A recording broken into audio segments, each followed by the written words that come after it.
I am Louis XIV. This video is purely for entertainment and does not infringe on copyrights or laws. The rights to the novel and image belong to the original author. We do not claim ownership. Don't like waiting and want to listen to this fanfic in full now? Subscribe to our Patreon, where you'll find the best fanfics. Chapter 201 The Triumph of Louis XIV. According to people's legend, King Arthur's teacher Merlin, a powerful wizard, once changed into various ferocious beasts to fight each other during a mentoring competition with the witch Vivian. Merlin first turned into a small falcon, so the witch turned into a black eagle, and then Merlin turned into a gray wolf. The witch fell to the ground and turned into a lion, and Merlin turned into a python to entangle the lion. The lion rolled on the ground and turned into a porcupine covered with thorns. The witch had no choice but to turn into a fish and jump into the water, and Merlin turned into an otter and chased after her closely. The competition ended with Merlin's victory, but it also shows from another side that wizards can turn into any animal at will. In fact, the book that the king read in the other world also said something that mortals could not see, that is, Merlin and Vivian had agreed in advance not to turn into magical creatures, that is, manticores, nightmares, or even fire dragons. However, because Merlin died suddenly, he only had Vivian as his disciple. After betraying and imprisoning Merlin, she disappeared. The ancient and powerful inheritance chain was broken, so the magic that wizards could obtain became weaker and rarer, so that they had to escape into the other world when facing the blows and persecutions of the church after the death of King Arthur. Even so, not every wizard can transform. Only a few of the black wizards here can transform into threatening beasts. However, as Bosch reminded, the white phosphorus with adhesives will certainly stick to them, but the transformation of wizards also means that the body shape has changed. No matter how stubborn the adhesives and white phosphorus are, they also need a fixation point. The burning white phosphorus fell from the sky one after another, and the black wizards jumped out one after another. The change of events still surprised the mortals. Creatures like goats, elks or giant snakes rushed out from the solid smoke, but the wizards of Gaelic Island guessed their identities at once. The former waved their arms, cast spell materials and chanted spells. Walls, nets or quagmires appeared in the void, and some black wizards were trapped before they could even react. The black wizards immediately returned to their original bodies and fought back with cruel and dangerous spells. This time, a bold officer was sent to Waterloo by the king. Although he was also shocked and frightened, no wonder the king told him not to be too surprised no matter what he saw. Although people have always said that there are wizards around the king, he glanced at Hood beside him. Hood returned to the artillery position and was slowly throwing crystal fragments. A transparent barrier unfolded in front of these mortals. "Okay," he said, "you can go, and the next step is our job." The officer took a look at the purgatory-like scene and was sure that even if he could activate the artillery again, white phosphorus shotgun shells would still pour down on these wizards who were willing to protect them. Although the church claimed that all wizards deserved to die, he shrugged and issued an order to retreat. Hood was not one of those who were fortunate to face the dark wizards. Although the families on Gaelic Island were very strict with the middle and lower level wizards, he had to say that these families also valued the honor of wizards. To put it simply, they admired strength, orthodoxy and knowledge, and these wizards who had the best talents, the best education, and the best resources in the past would not push those lowly wizards in front of themselves. They walked proudly in front of the dark wizards, and their blood boiled for every upcoming battle. Although there were hundreds of ordinary wizards here, like Hood, they were not real combatants. After they covered the retreat of the mortal artillery team, they took on the responsibility of maintaining the formation. Hood had been watching the town of Waterloo. When magic was cast, different colors would appear because of the different materials used, especially those spells that required the use of fire, and the houses that were burning because of the flying white phosphorus. He could see that they were spreading out little by little. Maybe only a few minutes later, a wizard fell from his broom in a mess in front of them. He had the same fluorescent red ribbon on his shoulder as Hood, indicating that he was a wizard belonging to the king, and the emblem of the Mancini family on his chest. Half of his body was covered in blood, and there was a gaping wound on his face. The white teeth were visible, which was simply difficult to look at. "Do you need help, sir?" Hood asked. The young wizard just shook his head and pointed to the tent not far away. When he brushed past Hood, Hood smelled a strange and, can't say familiar, but he must have smelled it before. When Hood remembered that it was the smell of oil paint, the wizard had disappeared. The king insisted on waiting on the Waterloo plain, which was only 2.5 leagues away from the town. Although it was still a long way, it could only be said that there was almost no one around the king who could restrain him during this expedition. If he insisted on doing it, it would be difficult for anyone to change his mind. The only thing that comforted Viscount Tyrone and others was that the chief judge of the court, Louis, and a dozen monks were beside the king. Louis was always smiling, and this time was no exception. He sat on a chair beside the king with his feet up, completely different from those humble monks. The monks wore coarse linen robes, lowered their hoods, and did not say a word from beginning to end. At this time, there was a slight commotion outside. It turned out that the king's artillery team had returned. An officer appeared in front of the brightly lit tent and took off his hat to salute the king. Once, then again, and once again after entering the tent, just in accordance with the etiquette. He raised his head and saw that it was the man sent by the king to fight with the wizard Gala. What's the situation? The king was not pretending. Even now, he still had a lot of documents to deal with. He only glanced at the other person briefly, and then lowered his eyes. The officer stepped forward a little, licked his lips gently, as if he was choosing his words, and in the next second, his neck suddenly stretched, and his jaw opened like a tear, revealing the sharp teeth inside. His head seemed to be there, less than a foot away from the king, but there was a clang, and the fangs bit into something extremely hard. Under several layers of exquisite lace was a circle of thin steel sheets. This linen scarf originated from the Croatian cavalry had evolved into heavy decoration at this time, so much so that Hieronymus Bosch could not even detect the existence of the steel sheet. Hieronymus was indeed an arrogant man. He might have escaped, but after leaving the town, the tents that looked like stars in the darkness attracted his attention. So he used the same trick again and disguised himself as the commander of the artillery company retreating to the plain. As expected, he could be said to have met the king smoothly. "Oh, no," Bosch said, "it's you." The skin on the king's face was flowing down like melted wax. Behind the fake face was Rubens, Bosch's disciple. Bosch did not hesitate. His body was strangely twisted and faded. If Rubens was like a melted candle when he shed the king's appearance, then Bosch was like oil paint thrown into water when he shed his mortal appearance. In just a blink of an eye, he became a strand of half-solidified pigment. The floor of the tent was covered with a carpet, and he just penetrated it. The almost shapeless face could even show a smile, but the smile was fleeting, because under the carpet was hard metal. Pontom could never have guessed that the king's brass bathtub would be used in this place, broken open, flattened, and then welded together. Under and around the bathtub were steel shields and armor, some from cavalry breastplates, some from linen Charleroi. Give Bosch a little time to find a gap to crawl under, but by then, Rubens had already jumped out from behind the table, stretched out his arms, and grabbed the hateful thief, the devil who stole his honor, his life and his faith, and almost merged with him. Ilario grinned, and his hands dropped, and a huge sickle appeared in his hands. Bosch looked past Rubens and stared at the traitor of the wizards with eyes that seemed to be painted with white oil.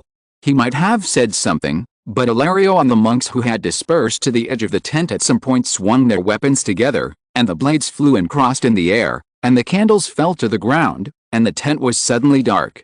Hiss! Several rays of light as thin as hair suddenly appeared in the tent. Within a few seconds, they suddenly became thicker and finally expanded into a tent. The tent that could accommodate more than a dozen people collapsed with a loud bang. "Ah!" Ilario sighed, "this tent is very expensive." "Alice, can I ask you for money for this tent?" said the real king, walking in from outside bathed in starlight. "On the contrary, I have to reward you well. I can only say that I played only a tiny and insignificant role in it." Ilario said that Bosch was not good at fighting, but he was deeply hated by most of the monks and the Inquisition because he really knew how to hide. First of all, he always used curses as a means of threat and assassination, and secondly, he was always changing his face and looking for scapegoats. The Spanish Inquisition made wrong judgments several times, and then lost face when Bosch's works appeared again. Finally, Bosch had a lot of little-known magic for escape. Just like just now, wizards can escape from water, fire, or with the help of plants and transformed animals, but even Ilario saw the first time for a spell like Bosch's to turn directly into oil paint and escape. 1/3 of Bosch's death was because he had a disciple who was finally tired of being tortured and used, 1/3 was because the king was willing to believe a black wizard who had cursed him, and the remaining third was due to Ilario and his monks. If it weren't for Rubens, who had a deep understanding of Bosch, they probably wouldn't have thought of setting such a trap, and if it weren't for the king's prompt decision, it would be unlikely to find so many metal objects. The monks put away their sickles and worked together to open the tent. A servant raised a torch, but then he screamed, "It's not very good." Ilario said, "Your Majesty, are you sure you want to see it? I have thought countless times about publicly executing him in the Bastille Square, just like executing any traitor." Louis said that this black wizard killed his father and the king. Even according to the law, he should be castrated first, then disemboweled, eyes gouged out, and then executed and dismembered. His remains would be burned and thrown into the river. But now the monks of the Inquisition have at least completed the last step. The blood of Rubens and Bosch is left together, and there is a relieved smile on the scarred face. Maybe he has long been tired of this controlled life. After getting the king's promise, he can finally be freed. He may not catch Bosch. Although Ilario looks a little unreliable, it is just an appearance, but he still did it. This is the way he chose to die. It was the monks and Ilalio's sickle that cut a black wizard's apprentice and his mentor into dozens of pieces. When the tent was pulled up, it was inevitable that the bodies of the two would collide, so let alone blood, their broken limbs were intertwined. Fortunately, after death, Bosch's body also returned to a solid body. The monks took action and picked up the bodies of Bosch and Rubens. They separated them slightly and put them together to confirm whether it was Bosch himself. After the lesson of the Spanish Inquisition, Ilario, who was well prepared, took out the blood of Bosch's descendants, prayed, and poured it on Bosch's face that was fixed in unwillingness. The blood was quickly absorbed. "It's him." Even Ilario couldn't help but sigh. "Burn them separately," Louis said. He paused. "By the way, if you are willing, give him." He pointed to Rubens, "Do the last sacrament." "Since you order so," Ilario bowed calmly, "Your Majesty, I will obey your order." When the fire for burning the bodies was lit, the light of the torch was not so bright. Louis stretched lazily. He had not slept all night. Fortunately, this was Brussels, not Paris. No matter who wanted to see him, he could refuse without any psychological burden. "Wait, there are some more things. Mr. Ilario." The king called politely, and Ilario showed a suspicious look. You know, the young king seemed gentle and polite, but when he spoke in such a kind tone, it was generally not a good thing. "Speak, Your Majesty, I'm listening," the chief judge said dryly. "Well, I want to say, sir, when we return to Paris, I plan to..." "You plan?" "I plan to establish a royal special guard company." Ilario looked at the king. If it was an ordinary company, would the king have to tell him, "Why don't you just say that you plan to establish a royal wizard group?" Well, will the Roman Church agree? "Do you think that the Pope died too slowly?" Ilario replied unceremoniously, "Also, you are not here to ask for my opinion, but just to inform me." "You can say that." Louis replied without shame, "It is imperative, Mr. Ilario, look. They are here." Ilario looked out along the king's line of sight and saw the wizards flying here. "It's late today, there's still one chapter, which will be updated around 11 o'clock. Chapter 202 The Triumph of Louis XIV, 2. The wizards of Gaelic Island suffered certain losses, but it was not unacceptable. After all, they were facing the Black Wizards of Flanders, and the Bohemian witches suffered more serious casualties, especially the elders of the cult. Their deaths made the young witches cry endlessly. They were accompanied by the king's soldiers. Manette once tried to let these witches influence the king's soldiers, and Mrs. Milady believed that these soldiers would make these witches waver. Now it seems that the influence is two-sided. At least, the king did not see the usual contempt and indifference in the eyes of these soldiers. There were not many soldiers like the brave grenadier, but now someone must change his mind. Those witches whose fingers were cut off were lucky enough to survive. The wizard's medicine and spells were destined to save many lives. Their fingers also grew out, and the old ring was put back in its original place, but the person who made the promise could never come back. And Vauban, he went to see Manette, the witch who died at the last moment, with a distorted face. Vauban cleaned her face and put on some powder, and finally she looked like her original self. These Bohemian women. After returning to the royal palace in Brussels, he came to the king's study, and asked hesitantly after paying his respects. The Viscount of Turin beside the king immediately glared at him sternly. For no other reason, Vauban had made great contributions in this battle and had a bright future, So why would he displease the king for a Bohemian woman who was like a famous lady? Vauban was also a little uneasy, but he still mustered up his courage and waited for the king's answer. Louis put down his quill after pondering. There were only Bonhomme, Tyrant and Vauban here, and there was nothing to hide from them. If Vauban was so selfish and cruel as to ignore Manette, he would have to change his original opinion of Vauban. Vauban's behavior seemed too reckless and useless to some people, but he didn't mind explaining it to the young man. You know, Sebastian, the king called Vauban's name affectionately, for France, for Bourbon, these people, he paused slightly, these witches are indeed derelict in their duty. Although Viscount Tyrant had heard, guessed and confirmed it, he couldn't help but sigh when he heard the king say it in person.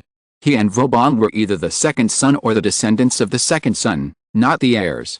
They were not allowed to know too many secrets. He didn't know that Vauban had cooperated with wizards in the construction of the shipyard in Dunkirk. Now he really didn't know whether to be happy or sad. Originally, you shouldn't know these things, gentlemen, Louis said calmly, but now you can see that extraordinary powers only appear when they are extraordinary, or in conspiracies, in unknown places, but now they are getting more and more intense. Wizards can become mercenaries, and of course they can also become standing troops. Gentlemen, wizards exist in every country, and we can't passively wait for the enemy to attack first. Or, they have already stretched out their tentacles to test. The Black Wizards of Flanders are the first, but they will definitely not be the last. The scene you saw may be repeated at any time on any mortal battlefield. You mean, Your Majesty, our soldiers have to face magic in addition to rifles and artillery? Viscount Tyrant couldn't help asking. Yes, Louis said, and Vauban subconsciously tightened his jaw. So you decided to keep those former traitors? Viscount Tyrant asked again. That's not the problem. Louis pushed the documents on the table in annoyance. Although their dereliction of duty caused a great man to leave us forever, I am still willing to give them a chance to atone for their sins and be saved, but you should have discovered that after being expelled from the court, they lost a lot of their original power, and because they have been mixed with the Bohemians for a long time, they have been infected with many bad habits. He straightened his back. They despise all rules and laws, including the king and the country. Not only can they not do anything for France, but they may make it more chaotic. This is indeed a problem, said Viscount Tyrant. At that time, Manette wanted to know from me when the war would end. Because the contract between me and them is until the end of the war, Louis said, although I promised them, she has been worried that I would send them to fight against the Dark Wizards. Vauban shook his head. She is too stupid. The value is too low, but I must keep them under supervision. Louis said, it's just that I didn't expect that the Dark Wizards would meet them in the end. Vauban knew that this was indeed an accident. Even if the king was tired of these witches, there were still wounded soldiers in the town of Waterloo, and the king would never give up on them. It can only be said that the tone of these witches was really bad. Also, even if the king intended to drive them to deal with the Dark Wizards, but from what Vauban heard from those soldiers, when the Possimeter witches faced the Dark Wizards, except for Manette and others, the other witches had almost no power to fight back, and even failed to escape. Some other wizards. Thinking that he might have to march and fight with a group of wizards in the future, Vauban looked at Viscount Tyrant with sympathy. Viscount Tyrant must have the same idea as him. The money spent on masses in the future would not be a small amount. Well, let's stop here, Louis said, and then answered Vauban's question. You see, this can also be said to be a chance I give these ladies, of course, the last chance. My original expectation was that they could break some stubborn prejudices, but they, and my soldiers, obviously did more than I thought. If so, I am not unwilling to treat them with tolerance. It is said that many soldiers are willing to marry them. Yes, Your Majesty, Vauban replied. It's not surprising. They lived and died together not long ago. Louis said, I also said that if they are willing to protect my soldiers, they are my people, and you know that I am always very generous to my people. I originally told them that soon, or more precisely, after this battle, I will build more inquisitions in France. Ah! This was the uncontrollable exclamation of Viscount Tyrant. Speaking of the Inquisition, the most impressive place for Europeans was Spain. At that time, Spain was still ruled by two kings. Out of piety for faith and the need to govern the country, the Inquisition was once spread across every province of this powerful kingdom. In fact, it was not as different as people in later generations said. The Spanish Inquisition did not target poor mortals. Those who were hunted and tried were either the rampant black wizards or the enemies of Queen Isabella and King Ferdinand. The reason why it was so notorious was the propaganda of Protestantism and the fact that the Spanish wizards at that time were indeed too disrespectful to the royal family. Now that Louis talked about emulating the former Queen Isabella, Viscount Tyrone could not help but feel worried. "That's a matter for the future," Louis comforted him. "Sir, I just think that France needs order." Viscount Tyrone took a deep breath and said, "I will follow your orders, as long as you tell me." In his opinion, perhaps it was because their king had gone through an unbearable adolescence and was restrained by Bishop Mazarin and Queen Mother, and when he was ambitious, after all, he didn't know that Louis was not a simple young man. He must have hated the chaos in Paris and even the whole of France. You might say that he was a little too extreme, but what he did was not wrong. It can only be said that this would not be easy. The King of France had been consolidating power since Francis I. Although it was quite effective, many people still believe that the king's orders "do not leave Paris" was a very common thing. If his king could really make France a prosperous country like Spain in the late 15th and 16th centuries, what would it matter if he had to sacrifice his life? As if he saw his firm determination, the king patted the shoulder of the elderly soldier in a comforting way. "Perhaps you will feel worried, but this is necessary, Mr. Viscount, because I am preparing to count the population." "Count the population?" the Viscount asked back. It was not that the king had never done this before. "Yes," Louis said, "but it is slightly different from before. I need a more detailed and accurate number. Gentlemen, I want to compile a household register. Every person and every family must remain in my sight, not in any place I don't know." "What a huge project that will be," Vauban murmured. "So this is just an idea of mine, for now," Louis said, and then he turned to Vauban. "But I can answer your previous question now. My previous plan was to imprison and monitor those witches. Those who dared to disobey orders would be executed, just like those Huguenots, but if they could do what I expected, then I could allow them to have a certain degree of freedom, as long as someone is willing to enter into a formal marriage contract with them. I mean, the kind that swears in the church, and they must be baptized, like a regular Christian. I'm afraid they may not be willing, those Bohemian women," said Viscount Tyrone. "Then they will waste the opportunity that Manette and others have saved for them with their lives," Louis said gently, and Vauban shuddered. After taking Brussels, it is no exaggeration to say that the Flanders region is equivalent to being in Louis's pocket. The ministers who stayed in Paris wrote letters like snowflakes, urging the king to return to Paris as soon as possible, because they were preparing a grand triumphal ceremony. "A triumph like the Roman one?" Louis asked. "More grand than any general or emperor." "It will cost a lot of money," Louis said. "Your mother and brother are willing to do it," Bontemps said, wiping the king's wet hair. Speaking of this, the loyal attendant was about to frown, because the king smashed a brass bathtub, and now he had to wipe the king's body more frequently, otherwise the king would toss and turn in bed and couldn't sleep. "Okay, I'll go back," Louis said. Bontemps looked curious in the mirror, and although he didn't ask anything out of caution, Louis still answered him. "Next, I'm going to attack the Netherlands." When he said this, it was like telling Bontemps not to add sugar to his milk at night. Bontemps' hand trembled and dropped a linen towel on the ground. He quickly apologized to the king, picked it up after bowing, and held it in his hand. Even though this attendant had been by Louis' side and heard a lot of secrets, such a thing still made him palpitate for a while. "What's so surprising?"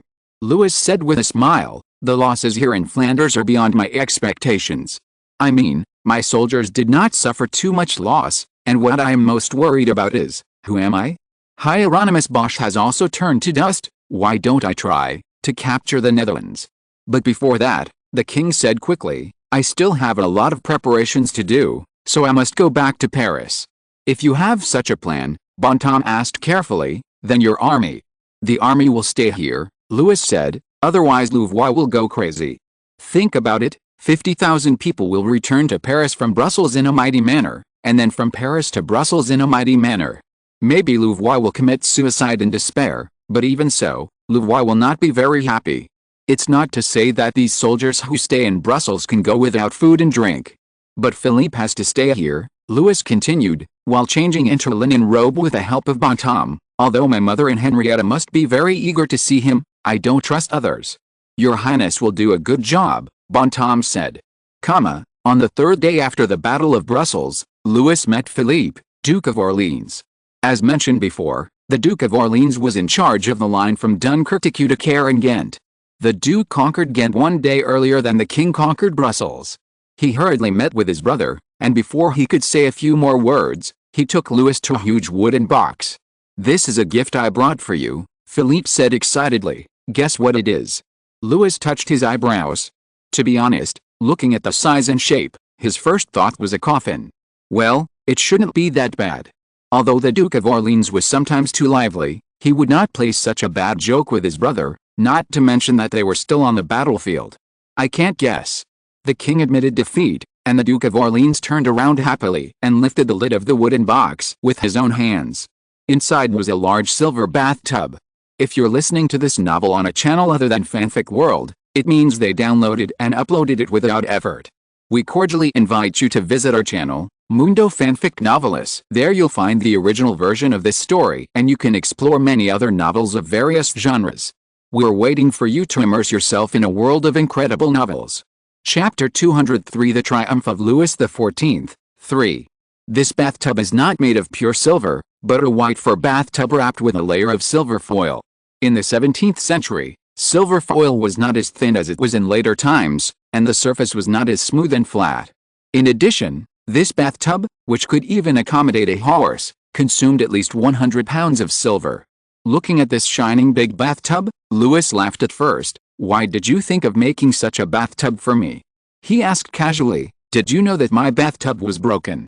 "I don't know, brother," Philip said. "Someone just gave me some superficial things." What Philip said was an ancient and long-standing tradition. After conquering the city, the mayor must present the silver key symbolizing the authority of the city to the victor. This silver key is often very large, almost as long as the arm of an adult man, but there is another kind, that is the victory silver plate. Compared with the key, the silver plate that sometimes even requires 2 strong soldiers to carry undoubtedly consumes more silver, and it is often engraved with the glorious achievements of the victor. In terms of thought and weight, the latter is definitely better than the former. More than 24 cities have surrendered to Louis, and all the king has received is a pile of silver keys. Now, it is the king's younger brother, Philippe, Duke of Orleans, who has been presented with huge silver platters of victory in Coudekerre, Ghent and Bruges. However, these people probably would not have thought that although Philippe, Duke of Orleans is a young man, he does not have too many weaknesses of young people, such as frivolity, arrogance or naivety. Yes, everyone says that the Duke of Orleans is doted on by the bishop and the Queen Mother, but perhaps only the king knows that it is not easy for his brother to grow up to be what he is now, when almost everyone is encouraging you to be lazy, to play and not to think, even with Louis' help and efforts, as long as he dares to relax a little. Then now, perhaps there will be no Duke of Orleans recognized by Viscount Turenne and Prince of Condé. "I really want to see those people's faces," Louis said. Those who intended to sow discord between him and his brother probably didn't expect that Philippe would be able to overcome his vanity and hammer all the silver plates of victory into silver foil without any hesitation, making a huge bathtub for his brother. "That's it," Philippe said happily. There was no need for too many words between brothers. The king's answer had already given him the best answer. The false reputation in the world could never be compared with the trust of his brother. "I gathered those people and let them watch the craftsmen do it. Brother, their faces are no different from those of other losers." "You are right, we have seen too many people like this," said Louis, and Bunton, who was on the side, called the servants after the 2 noble brothers left, and moved the heavy thing to the room next to the king's bedroom. Philip looked around and showed a slightly uneasy expression. Louis knew it was difficult to hide it from him. Because of the special nature of the curse of Saint Denis, not everyone knew that the king had been assassinated, but the original bedroom was no longer habitable, and there were filthy oil paints everywhere. It would take several days to deal with it, so the king moved to the right wing of the palace, but the Duke of Orleans was well versed in the etiquette and traditions of the court, so he knew at a glance that this was not the place where the king should stay. Louis briefly told Philip about what happened before, and Philip's expression kept changing, and then he complained that he should be involved. Louis smiled and shook his head. "Don't say that," he said. "Little Louis is not even 10 years old. If anything happens to me, you have to take care of him and my country for me." Philip stopped. "You will live a long life, Your Majesty." "I hope so." Louis held Philip's hand and changed his original mind. You have to go back to Paris with me, brother. I think Mother and Henrietta must miss you very much. Louvre Museum. The king's letter was quickly sent to Paris. The Queen Mother had been in good health recently, except that her eyesight was not as good as before. The Duchess of Montpensier took on the responsibility of reading the letter to the Queen Mother. In comparison, the Queen Mother's two real daughters-in-law, Queen Teresa of Spain and Henrietta, Duchess of Orleans of England, had to step away and allow the Duchess to occupy the position closest to the Queen Mother. However, in the French court, this was as it should be. The Duchess of Montpensier was a descendant of the Bourbon family, while the two ladies were just foreigners. Even though they had given birth to children for the king and the duke, they were still vaguely excluded. Also, about the Duke of Colonna. The Duchess of Montpensier paused slightly when she read this. Everyone present knew that the little Duke of Colonna, who was now in Italy, was actually the illegitimate son of the king and Marie Mancini, but the king managed to reach an agreement with the Colonna family to replace the identity of a direct descendant of Colonna, thereby ensuring the undoubted legitimate status of Mr. Luciano.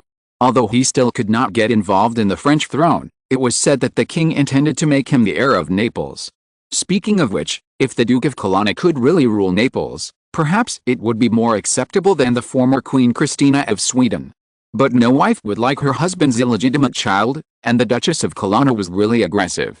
Not only did she compete endlessly with the king's royal wife, Lavalier, and the king's secret lover, Madame Milady, but she also always regarded herself as the king's wife and directly targeted the queen. If the king forgot to go to Calais due to busy official duties, she would ask the young Duke of Cologne to write to urge him, and once the king went to Calais, he would not be able to come back for several weeks. Of course, those who knew the inside story understood that the king was only comforting and responsible to his former lover, but it was true that Queen Teresa did suffer a lot of grievances because of this. Queen Teresa was very calm. The love and respect she received from Louis gave her enough confidence. She had endured and dealt with the Queen Mother's indifference, the minister's neglect and defensiveness, the ladies' whispers, ridicule and temptations. Moreover, she already had a son and a daughter. As long as she behaved herself, the king would not take back everything he had given her, and would even give her more. Louis was a soft-hearted person.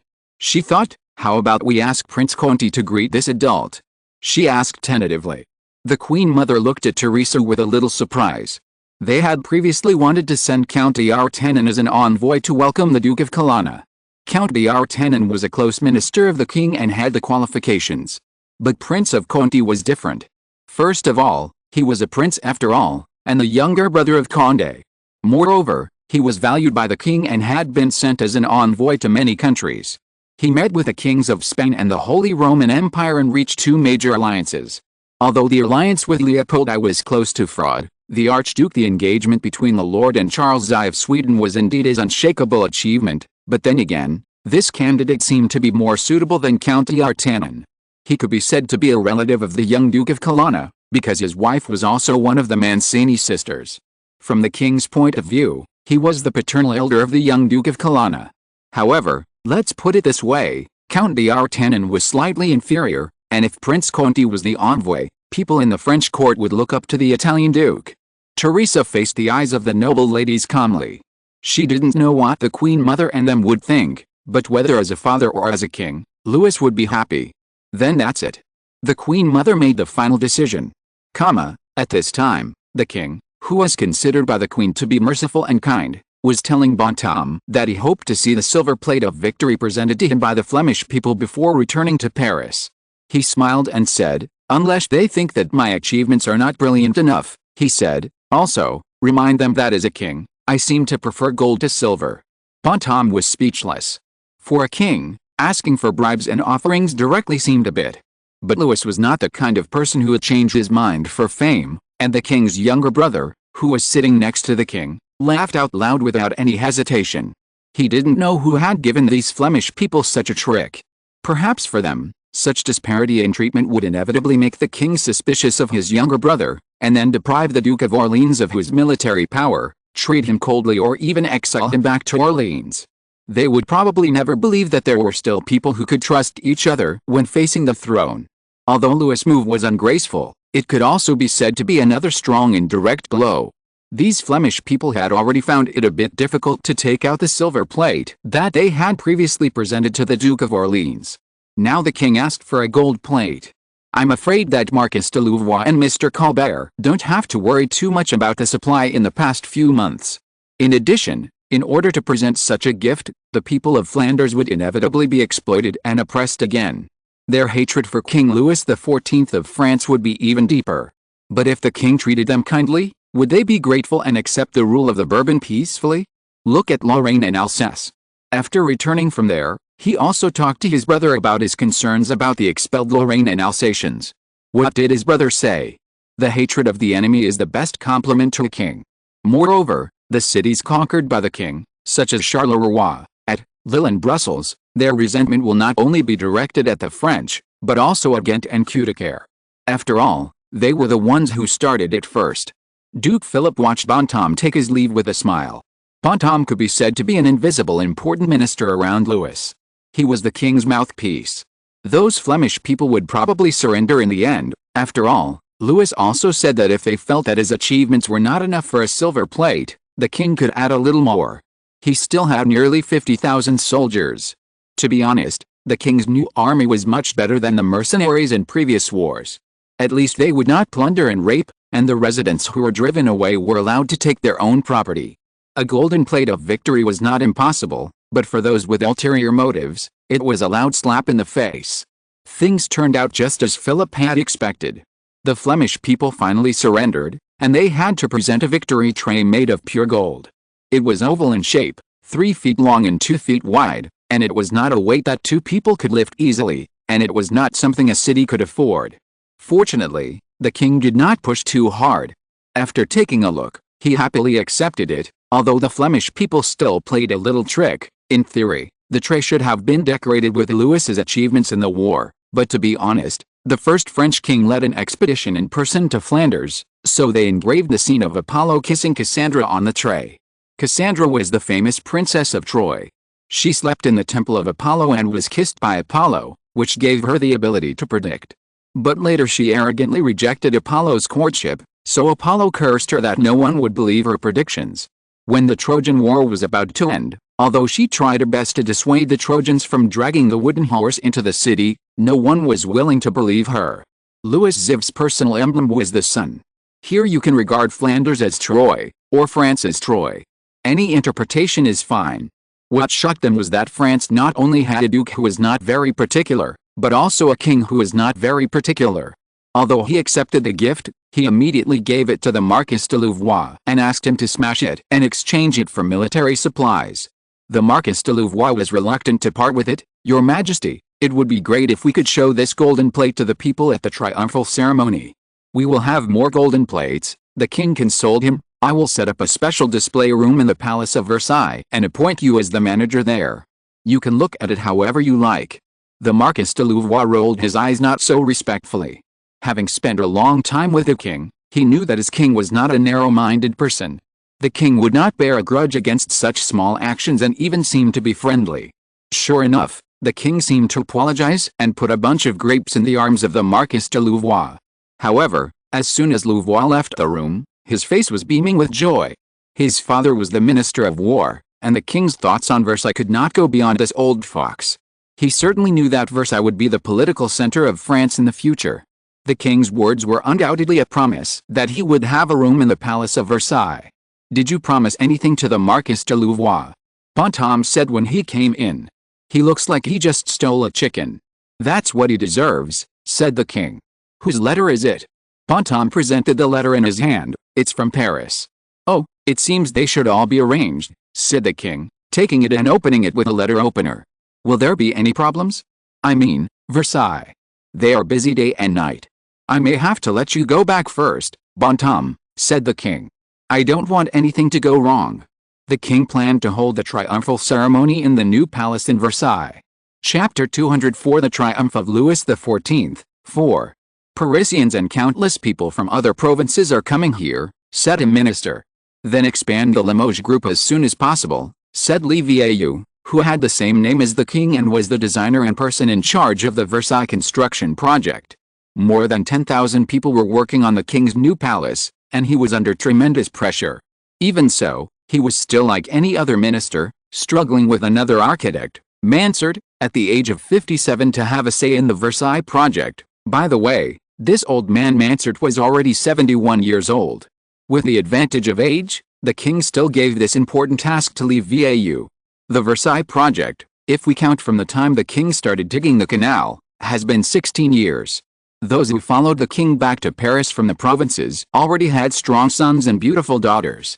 The project the king started to comfort and relieve them has become a perfect and long picture. The clear water from the Seine was first let into a reservoir like a big lake, and then brought into a wide artificial canal that could accommodate ships by huge water pumps. Because the main building of Versailles is on a hill, the hill is about 300 feet high, so this is necessary.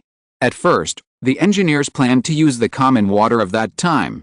The commonly used horse-powered water pumps, but the king brought some unfamiliar craftsmen, who assembled a kind of steel machine in the workshop, which needed to be driven by coal. Once started, it would make a rumbling sound, like some kind of monster, but each monster was as powerful as several horses, and they never got tired. They could not only bring water into the canal, but also generate abundant heat.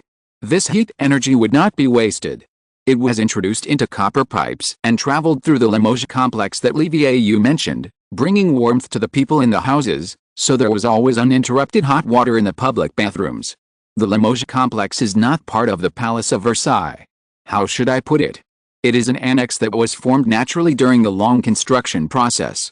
In the 17th century, when the magnificent buildings were not yet completed, the craftsmen built sheds next to the construction site to save time. In Versailles, because the king ordered the scholars to study cement, these buildings changed from crude wood to square cement bricks. The cost of these cement bricks is higher than that of wood, but the trees around Versailles have been decided by the king. In the future, they will be directly transplanted to the garden of the new palace, so they cannot be cut down at will. In this way, if wood is transported from other provinces, the price of wood plus the transportation cost will be higher than that of cement bricks. It is called the Limoges complex because most of the craftsmen here are from Limoges. However, now, these buildings are no longer inhabited by Limoges people. People from Versailles, Parisians and some people from other provinces also live here, but people still call it that. So, how many rooms should we prepare? Asked the minister. Levi pondered for a moment and stood up from behind the desk.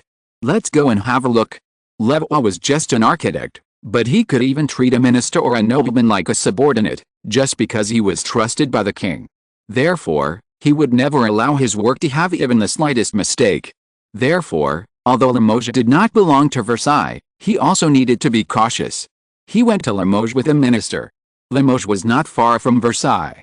Of course, the craftsmen would not be happy to spend all their time on the journey. They now had to hold torches and start working at night. The buildings in Limoges were originally gray. Although the cement brick houses were solid, they were easy to become damp and cold. Some qualified and wealthy craftsmen laid wooden floors in the houses and painted chalk on the interior and exterior walls. The new hotel should do the same. Levi ordered, the appearance must be unified. He looked at the flat roof helplessly. You can keep the terrace, but there must be a sloping attic. Otherwise, it would be too ugly. Yes, sir, his assistant said quickly. At this moment, Vau heard a loud noise. He frowned and walked over. He found that it was a group of Limoges and Versailles people. Although the Versailles people were not as arrogant as the Parisians, they always claimed to be the king's peasants. They were not completely humble. The craftsmen of Limoges also formed their own system here. They were all members of the Limoges Masons Guild. When they were together, they would help each other. But today's matter was easy to handle. It was the fault of the Limoges people. They sold a kind of white clay from Limoges to the Versailles people as chalk. Such behavior was, of course, unforgivable. Vau was about to put these Limoges people in jail and set a date for trial and execution, but they started to complain. They said that when they did business with the people of Versailles before, they did not say that it must be chalk.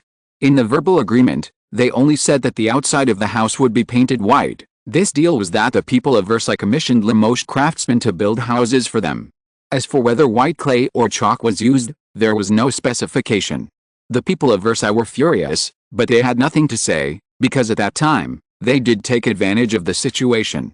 Vau asked the Limoges people to bring what they called white clay. This kind of white clay is everywhere in the mountains of Limoges. The local women often use it to wash clothes and degrease wool. Of course, it is not as good as soap and alkali, but urine is always better. It is not that it cannot be used to whitewash walls. It is just not comparable to chalk. It is just ordinary white clay. Let's put it this way, you pinched the soil, there is quite a lot of it, you have to use chalk to replace these soils. The project must go on and be perfect, and the reward you get is my forgiveness.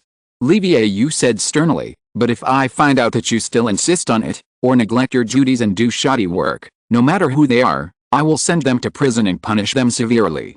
Do you understand? Now both the people of Limoges and Versailles had no choice but to bow their heads in obedience.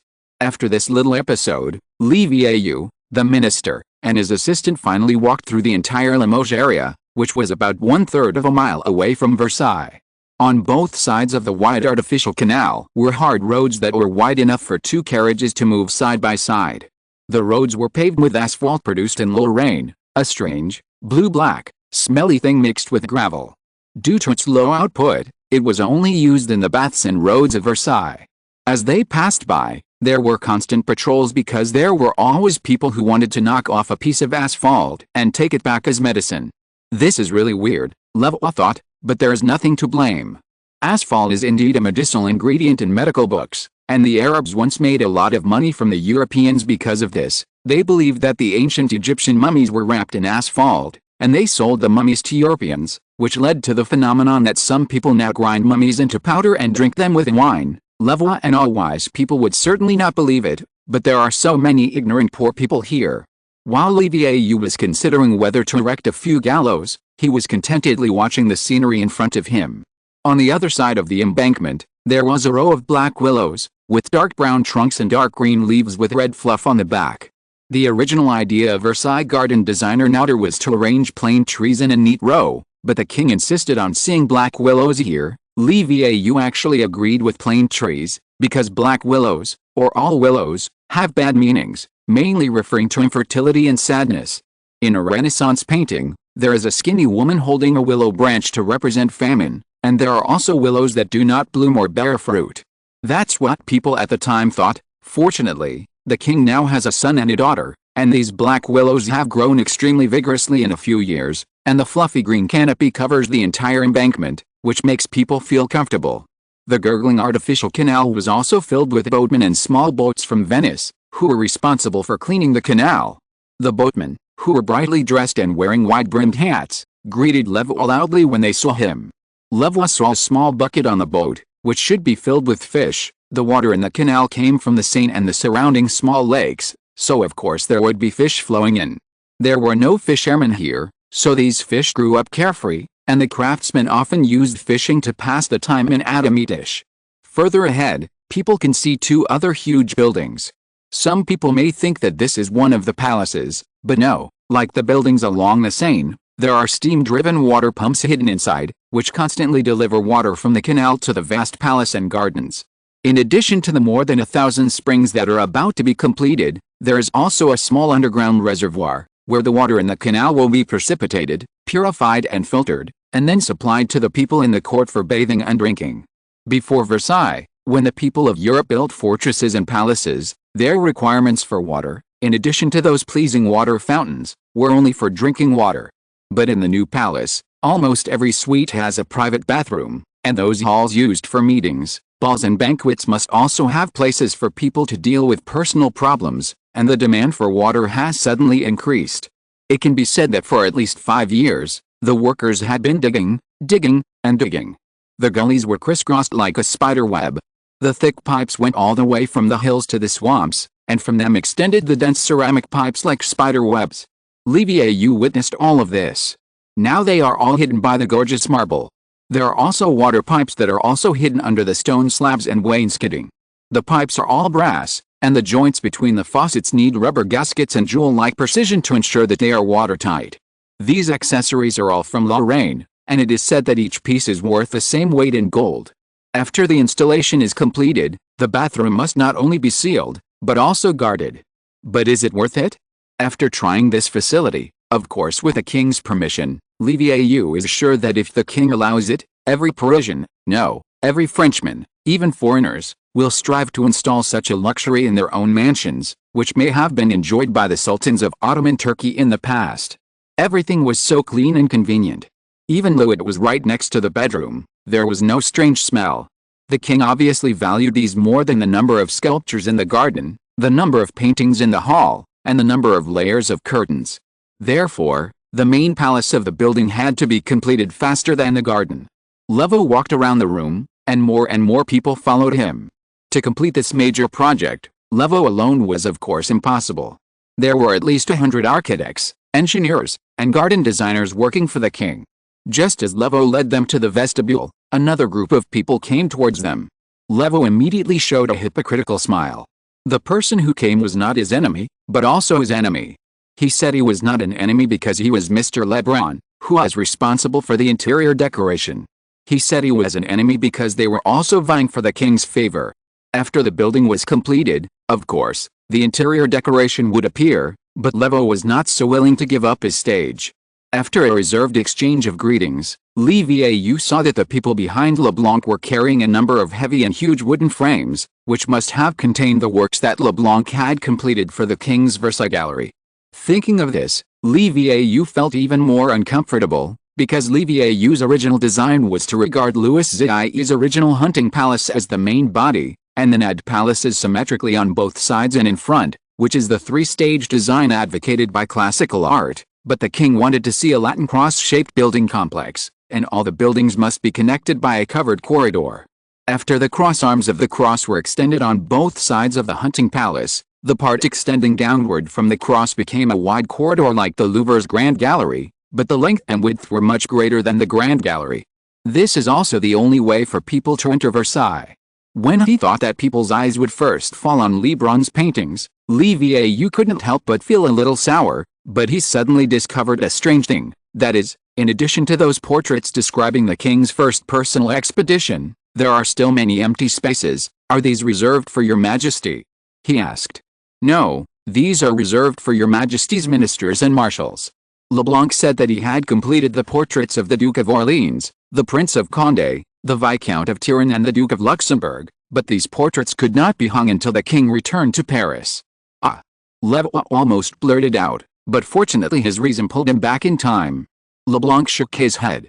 He saw what Levo had not said, but unless they could also fight on the battlefield for the king and expand the territory for France, they would never be qualified to stand in this gallery. His Majesty was very clear about this. Chapter 205 The Triumph of Louis XIV, 5. Parisians left Paris, and Parisians returned to Paris. This is not a joke, it is true.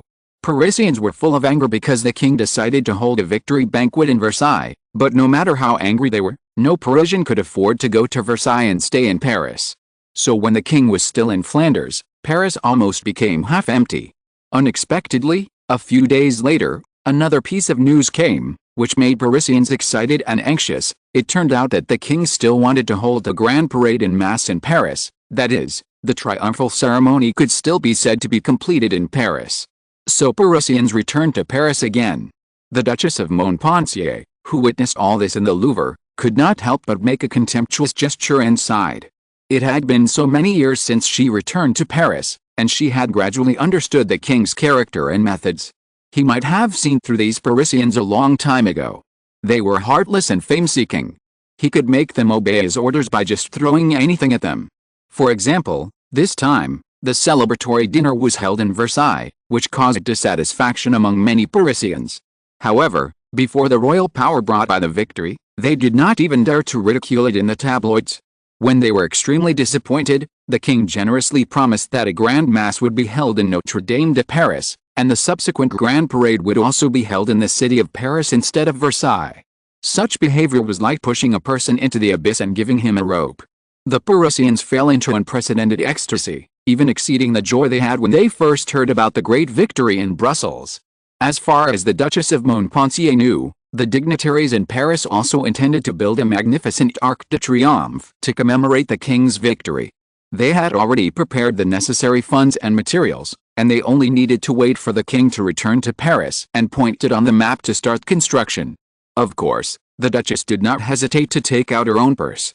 As one of the richest women in France, she would never lag behind anyone in this regard, and she would get the king's reply earlier than anyone else. The king said that he intended to build the Arc de Triomphe on the Boulevard des Reines. This avenue was built by a woman from the Medici family, Queen Mother Marie, during the reign of Henry IV. During the Great Transformation of Paris presided over by Louis after he took power, the designer Le Notre, who is now busy with the Gardens of Versailles, expanded and extended this avenue and set its endpoint in a flat circular square.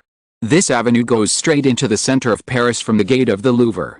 Several wide roads extend from the circus, leading to various districts of Paris, like branches of a big tree, with Boulogne above and the Tuileries and the Louvre below. It is said that the king intends to build an Arc de Triomphe on the west side of the circus. When the Duchess of Montpensier asked her maid to bring a map, took off her earrings and poked small holes on it to mark it, the maid next to her asked curiously, "Did your majesty choose this place?" The duchess glanced at the maid. She was also the daughter of a count and was very close to the duchess, so much so that sometimes she was too disrespectful. The duchess thought that maybe she should change a close attendant, and replied kindly, "Because this will not be the king's only victory. This is just the beginning. The Arc de Triomphe of Flanders is not qualified to stand in the most important position. Her cousin is ambitious. Flanders' victory is completely expected. For Louis, it is not worth mentioning at all. I don't know if Prince Condé can come back with us," the maid said again. The Duchess of Montpensier was determined to replace her. In the palace, Prince Condé and the Duchess of Montpensier were a beautiful couple. The only regrettable thing was that the Duchess of Montpensier had not yet married. It was too frivolous for an unmarried woman to have close contacts with a prince. But it was obvious that the Duchess of Montpensier chose not to marry, so the moral requirements for her were no longer so harsh. She was not angry because the maid casually mentioned Condé, but because she was not doing it for the Duchess, but for herself. The Duchess was always surrounded by decent attendants, musicians and poets. Although the wife of Prince Condé returned to the fiefdom with his heir, the gentleman had countless casual affairs, but this did not make the Duchess angry. Although she did have some true feelings for Prince Condé from the beginning, she was more eager for the crown. In the Battle of the Bastille, she betrayed her father and helped Condé. Was it just because of love? No, it was just because if Condé was really pushed to the throne, then the Duchess of Montpensier could become the Queen of France through reasonable operations. After all, the wife of Prince Condé was not from a prominent family. The reason why she could become Condé's wife was because her uncle was Bishop Richelieu. But Condé finally stopped before the throne, and she was almost abandoned by her father and the court. Fortunately, Louis still needed her, and now, she and the Prince of Condé are another kind of alliance. The Prince of Condé is away, and she is in the court. They communicate with each other, help each other, and occasionally spend a pleasant night together, but she is not sure whether the king will let Condé come back or stay in Flanders. However, the most likely possibility is the former. Anyway, Condé may not be able to leave the king for decades. Who made him do such a thing? Thinking of this, the Duchess felt relieved. It was not her fault. It was just that the more the Duke of Condé could not be fully trusted by the king, the more he needed the help of the Duchess of Montpensier. They could not conclude a formal marriage contract, and it would not arouse the king's suspicion. If it continued like this, it would not be a bad thing for the Duchess. The Duchess of Montpensier thought so, picked up an emerald necklace from the box, put it on her neck, looked around, and said, "How is it?"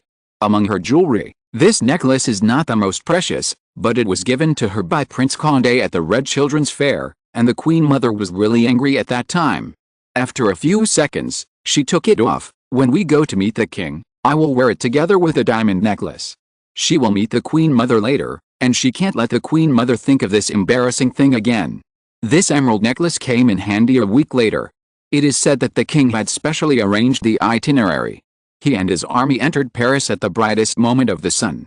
Amid the thunderous cheers of the people, the king and his loyal generals, ministers, and soldiers rode through the city. Not many soldiers returned, but each of them was wearing a gold louis given by the king, which illuminated people's eyes.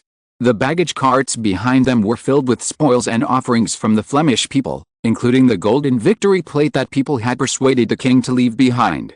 The king did not change his mind, but the mischievous Duke Philip of Orleans asked the craftsman to imitate it and make a brass one, and then gild it with a layer of gold, which was still so dazzling that people could not open their eyes in the sun. The musketeers walking beside the convoy would occasionally reach out their hands and grab a handful of the spoils, whether it was coins, jewelry or small utensils, and throw them to the crowd. People scrambled to grab and shout. Even those nobles dressed in gorgeous clothes were no exception, because this gift was of special significance. The king returned to the Louvre in the crowd. After a quick meeting with the Queen Mother, the Queen and the children, he changed his clothes and went to Notre Dame Cathedral. After Mass in the church, the procession set off in a grand manner.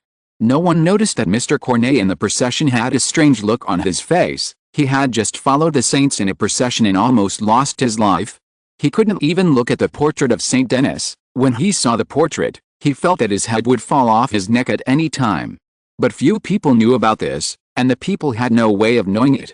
The procession ended smoothly, and they climbed onto horses or carriages with satisfaction and fatigue, because the next thing was the banquet in Versailles. The ministers couldn't help but feel a little tired. Only the king and his brother were still as energetic. However, they also took a carriage when they went to Versailles. This time, the brother did not sit with the king, but sat with his wife and daughter. He looked down at his daughter. His daughter and the king's daughter Elizabeth were born in the same year. She is 7 years old today. She grew up carefree in the palace. She is innocent and lovely, and inherited the beauty of Philip and Henrietta. But when he thought of her future marriage, Philip felt troubled. Looking at his expression, Henrietta guessed at brother's thoughts. Although there was no love between them, only responsibility, the love for their daughters was the same. Princess Elizabeth has already confirmed her engagement with King Charles I of Sweden, so there's even less room for maneuver for the daughter of the Duke of Orleans. There are kings or princes of similar age, but for France, the best candidate now is Carlos I of Spain.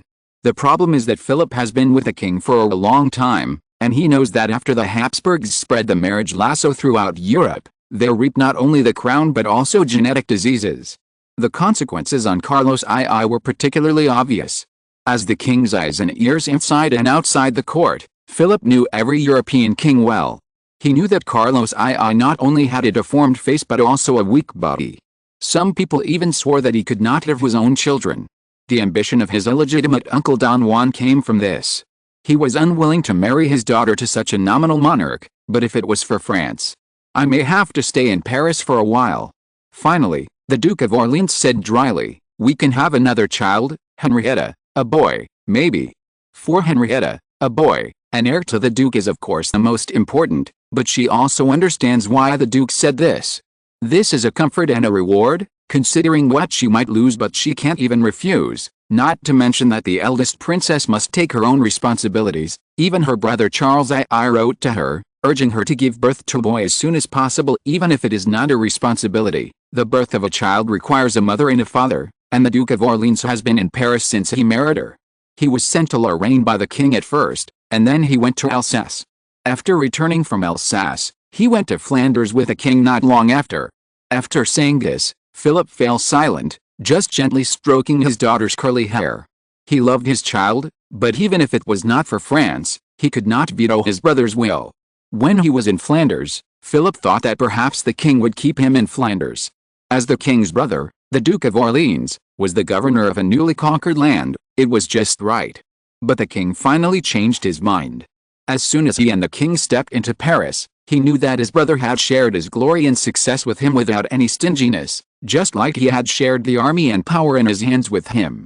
He could no longer repay his brother more. If someone could look down from the air at this time, he would be surprised to find that the 3-mile road from Paris to Versailles was actually a bright pearl chain formed by torches and kerosene lamps. People hurried to Versailles, from the humblest beggars to the most prominent lords. They were eager and curious about the king's new palace and the banquet in the new palace. Some people were worried that the king would not let them sit with the lower class at the dinner party that anyone could attend. But they soon felt relieved. When they were still 1,000 feet away from Versailles, people began to distribute bread and light wine.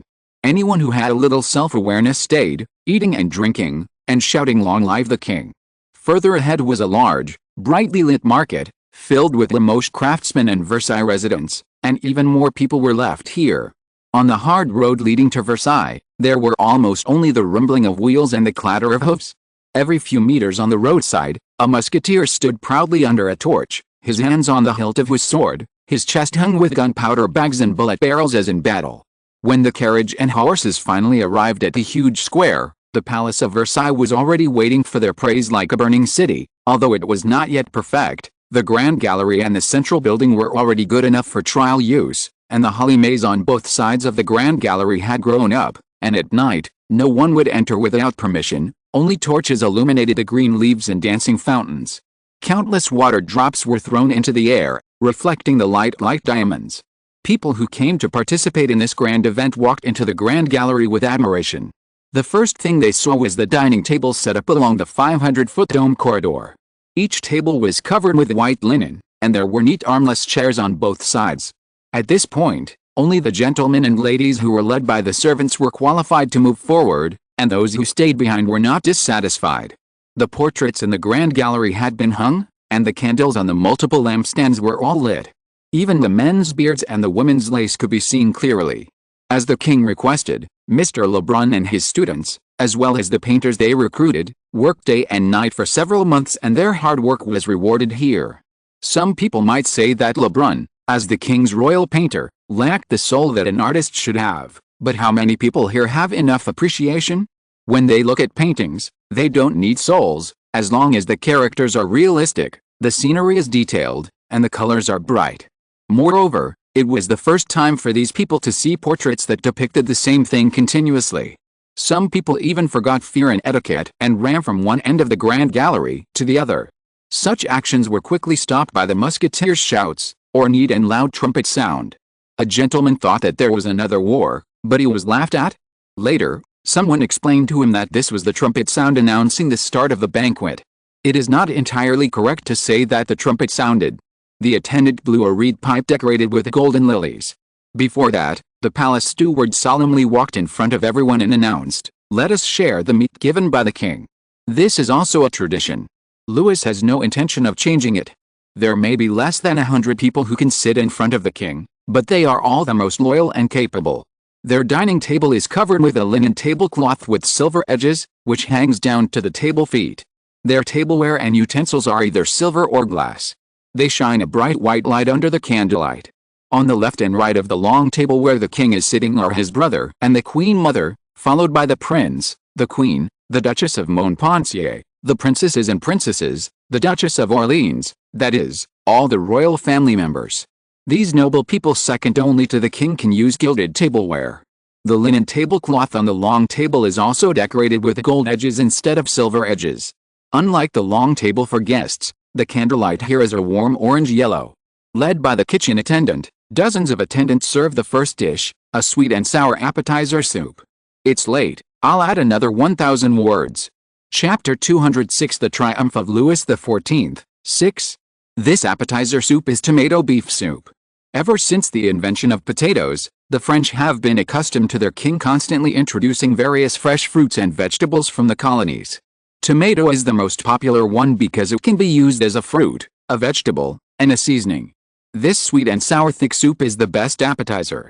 It is followed by another soup with a milder taste, mushroom cream pigeon soup. The pigeon only uses minced pigeon meat, which tastes sweet and refreshing. After the two soups were finished and the plates were cleared away, the servants moved back and forth like shuttles in a silk thread, changing the tableware for the king and the guests, and bringing warm towels to wipe their fingers. The second dish was the result of several meals combined into one: palm-sized pies, cream bread and sausages, and a little honey preserves. The third dish was a delicious lamb. The chef stuffed the lamb's belly with oranges, lemons, olives, and potatoes. The oranges and lemons could eliminate the strange taste of the lamb, and the potatoes absorbed the fat of the lamb. The taste was surprisingly not inferior to the lamb. Then came the fried quail. The quail meat had been marinated and added with rosemary and parsley. Just like the cumin in the lamb, these spices did not overshadow the main ingredient, but instead played a very good supporting role.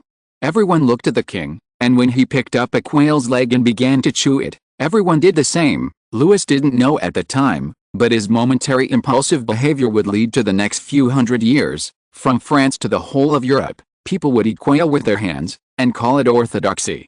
When a tourist walked into a restaurant and ordered fried quail, the waiter would promptly take away the tableware and present a warm towel. Regarding this tradition, Some people have carefully studied the mystery and believe that this was the first time that the Sun King demonstrated his authority in Versailles.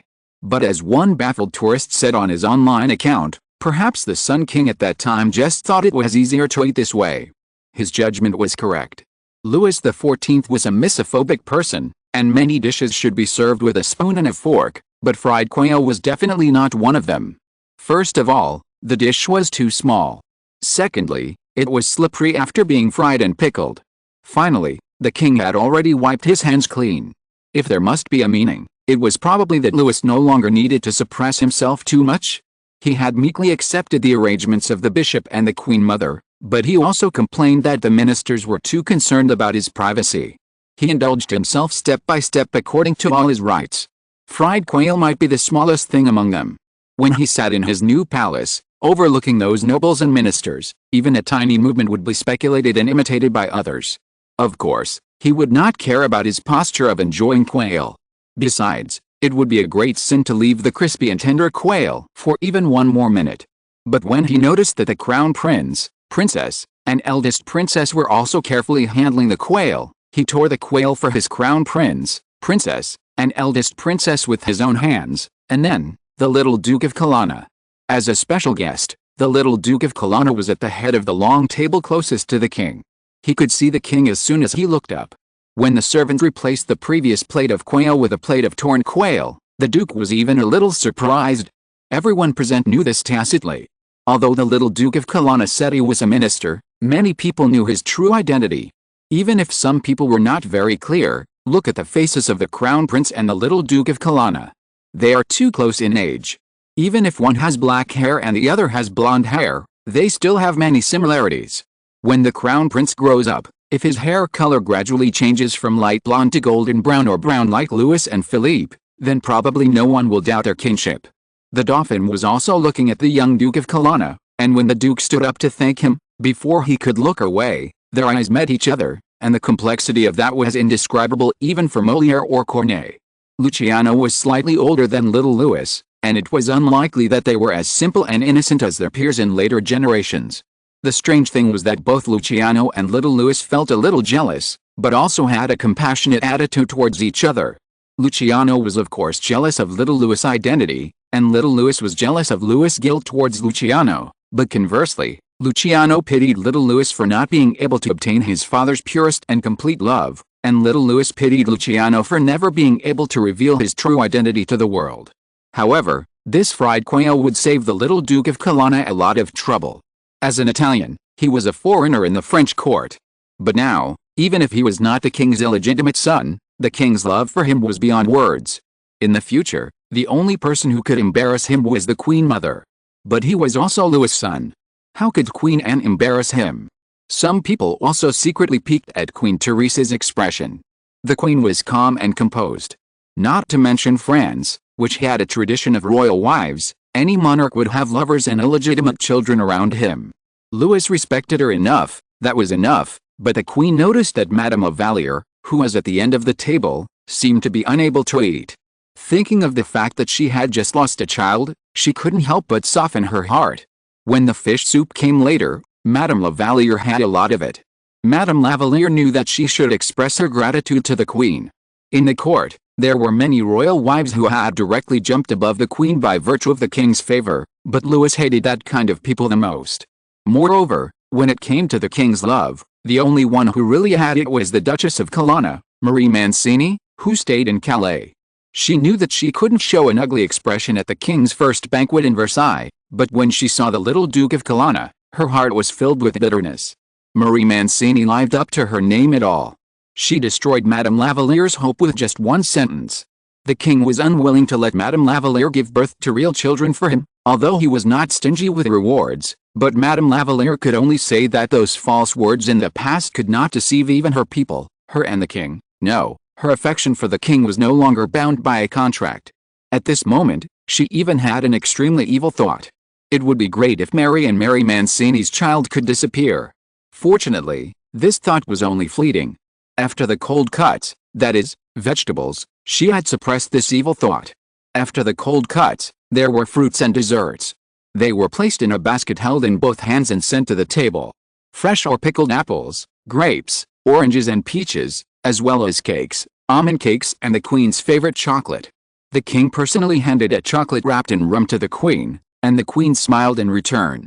Then, under the gaze of the people, the King put a few more chocolates on a plate and had the servants bring them to Madame Lavalier. Madame Lavalier made a mistake at this time. She did not thank the King immediately. You can say it is an act of indulgence, which is very common among royal wives, but more people saw that Madame Lavalier was rude. I guess there were rumors in the court in the next few days. Seeing this, the Duke of Orleans immediately extended a plate to the King as a joke. The King glanced at him and put some peas on the plate. The Duke of Orleans immediately showed a sullen look. He disliked vegetables the most. Even beans were the same. This move came very timely. People's attention was immediately diverted by the King's brother. They took note of this funny thing in their hearts and prepared to mention it in the salon or banquet later, so that they could boast to people that they were also guests of the King. This was the first banquet in Versailles, so there were so many guests. If they wanted to dine with the King again, their hope would not be so great. Prince Condé watched this good show with great interest. This play might be more fascinating than the drama arranged by the King after the banquet. He was not worried at all about whether he would have another chance to dine with the King. Although he was not as brave and good at fighting as his brother Prince Condé, he had completed the two important tasks entrusted to him by the King well. Just look at what he did today and it is clear. When he retracted his gaze, the Duke of Mortimer opposite him caught his attention. This duke was also quite famous in the court. The main reason was that he was actually with a man who had no title and no a woman with a surname and no dowry got married, and she also specifically used her merits to ask for permission from the King. However, this Duchess of Mortimer has never appeared in the court, but the heir she gave birth to for the Duke of Mortimer has become the best playmate of Prince Louis. People say that the woman is a witch who made the Duke dizzy with her beauty. Prince Conti must say that he is also very curious, but considering the sacrifices made by the Duke of Mortimer for this lady, if he asks to meet her, the Duke of Mortimer will definitely throw a duel in his face. This is better to forget. Prince Conti, who thinks he is better at playing the flute or dancing than swords or muskets, thinks so. In addition, it is said that the three daughters brought by the lady before, which is the second permission obtained by the Duke of Mortimer from the King, have obtained the surname of the Duke of Mortimer and a dowry. The eldest daughter seems to have become the wife of a marquis. What Prince Conti found strange was the expression of Duke Mortimer. He kept looking at the King, but unlike the others, his expression was not admiration, love, fear, or desire for the benefits that the King's power could bring to himself, but a more subtle one, as if the King had taken something away from him, but he couldn't put it into words. Even Louis probably could not have imagined that what bothered the Duke of Mortimer was the eldest daughter of that lady, the eldest daughter of Varro-Vesalius. She was now the Marquise of Montespan, but this marriage was not based on love or worldly pressure. In fact, the reason why this bold lady accepted this marriage was to be with the King, to replace Madame Lavalier and become the King's royal wife. The Duke of Mortimer could not help but be stunned. Yes, his wife had not lost her beauty for more than 10 years, and because of her pampered life, she became even more beautiful and charming, and her daughter seemed to have inherited her beauty and charm. Although the Marquis of Montespan knew that the Duke's daughter did not live up to the name, he still succumbed to her skirt as soon as he saw her and was willing to be her slave. This time when the King returned to Paris, if Madame de Montespan had not been pregnant, under the persuasion of the Duke, she agreed to give birth to an heir for her husband first, and the date of delivery was in the next few days. The Duke and the Marquis de Montespan would never allow her to travel hundreds of miles to Versailles, and she did not want the King to see her bloated appearance. Otherwise, the court today would definitely not focus only on Madame de Lavalier or the Queen. No one knew about the Duke of Mortimer's distress. When Prince Conti went to watch the open-air drama together, he tried a few words, but how could the Duke let him find out easily? He did not agree with Madame de Montespan's idea.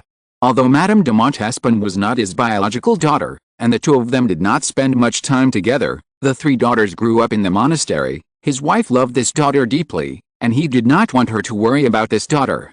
But he was not sure he could convince Madame de Montespan. She had always been a very opinionated and thoughtful child, even a little cold, or it would not be an exaggeration to say that she was very cold. Duke Mortimer remembered the letter she wrote to Varro-Vesalius, which he had read. Although there was no lack of instigation from Count d'Artagnan, the letter was, without exaggeration, asking Varro-Vesalius to die. This was because Duke Mortimer was only willing to acknowledge them and give them a dowry, but he could never love them and accept them from the bottom of his heart, especially the eldest daughter. Louis did not notice the Duke of Mortimer's strangeness, and said something in the same cold tone. He had no work to assign to the Duke of Mortimer recently, and of course he would not pay much attention to him. After the banquet, there was a tragicomedy cooperated by Molière and Corneille, which was performed outdoors. Relying on his position higher than everyone else, with curtains on both sides and behind, Louis simply closed his eyes and had a comfortable sleep. There was another ball to be held next, and then a small banquet after the ball. After the small banquet, interspersed with gambling and games, he could let go of his tired body and have a good rest. Chapter 207 The Triumph of Louis XIV, 7. The small banquet was held in the Queen Mother's suite. There were fewer people qualified to participate and the atmosphere was more lively. The king sat next to the Queen Mother and hardly spoke. Now there were few people who could force the king to speak, but when the Queen Mother spoke, Louis would still listen carefully. He was still grateful and loving to his mother, but he was still surprised when he heard what the Queen Mother said. "Oh," he said, "of course I would like to have a nephew, but the problem is, I have something important to say to Henrietta next. Do I need her to do anything?" "Yes," Louis said, "you know, I'm preparing to continue to move north. If possible, it is not impossible to take over the Netherlands in one fell swoop, so I need Henrietta to return to England. I want to reach an alliance with Charles II. I'm afraid it won't be easy." The Queen Mother said. Charles II was a king after all. Although there were constant fights between Britain and the Netherlands, Charles II might have regretted selling Dunkirk to France. If France got the Netherlands, the enemies Britain would have to face would only become more difficult. For Britain, the way to gain the greatest benefit was to aid the Netherlands and then drag France into this dirty quagmire. However, in view of the setbacks suffered by the British Navy in the previous two battles, the Parliament and the King reached a rare consensus that the Netherlands must be Britain's enemy. But France was not Britain's friend either. In this way, the Duke of Orleans and his wife, Henrietta, had the honor of accompanying the king for breakfast early the next morning, although the people in the court unanimously believed that the king was too gracious to his brother. "They are just jealous." Philip said this to Henrietta, and Henrietta smiled in response. The king had breakfast in the small reception room of the king's suite. Looking out from the huge glass windows, one could see the pale golden sunlight shining on the dark green holly. A fountain with vines winding around it was filled with chirping birds, and water droplets reflected in the air to create gorgeous and delicate rainbows. However, those who knew the inside story would be amused and confused. The king chose this place because the Palace of Versailles was not completed at all. Except for the Grand Gallery, the main hall, the king's and the Queen Mother's suites and a small number of rooms, other places even had exposed cement and wooden beams. The only gardens that could be seen were the courtyard opposite the Grand Gallery and the holly maze on both sides. In fact, after the Versailles project was completely completed, the king and the Queen Mother's suites would have to be relocated again. The victory banquet was held in Versailles at night to block those sharp sights. After all, in the dark, with a reflection of torches, candles and fireworks, it would be difficult for anyone to notice that in this new palace, there was only one layer of curtains, very few statues, and the wainscoting and gilded picture frames were fixed together, because there was no wainscoting behind the portraits. The king's suite was the best prepared, and it was also because the king's configuration was originally the most complete. On the battlefield, he also had his own brass bathtub. Now in the bathroom on one side of the suite, the king's bathtub is still silver. Only a few people know its origin, but after it spread, people imagined Versailles as the Sultan's treasure house or a gift from God. However, the king had his own glass workshop. Of course, you could also call it a huge factory, where technology and magic coexisted, and he was able to produce glass that was more than 9 feet long and wide. These glasses were first used in Versailles. Without the obstruction of the frame, people sitting in the room felt like they were sitting in a courtyard, enjoying the uncompromised beauty, and compared with these gorgeous scenes, the meals on the table seemed a bit shabby. Vattel fainted after the banquet last night. The king and Philip explained that the doctor said that Vattel could be woken up, but considering Vattel's fear of the king, let alone the fainting caused by nervousness and busy work, even if he died, he would die in the king's kitchen. Thinking of this, the king simply asked the doctor to feed the royal chef some strong liquor and let him have a good rest. Yesterday's banquet was not only those in the hall, but also the bread and light wine in Versailles and on the road were all handled by Vattel. Any inconspicuous things, as long as the quantity is reached, are a heavy burden that ordinary people can hardly imagine. However, Vattel was able to achieve achievements beyond the king's expectations, which made the king very satisfied. The king's breakfast has always been rich, but ordinary. He doesn't like to drink in the morning, nor does he like to eat something too greasy. But Philip saw that the food here is not the kind that the king usually eats. The huge bread was filled with butter and sugar, pickled pork fat, pepper soup mixed with offal, and the only thing that was familiar to Philip was the steaming tea in the gold-rimmed porcelain pot. "A little secret," Louis said, holding Philip's hand, "don't tell anyone." "But how can you eat the same food as those common people?" Philip also whispered. Occasionally, Louis made a face and asked his brother to sit next to him. "Remember what we ate at the Red Children Market and the Saint Germain Market? Common people's food is not so unpalatable." He kindly extended his hand and led Henrietta, Duchess of Orleans, to sit down. Henrietta also discovered these foods that should not appear on the king's menu. "Vattel will be scared to death," she said. "I'm just a little curious about what he provided to those civilians," Louis said. He sat down and tasted a piece of bread, then scooped a little pepper and offal soup, and then slowly ate the pickled pork with the bread. It can only be said that Vattel really understood his intention. The bread was added with salt, a lot of sugar and butter, so it was not well fermented, but fluffy. The pickled pork used the fattiest piece, which was like solidified pork. The pepper and offal soup contained a lot of offal, and peppers and ginger were put in at all costs. Of course, it was also very salty. Louis's refreshing and light taste directly affected the entire court. Philippe could not even eat a small portion. He had no need to hide in front of his brother and drank up the king's tea in a short while. Fortunately, Bontemps had prepared it and new tea was served the next moment. Henrietta unexpectedly liked the pepper and offal soup. Perhaps she had realized that, apart from the king's wife, Queen Teresa, the crown prince and princess, and occasionally Madame Lavalier, the only one who accompanied the king for breakfast was his brother Philippe. It was obvious that she had received such an honor today because the king needed her service. It would be a lie to say that Henrietta had no expectations of the position of queen, and the king was indeed a gentle and humble man. To be honest, with the Duke of Orleans' arrogant temperament, he seldom took outsiders seriously except his brother. It was almost impossible for him to consider his wife's feelings.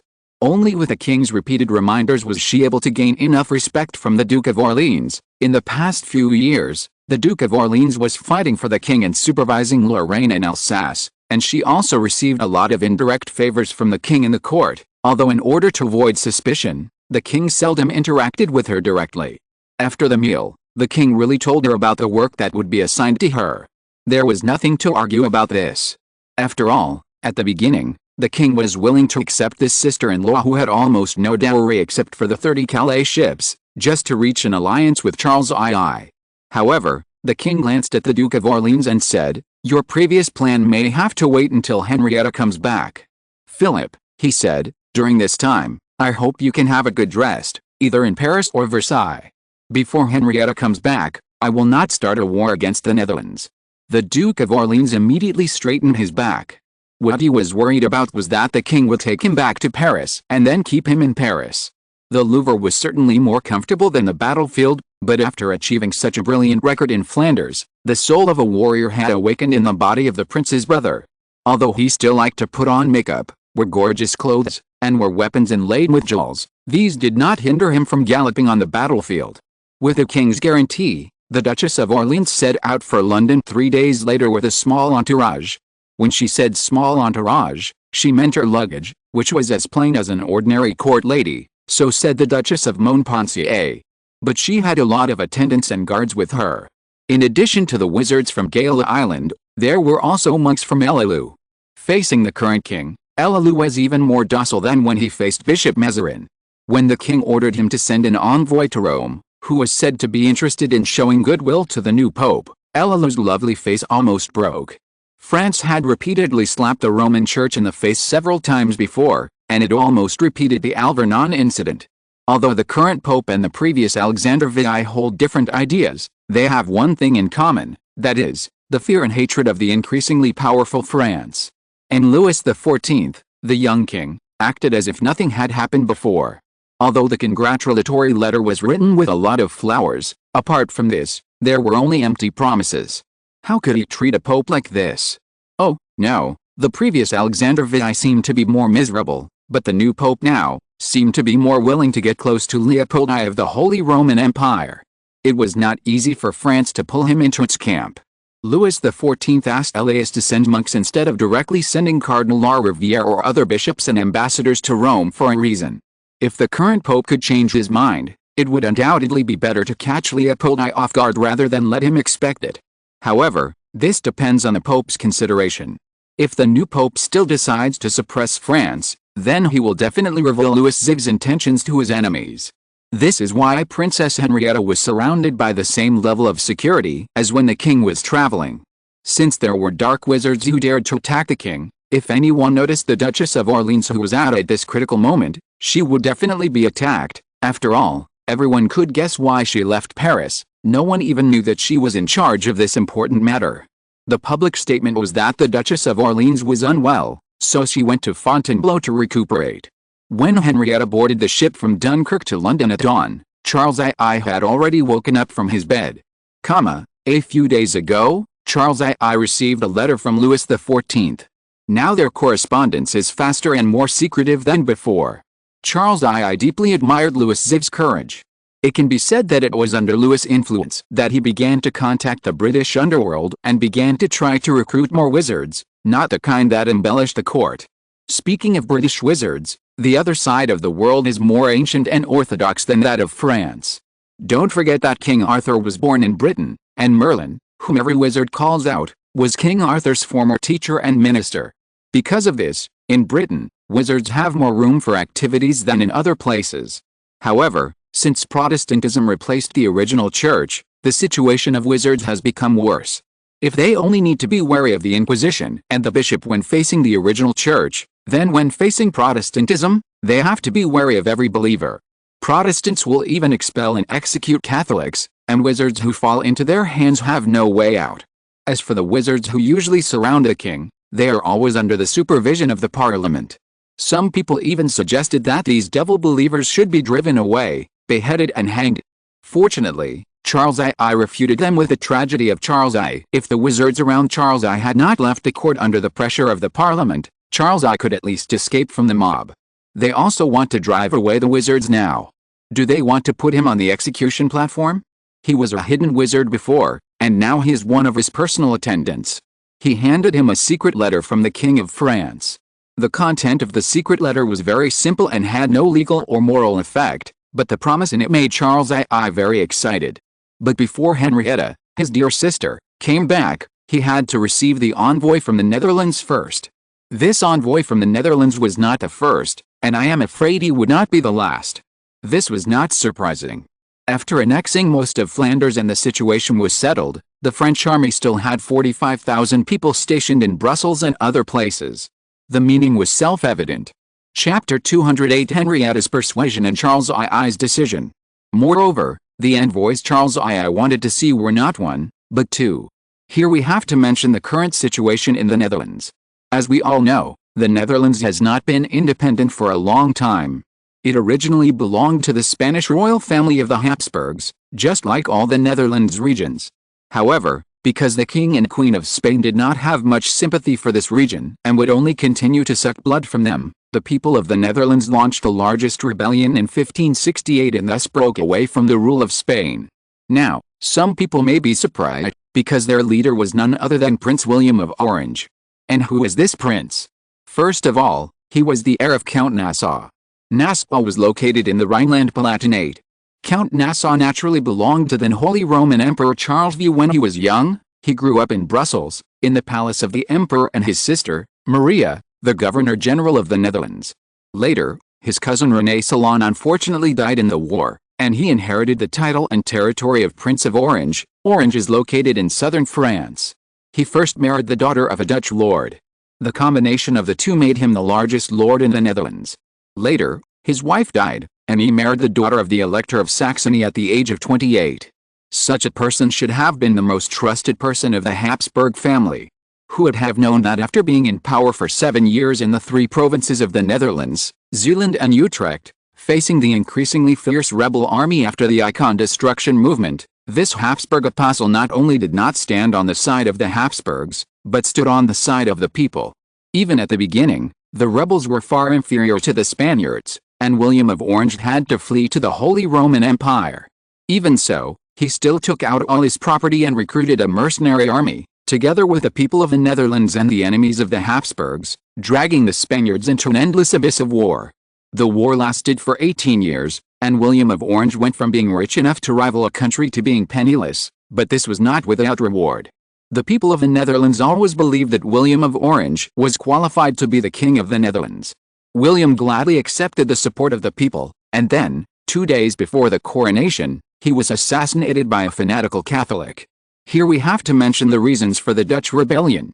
In addition to the heavy taxes mentioned earlier, most of the people in the Netherlands are Protestants, and the Spanish Inquisition not only has the right to judge these pagans, but also has the right to confiscate all their property. After suffering constant exploitation, even the last bit of property and the safety of their own and their loved ones could not be guaranteed. It is no wonder that these Dutch people decided to rise up against the tyranny of the then Spanish King Philip II. William of Orange was originally a Catholic, but after deciding to side with the Dutch, he converted to Protestantism and became a Protestant. It's a bit chilling to say the least. William of Orange can be said to be the most important reason for the independence of the Netherlands. It can be said that without him, there would be no Netherlands today. But after his death, the Dutch seem to have immediately forgotten his kindness. The Netherlands was clearly divided into 2 factions. One faction belonged to the Republicans, who were the main members of the current Dutch parliament. They believed that any kind of autocratic political system and any dictatorial monarch were a blasphemy against freedom and justice and were not allowed to exist. They firmly disagreed with the Netherlands being ruled by a king again. The other faction was some people who were more inclined to the monarchy. They supported William of Orange's successor, William II, as the ruler of the Netherlands. William II was naturally quite dissatisfied with the Republicans. To him, his father was the founder of the Netherlands, and he and his descendants were the indisputable rulers of the Netherlands. For this reason, he had contacted Louis XIV, intending to use the power of the French to attack those areas that disobeyed him, so as to own the entire Netherlands. However, before the alliance was reached, he suddenly died of smallpox at the age of 24. His posthumous son came into the world 8 days later. It is hard to say whether that was the work of a dark wizard like Bosch. The one who can now speak as the ruling power of the Netherlands is the heir of William II, the 19-year-old William II. His mother is the daughter of Charles I, which means he is the nephew of Charles II. Unfortunately, this cannot affect the relationship between Britain and the Netherlands, because the young prince cannot yet grasp the power that originally belonged to the Orange family. His father died suddenly when he was born. In order to fight for the guardianship of William II, the so-called regency, his grandmother and mother broke out in an unprecedented war.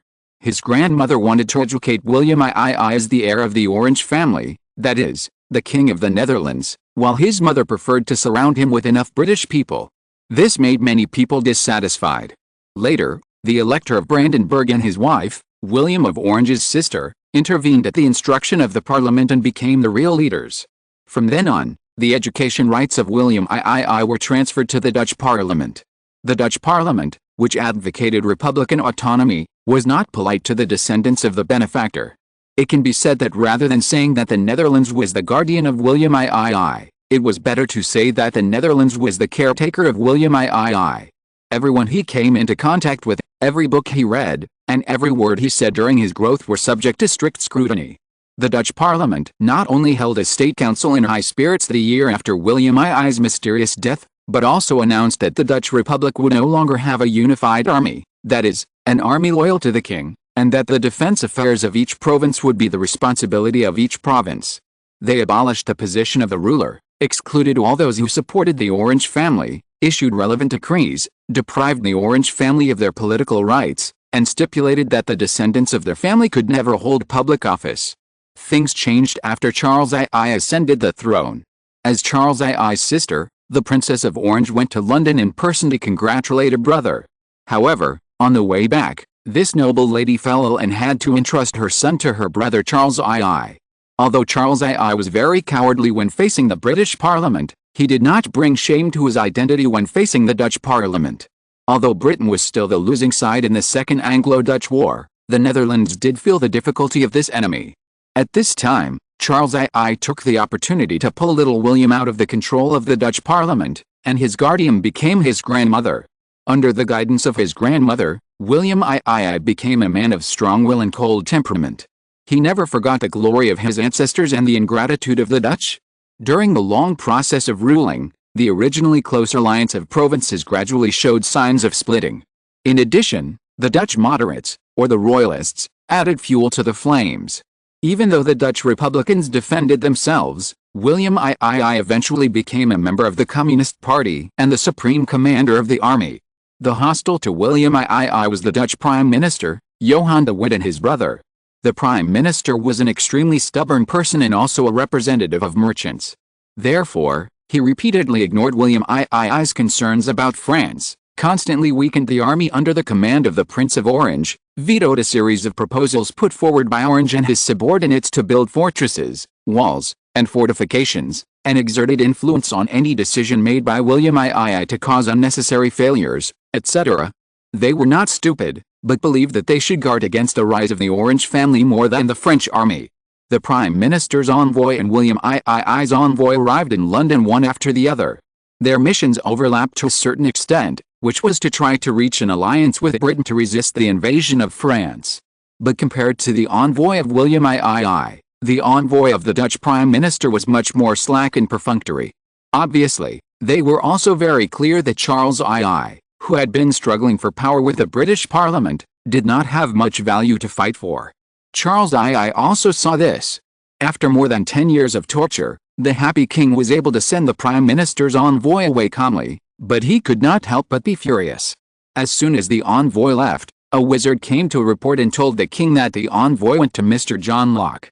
Mr. Locke said that he was a philosopher, but in fact he was the think tank of Earl Shaftesbury. Earl Shaftesbury was a royalist, but since the time of Charles I, he became a crazy rebel. Not only was he always wary of the king, whether it was Charles I or Charles II, he was also extremely hostile to France.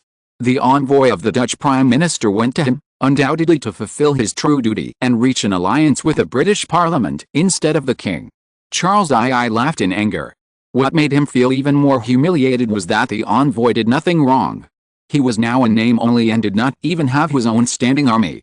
Later, the envoy of William II dealt him another huge blow. It was not because the envoy went to Mr. Locke or any other rebel, but because Charles II found that he could not give his nephew any help. He had no money, no armaments, and no soldiers. His ideas could not shake the ideas of the members of Parliament, and his suggestions would only make them make decisions that went against their will. He could not become an enemy of France. Not to mention the protection and help that Louis XIV had given him. Just because Louis XIV valued and supported the power of the monarch, Charles II, who was also a king, had to cheer loudly in his heart. If Louis XIV was defeated in the war with the Netherlands, what good would it be for him? No. The only one who would be proud was the Parliament, and the little power left in his hands would be further taken away. When William II's envoy left, the sight that he thought was well hidden, a mixture of pity and disappointment, hurt Charles II's heart like a file. He almost cancelled the secret meeting with Princess Henrietta. Fortunately, he resisted his impulse. When people lit the candles, the wizard brought Princess Henrietta, who was Charles II's sister and had the same name as their mother. Before Charles II ascended the throne and was in exile, she and her mother took refuge under the Queen Mother of France. Princess Henrietta, also the Duchess of Orleans of France, met Charles II. The first thing they did was to look at each other's faces. Both of them had the same idea, so they laughed together. Charles II looked at Henrietta. His little sister had a ruddy complexion, round body, and wore expensive pearl and diamond jewelry. There was no sadness on her face. It can be seen that although she was an Englishman and had only one daughter with the Duke of Orleans for the time being, she did not suffer too much in the French court. When he was relieved, Henrietta was also looking at her brother. Compared with Henrietta, Charles II was much worse than she thought. Charles II was born in 1330, 8 years older than Louis XIV, but now he looked like he was 18 years older than Louis XIV or more. His curly hair was covered with a layer of white frost, and there was a pair of huge bags under his cloudy eyes. The corners of his mouth and eyes were covered with mean wrinkles. Although his clothes were luxurious, his arched belly and thick neck showed that his health was worrying. "Oh, my brother," Henrietta could not help but cry out. She rushed forward, threw herself into her brother's arms, and shed tears in pain. "God is my witness," she said sadly and angrily, "they have tortured you into this state." Even Charles I could not help being moved. He did not have much affection for his sister, mainly because they had hardly met.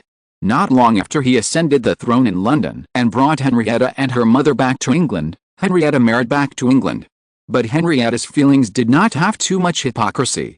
Although she did not have any deep memories of her brother, she had been in the Louvre for a long time. Because of Louis, she knew the feelings between relatives and the authority that a king should have very clearly. When she saw her brother so decadent, she could not help but reveal some true feelings.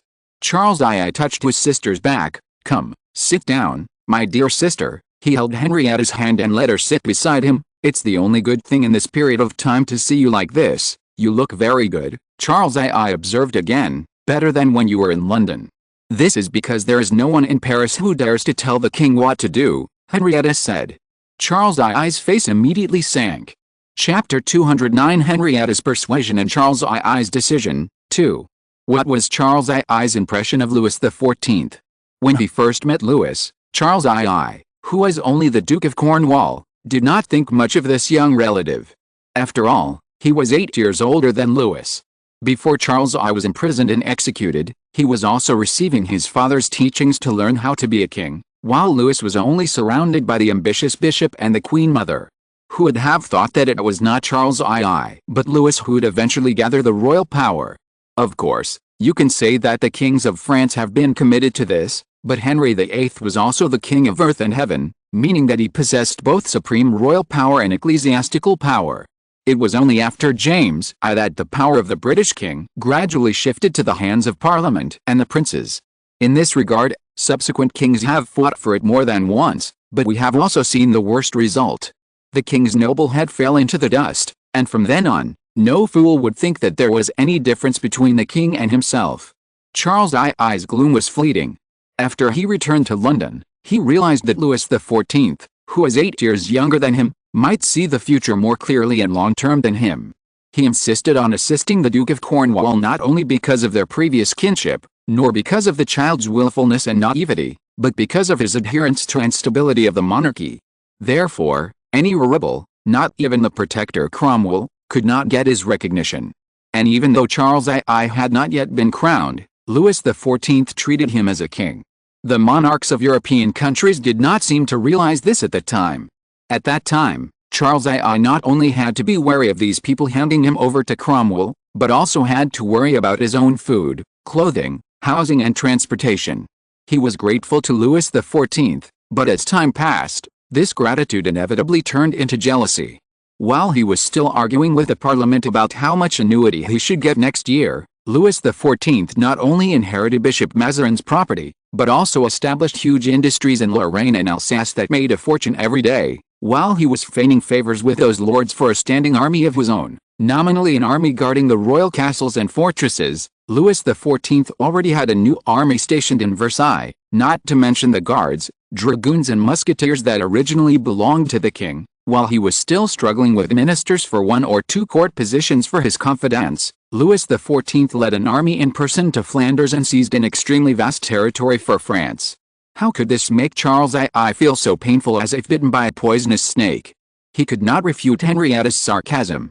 Fortunately, Henrietta was just pretending to be careless.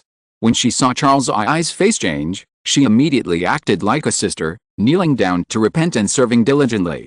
It was not easy for Charles I to slowly soften his expression. "You have become reckless," Charles I said reproachfully, but there was not much real anger in his tone. "Are you the same in the French court?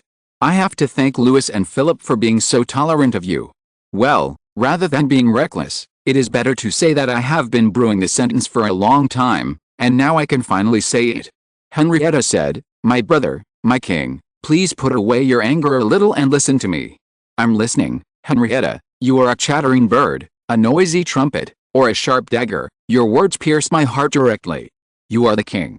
As you said, in name only. You need money, weapons, soldiers and generals loyal to you, and obedient ministers and subjects. This is exactly what they fear. They will do whatever it takes to strangle all my attempts in the cradle, even if they have to execute a king of each other. Oh, look at me, Henrietta, they have already done that. So we especially need an ally. Who? Louis XIV. Who else but him?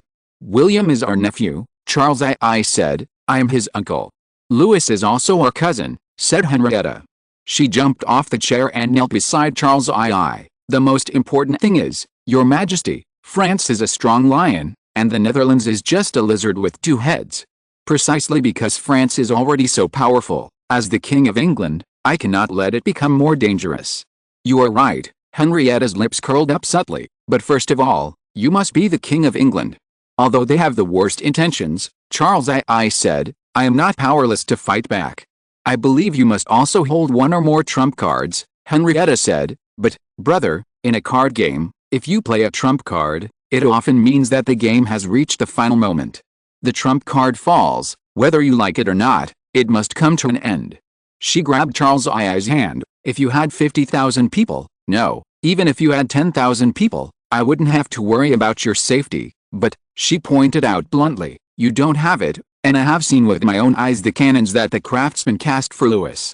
The cannons are engraved with these words, the king's last argument. My dear brother, although I am shallow and ignorant, I also know that this sentence is really a warning. So Louis let you seduce me. Charles I suddenly thought of something and smiled. It is said that Leopold I is in such a difficult situation now because he once got 500,000 gold louis from Louis XIV. Although neither Louis XIV nor Leopold I would publicize it, Leopold I's strange behavior in the War of Flanders had long aroused people's suspicion. Then they heard that the Grand Duke of Tuscany in Florence held a document that was very important to both France and the Holy Roman Empire. Those shrewd people guessed that Leopold I might have signed an alliance with France that was unfavorable to Spain. Although they didn't know what kind of devil Leopold I had encountered to go crazy like this, but they all believed that the benefits must be so great that Leopold I could not care about the Habsburg royal family in Spain. Charles I knew more. For example, Leopold I had indeed tried to buy Bosnia, and the envoy of the Bosnian governor had indeed visited several kings. However, in the end, the deal turned out to be a prank, a scam, a funny and vicious joke. I don't want to be the second joke. Charles I said. You are my brother, how can I watch you fall into such an embarrassing situation? You are also the wife of the Duke of Orleans and the mother of the Grand Princess. Charles I shook his head. What I bring is not a false promise, Henrietta said, but a solemn commission, my king. You don't have to worry. His Majesty does not need any signature or certificate. He asked me to tell you that if you are willing, France is not only willing to give the same return as Leopold I, but also willing to share the Netherlands with you. Sharing the Netherlands, Charles I repeated, it sounds so wonderful. The problem is that the Netherlands does not belong to anyone now. Neither I nor Louis have any rights to it, and even if I want to believe it, Parliament will not allow it. But you are the king, and your brother, the Duke of York, is the Minister of the Admiralty. The king has the right to declare war, and the Minister of the Admiralty has the right to command the navy to go to war. This is the second reason why I am jealous of Louis XIV.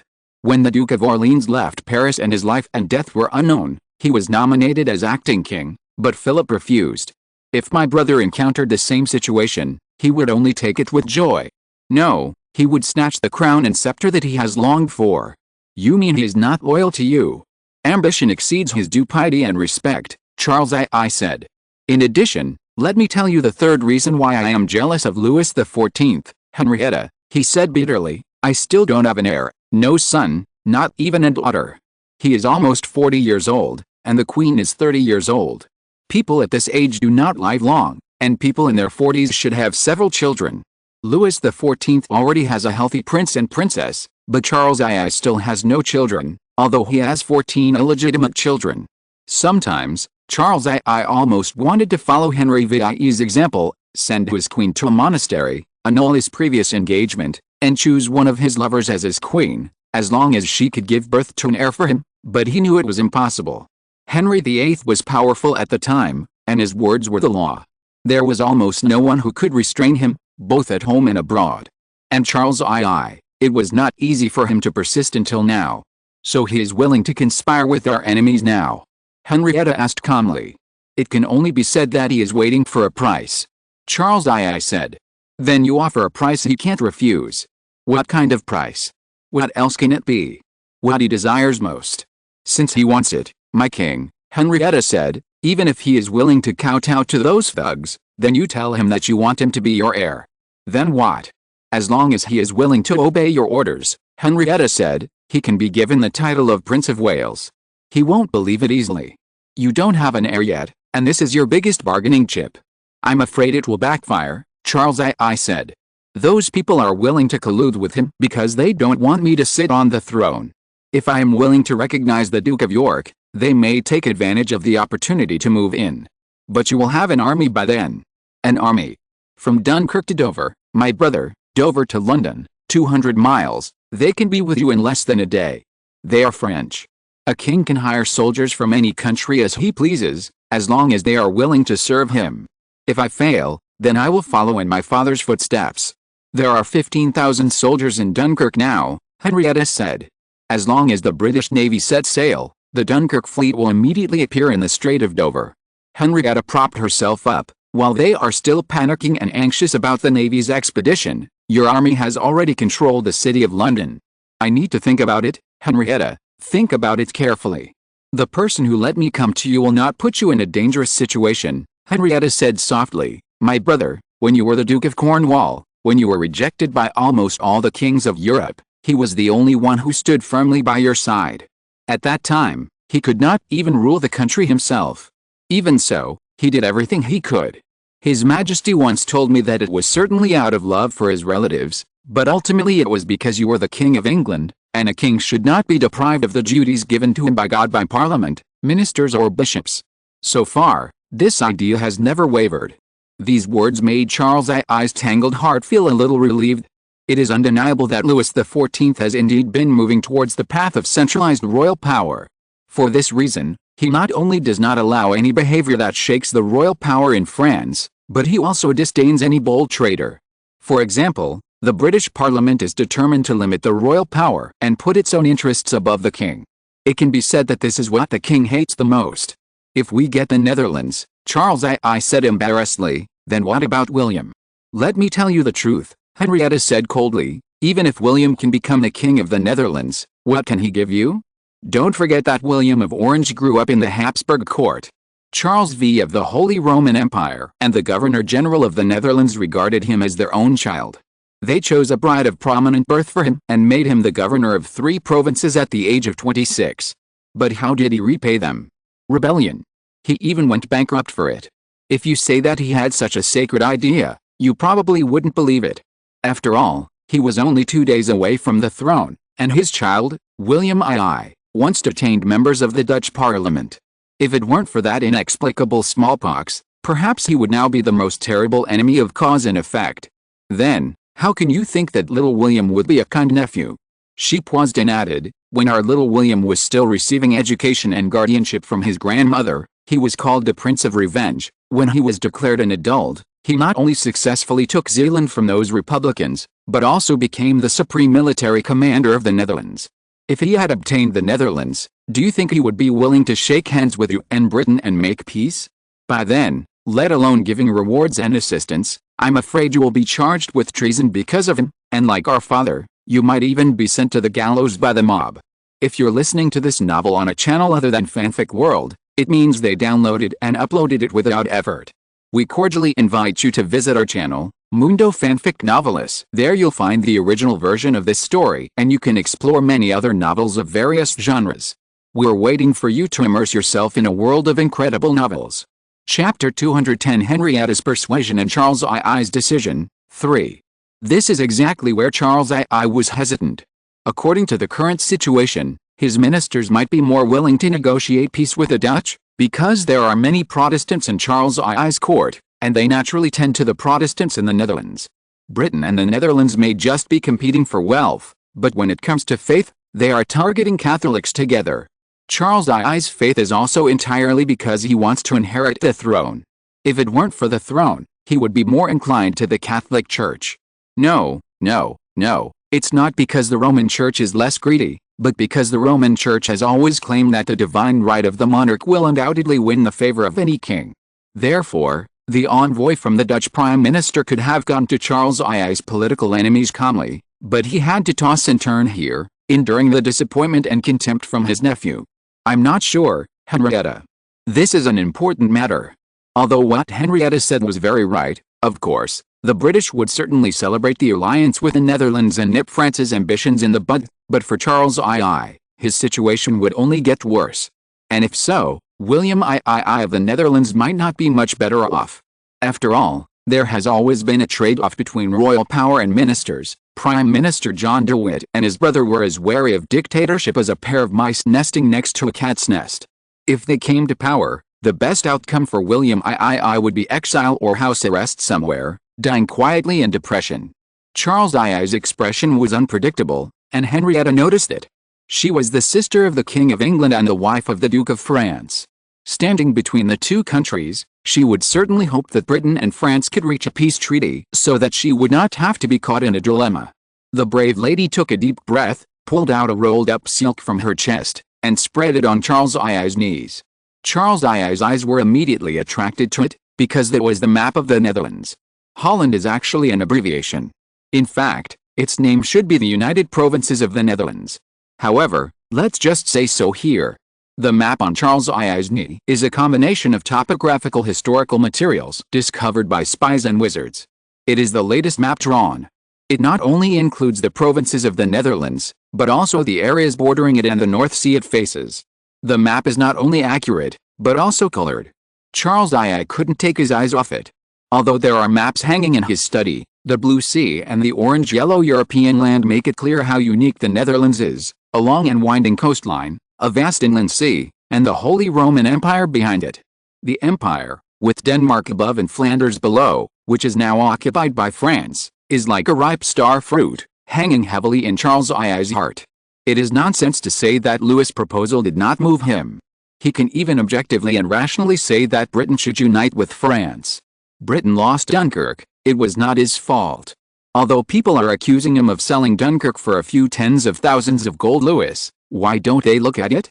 There were tens of thousands of French soldiers stationed in Dunkirk at that time, while the British soldiers who stayed there were all members of the traitor Cromwell. They didn't even dare to return to Britain, so how could they fight for Britain? I'm afraid they made the most sincere decision, which was to put down their guns and run away. Charles II was justified when he made that decision, and he is still justified now. What makes him difficult is that Parliament will certainly oppose it. They have always been wary of his dealings with Louis XIV, because they know very well that Louis XIV may be the ruler who attaches the most importance to the king's authority. Some Protestants even said angrily that this king not only regards himself as the master of the country, but also as a saint. He openly uses the title of a pagan god to crown himself and is proud of it. However, Charles II knew that they were just jealous. Like him, Louis XIV's actions not only did not arouse the people's resentment, but made them admire and worship him even more. It is said that not long ago, Louis XIV entertained thousands of guests in his new palace of Versailles. It is said that no matter whether they were from the provinces, Parisians, or Versailles people, as long as they went to the king's new palace, they would receive the treatment corresponding to their status. They ate and drank, watched wonderful dramas, and enjoyed the fireworks that lasted for half the night. The Protestants advocated integrity and frugality, and of course they were even more indignant about this, but Charles II longed for such a day in his heart. What did Louis tell you? Henrietta showed a touching smile. The Netherlands has 7 provinces, she said simply. Your Majesty is willing to give you 2 provinces. Charles II pursed his lips. To be honest, Britain had failed in the 2 previous naval wars with the Netherlands. Even if the Duke of York was willing to obey his orders and lead the army to war, it would only entangle the Dutch navy. Only the French army would really want to capture cities and plunder land. Louis' promise was generous. Charles II's fingers were tracing back and forth on the map. The territory of the Netherlands was like a leaf. The provinces of Holland and Zeeland were on the edge of the North Sea, and the coastline meandered on their west side. Utrecht was located in the center of the provinces, but it was the most important city in the north. Friesland and Groningen were located above the Netherlands and bordered Denmark. Overijssel and Gelderland were closely connected with the Holy Roman Empire. Louis was willing to give Charles II 3 provinces. Which 2 provinces would they be? One of the Netherlands or Zeeland must be included, Charles II thought. Then there's Utrecht. Although Utrecht is not by the sea, it is the transit point of Amsterdam Rhine River. Without Utrecht, the development of Amsterdam will be curbed. Charles II is not sure whether Louis will hand over Utrecht to him, but he does not want Upper Eichsel in Gelderland. He does not want to directly confront the Holy Roman Empire. It is no exaggeration to say that if Leopold I decides to take back the Netherlands with all his might, then these 2 provinces will inevitably fall into endless wars. But in this way, there will not be much room for Charles II. Then it will be one of Friesland and Groningen? There is no doubt that Friesland is better than Groningen, which is only separated from the Holy Roman Empire by the mouth of the Am River, but in this way he has almost taken all the benefits, and later, he must also consider the development of France and Britain. There is no doubt that if his ministers were to come and see, if there was Zeeland, or the Netherlands, or one of the above-mentioned provinces, they would definitely be willing. Britain is a huge island, and what they need most is a place on the European continent. Dunkirk is their last stronghold, but the damn rebels still lost it. Charles II accused himself in his heart with a clear conscience, and then he lowered his head. Well, Henrietta, he said, if he is willing to give me 3 provinces, I am willing to consider this matter. Henrietta was really surprised. In fact, Britain did not have to pay much for this alliance. After all, the war between Britain and the Netherlands had almost never stopped. They could say that they just took the price they had to pay in exchange for more benefits. She couldn't help frowning and uttered a sigh. I'm not doing this all for Britain or for myself, Charles I said quickly. I just want you to know, Henrietta, the 3rd province I want is for our little William. Little William. William I of the Netherlands, Charles I said patiently. I need Zeeland, or the Netherlands, and then Utrecht, and then, Louis can arrange it however he wants. If he wants the Netherlands, he can take Friesland, and if he wants Zeeland, he can take Gelderland, and Utrecht. We will leave it to William I, so that there will be a natural barrier between Britain and France, so that, at least when Louis and I are in power, we can maintain a precious friendship. Henrietta glanced at Charles II. Although she was only a princess, she was not stupid because she had been exposed to the court. She could see what Charles II meant. Charles II was the only person William I could rely on. If it were not for the intervention of the Jolly King, William I would still be imprisoned in the hands of his aunt and uncle and would not be able to accomplish anything. Although what Charles I did later could be said to be a betrayal of him, at that time, there was only one king in Utrecht. Who else could he seek help from?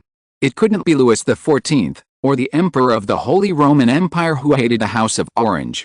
Charles V was the ancestor of Leopold I. Leopold I would not have much patience for William of Orange who betrayed the Emperor's trust.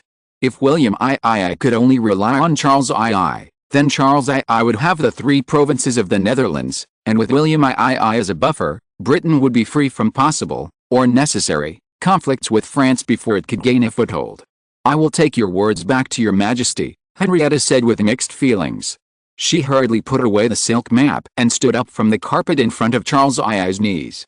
Charles I also realized that he had put Princess Henrietta in an awkward situation. As if to express his apology, he personally took the cloak that the Duchess of Orleans had draped on the chair and put it on her attentively, and then personally escorted her out of the room. It could only stop there. The court was full of eyes and ears. If others knew that Princess Henrietta had returned to London, it would not be a good thing for her and Charles II. After completing her mission, Princess Henrietta could only stay in London for 1 day and 2 nights. On the next day, she saw the Duke of York going to Whitehall Palace from the small building where she was staying. Not long after, he left the palace again. Then the king's messenger came to Henrietta and gave her a note with a familiar handwriting on it, asking her to come to the palace again tonight.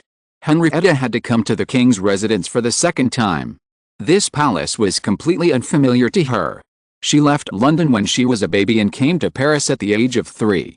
So at the beginning, she really hoped to marry Louis XIV, because for her, the Louvre was her home. Even though she finally became the Duchess of Orleans, she couldn't help feeling waves of satisfaction. The Palace of Whitehall made her feel terrified, especially when she thought that her father was dragged out from here by the mob, thrown into prison, and then beheaded. Charles I was waiting for Henrietta in the original room. As soon as he saw Henrietta, he said eagerly, "I have convinced the Duke of York. He will do as I say. Did you promise him? Yes. When Charles I thought of this, a trace of gloom flashed across his eyes. The Duke of York would certainly not agree to this easily. He not only obtained Charles I's oath, he swore to God, but also obtained a document written by the king himself. It is no wonder that Charles I would be uncontrollably angry and regretful, because the previous Secretary of the Navy, Edward Hyde, Earl of Clarendon, was inclined to the king, but Charles I took into account that Hyde was old and might retire from the position of Secretary of the Navy at any time, so he presided over the marriage between the Duke of York and Hyde's daughter Anne. He thought that even if the Duke of York was not the second Philip, he would not be another Gaston. Who knows, maybe the Duke of York was willing to submit to the authority of the king and his brother at the beginning, but since Charles I had repeatedly provoked those Protestants and parliamentarians, their ideas would certainly change. For example, they did not seem to mind changing the king, and Charles I had no children. If something happened to him, the Duke of York would be the undisputed new king. The Duke of York's ambition may have been accumulated in this way in one gathering, salon, or private meeting after another. In response to his brother's request, he not only did not immediately stand on Charles I's side, but even strongly opposed it. If Charles I had not offered what he desired most, he certainly knew that Charles was dead and he would be the new king, but it was not impossible for Charles to have his own heir. The Queen was only 30 years old, but with the canonization in documents, even if Charles I eventually had a son, the Duke of York would still have the chance to compete. I know it's a little dangerous to let you come here again, Charles I said, but I must let you know, Henrietta, tell Louis that although my request may be beyond his expectations, I have also shown extraordinary sincerity.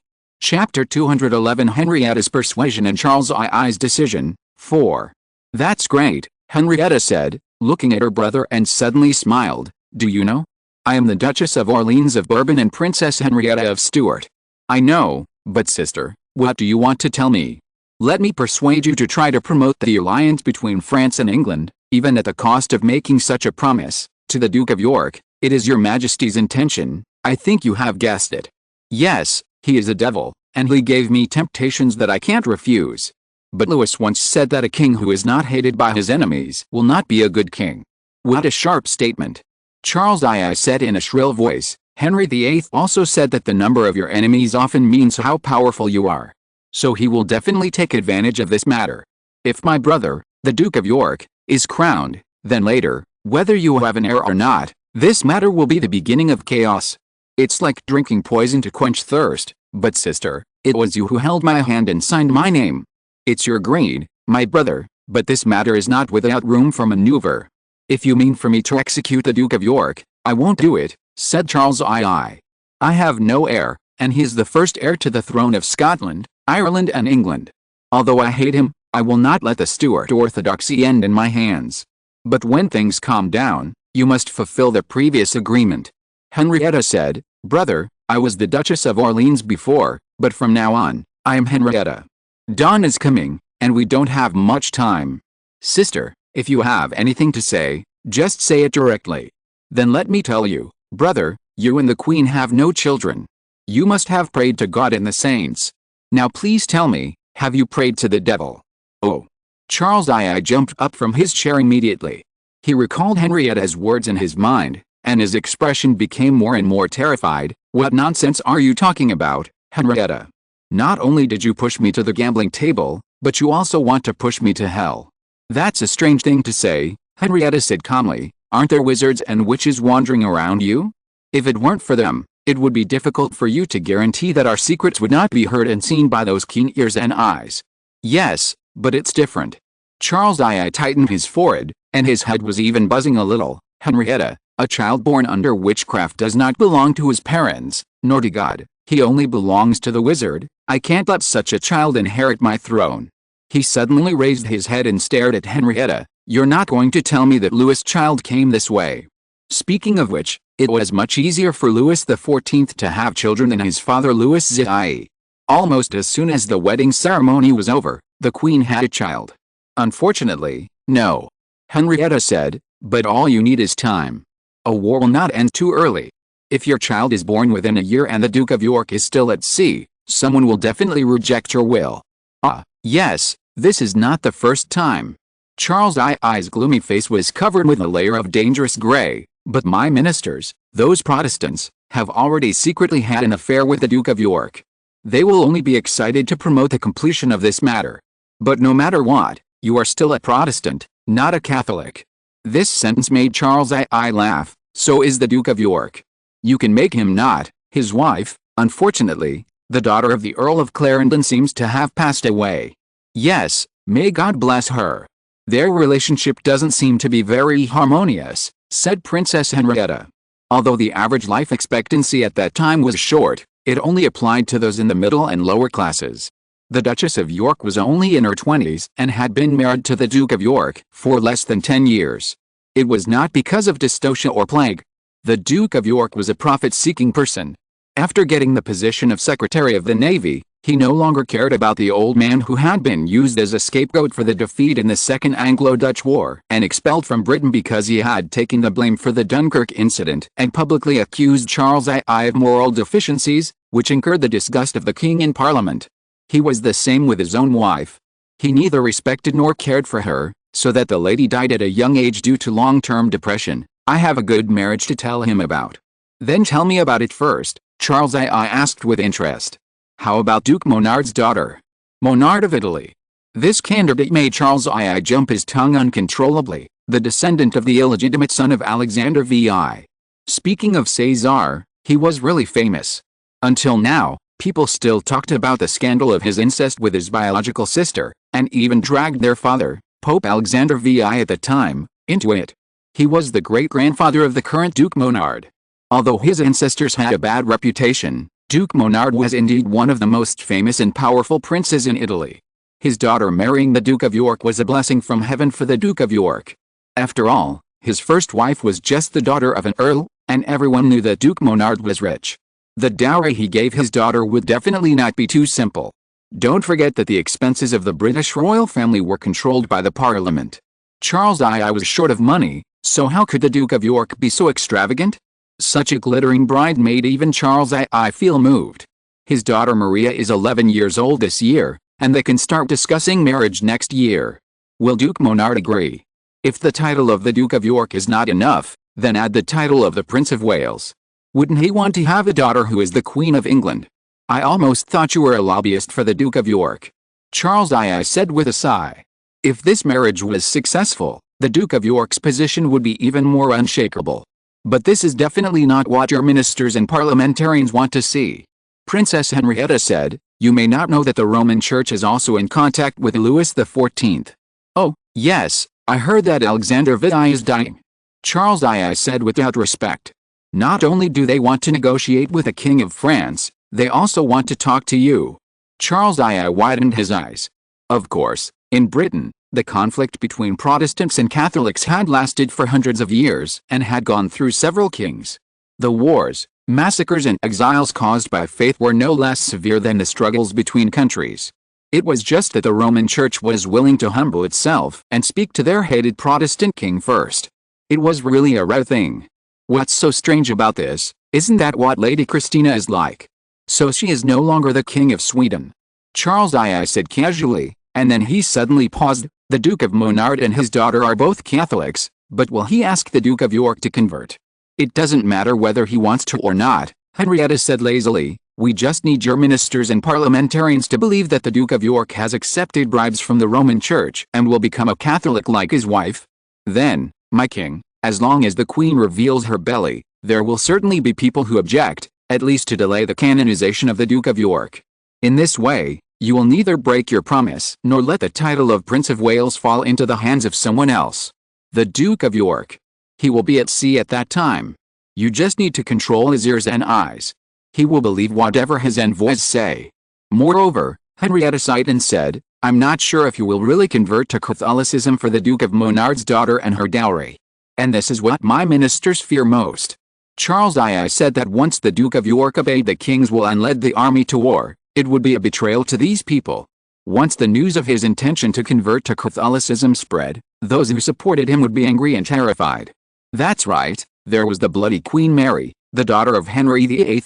After inheriting the British throne, She not only converted to Catholicism, but also restored the Catholic faith in the country and launched a massacre of Protestants. In the short 5 years of her reign, countless Protestants were forced to go into exile and convert, and more than 300 Protestants headed by Archbishop Cranmer were burned to death at the stake. The prisons in London were overcrowded. No Protestant would forget this tragedy, and they would never continue to support the Duke of York.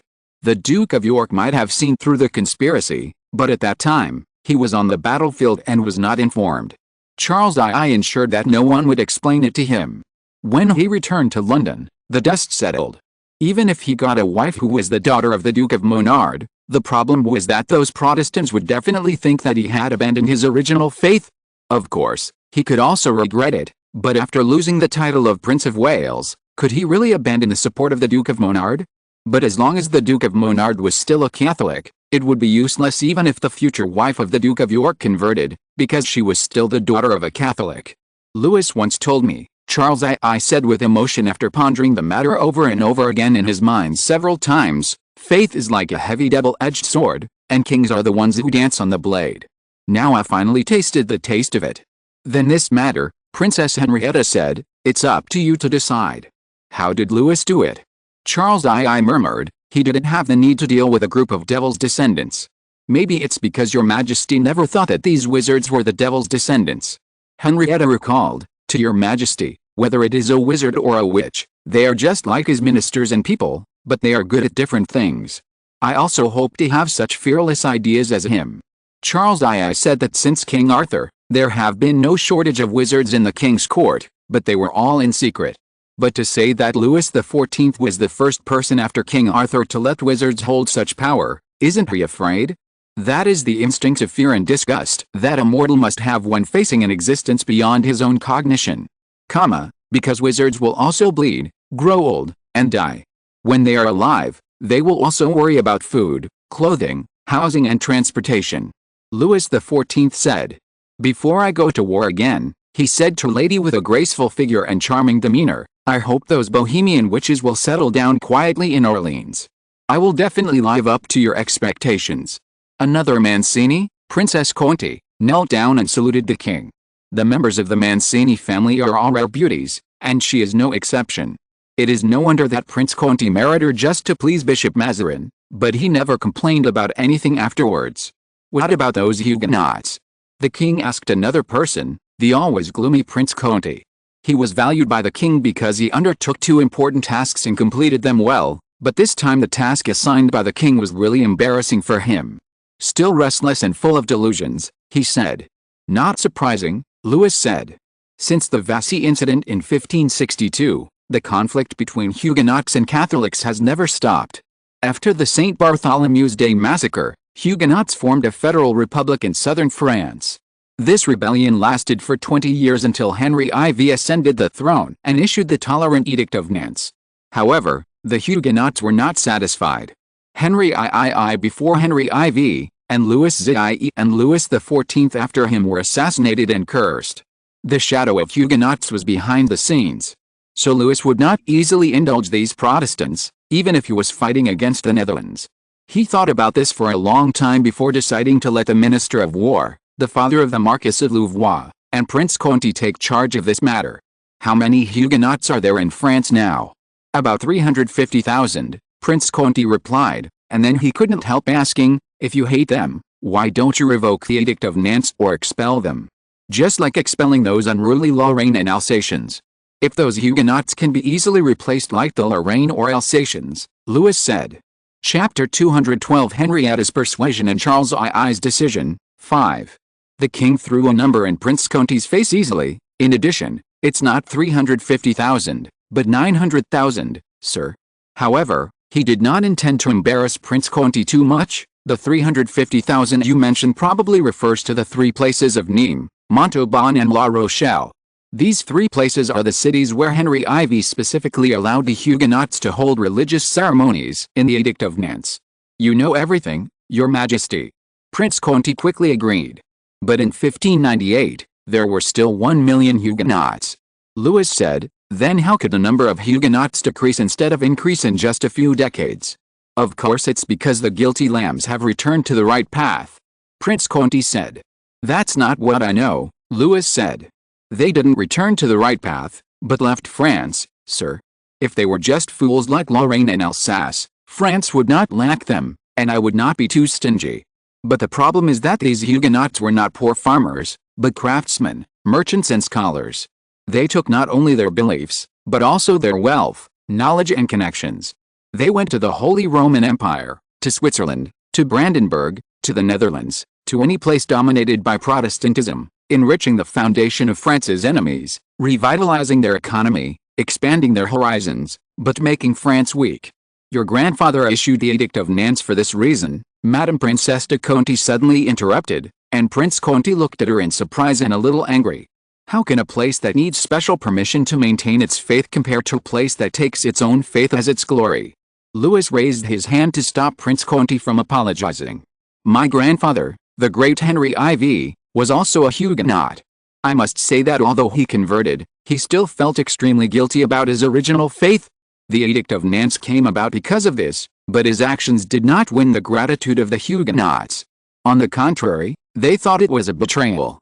My grandfather and father both died because of this, and I suffered several accidents because of them. They are indeed a group of ungrateful people. Prince Conti shouted angrily, and Louis smiled. To be honest, the Bourbon family was originally Huguenots, but later the Valois dynasty died out, and Henry IV, the King of Navarre, became the King of France. However, for this reason, he had to convert to Catholicism, which laid the foundation for his death. But to be specific, even if it was not Louis here, but any wise king, he would not shake his throne because of his faith. To put it bluntly, when Luther launched the Reformation, the French King François I also allowed Lutherans to give speeches beside the palace. So from when did France become a country with Catholic faith as the orthodoxy? Of course, it was because Pope Leo X and King François I of France signed the Bologna Agreement at that time, which gave the French king the right to appoint bishops and levy taxes on church property in the Roman Church. Of course, the French king would not want to participate in the muddy water of the Reformation. Because the Protestant Reformation was originally born out of the prince's desire to seize the church's power of personnel appointment and financial certification into their own hands. Without the motivation of interests, the kings would not even lift a finger, but in contrast, the French princes, merchants and guild masters strongly supported the reform. But that would be taking food from the mouths of the French king and cardinals. It is no wonder that Cardinal Richelieu hated the Huguenots so much that even with the Edict of Nantes, he still presided over several wars against the Huguenots in succession. For example, during the siege of La Rochelle, the bishop even went to the battlefield in person. His successor, Bishop Mazarin, inherited more than just the property of Bishop Richelieu. To the Huguenots, he was also a black bishop in red. As for Louis, he had no interest in the struggle between Catholics and Protestants. To be more precise, he hated these people's attempts to split France and create a state within a state more than just assassinating him. This was something the young king absolutely would not allow. For this reason, he not only had to strictly supervise these Protestants, but also prevent them from fleeing, because those exiled Huguenots did not live their lives in peace and order after escaping. They amassed wealth, recruited murderers, spread rumors, and sneaked back to France again and again, setting off waves of rebellion. I am not going to completely deny the Edict of Nantes, Louis said, but I will not sit idly by and watch them continue to grow without scruples. In particular, when he was on a personal expedition, France had to be as stable as a rock. So you are preparing the Great Migration, Louis said expressionlessly. If there is a grapevine full of fruits growing in front of your window, and you want the sweet fruits but don't want it to block your eyes in the warm sunshine, what should you do? Of course, you should transplant it to another place, but it is not easy to do this. There are many smart people among the Huguenots. They can see the king's plan at a glance, and people at this time are not willing to leave their homes. Philip, Duke of Orleans, will invite them.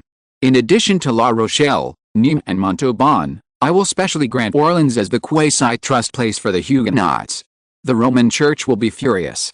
Prince Conti said. How can a mere Orleans compare with England, Ireland and Scotland? Louis said, when they still need me to mediate, they will not care too much about this. The cardinals of the Roman Church will not believe him, but will believe in interests. When the power of appointment and financial and taxation are still in the hands of the king, how can he show mercy to the Huguenots? Madame Princesse de Conti on the side looked thoughtful. In this case, the Duke of Orleans was an excellent candidate. First of all, although his inheritance right was relegated after the birth of Prince Louis, he was still one of the people closest to the throne. Anyone with evil intentions would never ignore him. Moreover, people knew that the Duke of Orleans was deeply loved by the king. If he asked the king to make Orleans a city with freedom of religion, the king would probably agree. Then, in order to win the conversion of the Duke, the leader of the Huguenots had to show sincerity. "But your majesty is really bold. After all, Orleans is much closer to Paris than Nîmes or La Rochelle. If the main force of the Huguenots is gathered in Orleans, it will undoubtedly be a threat to Paris, but at the same time, Paris will also pose a threat to them. I don't have the idea of executing all the Huguenots," Louis said, "except for the main culprit. They are also my people. As long as they are willing to be loyal to me and loyal to France, I am willing to accept them." After listening to this, Prince Conti breathed a sigh of relief. As long as the king did not want to use the army and muskets to drive these Huguenots to Orleans, but hung a sweet bait to bribe them, his job would not be difficult. He now finally understood why the king wanted him to do this. The original military leader of the Huguenots was Louis I de Bourbon, Prince of Condé, uncle of Henry IV. He died in the War of Jacques in 1569, which was a war between Catholics and Huguenots. Although the Huguenots have always regarded Henry IV and his descendants as rebels, they have never forgotten the glory of the entire Bourbon family, when the five brothers, the King of Navarre, the Cardinal, the Duke of Enghien, the Duke of Vendôme, the Count of Avicenne, and the Prince of Condé were all Huguenots. To them, if the Prince of Condé and the Prince of Conti converted to Huguenotism, they would be the most suitable candidates for the King of France. But before that, being able to persuade the Duke of Orleans to convert to Protestantism would undoubtedly be a poisoned dagger in Louis' heart. "What do you need?" asked the Prince of Condé. "Craftsmen, merchants, and teachers," said Louis. "Forget about the merchants and craftsmen," asked Prince Conti, "but those teachers, what they preach are inconceivable and stupid things." "They will bring about change," said Louis. He tried basic education in Versailles, but it was difficult. In an era when scholars were almost equivalent to priests, they were reluctant to condescend to teach the sons of farmers and craftsmen.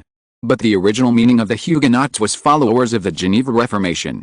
It can be said that they took the lead in attacking the Roman Catholic Church with education.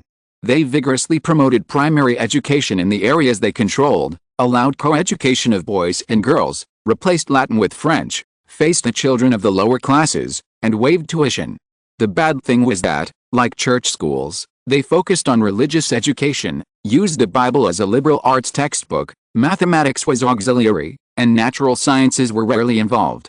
Moreover, the quality of teaching staff was not high, rote learning and corporal punishment were prevalent, and the teaching quality was not satisfactory. But these were corrected in the later period. The Huguenot priests continued to absorb foreign knowledge and experience. While expanding their horizons and influence, they also continued to train more teachers and open more schools. Even with the support of the king, there are only 14 schools in Paris and Versailles so far, while the schools in the Huguenot cities are as high as 65, which can accommodate thousands of students at the same time. Moreover, unlike students from church schools, Huguenot students pay more attention to practicality.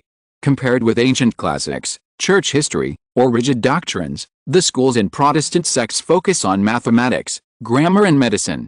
After leaving school, students have good cultural literacy, meticulous logical thinking, and the courage and ability to solve practical problems.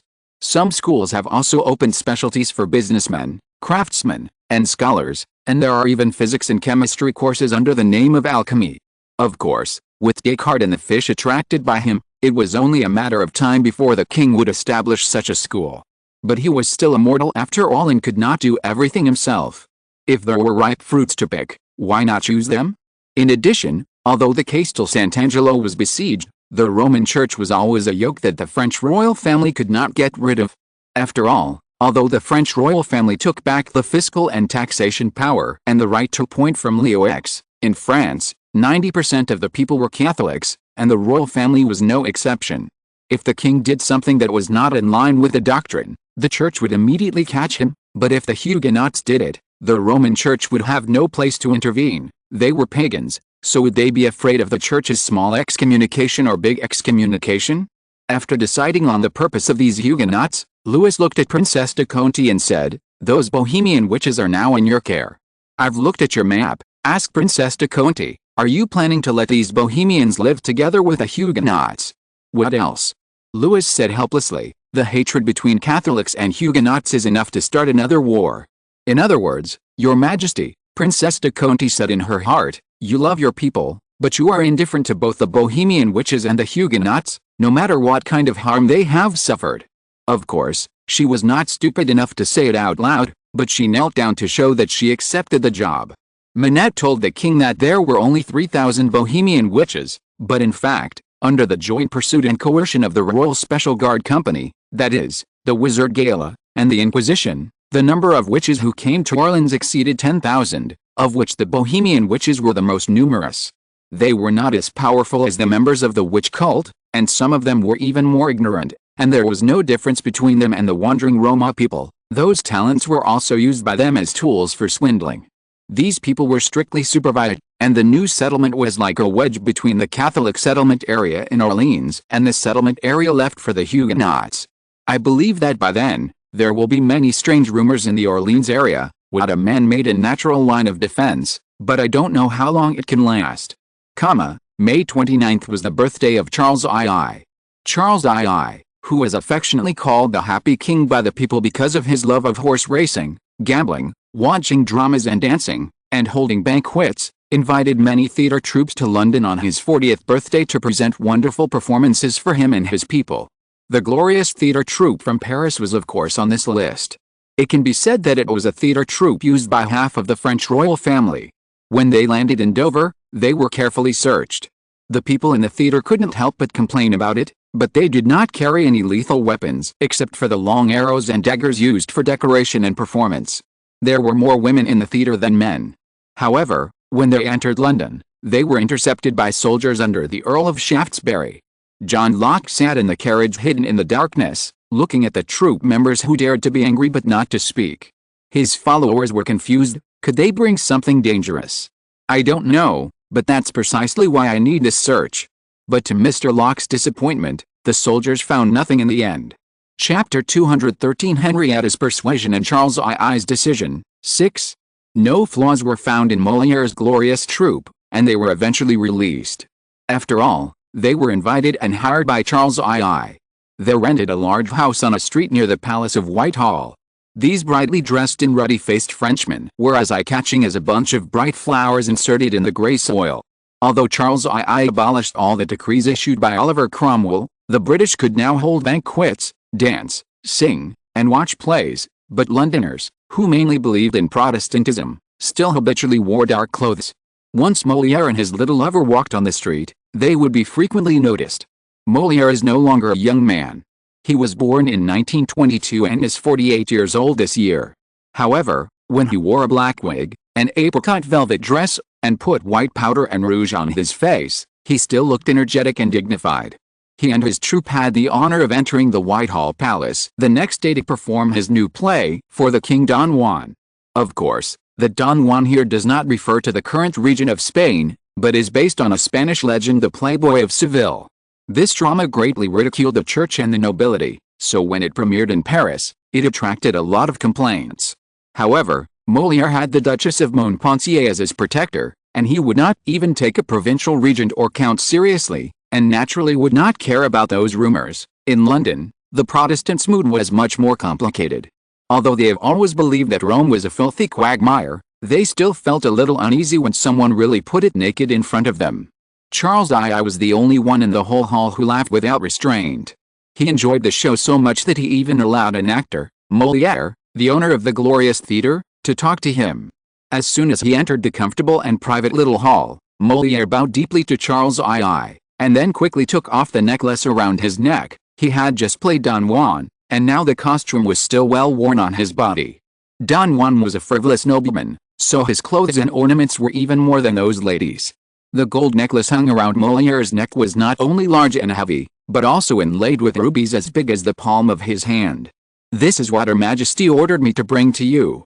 Henrietta had returned to Paris a week ago. This was Louis' answer to Charles II. Charles II mentioned the necklace in confusion, only to find that it was not a fake made of colored glass and gilded iron chains as people thought, but real gold and gems, and the diamond ornaments worn by the three beautiful ladies. Molière said, "The total is about 500,000 livres. Our Majesty hopes that they can relieve your worries a little."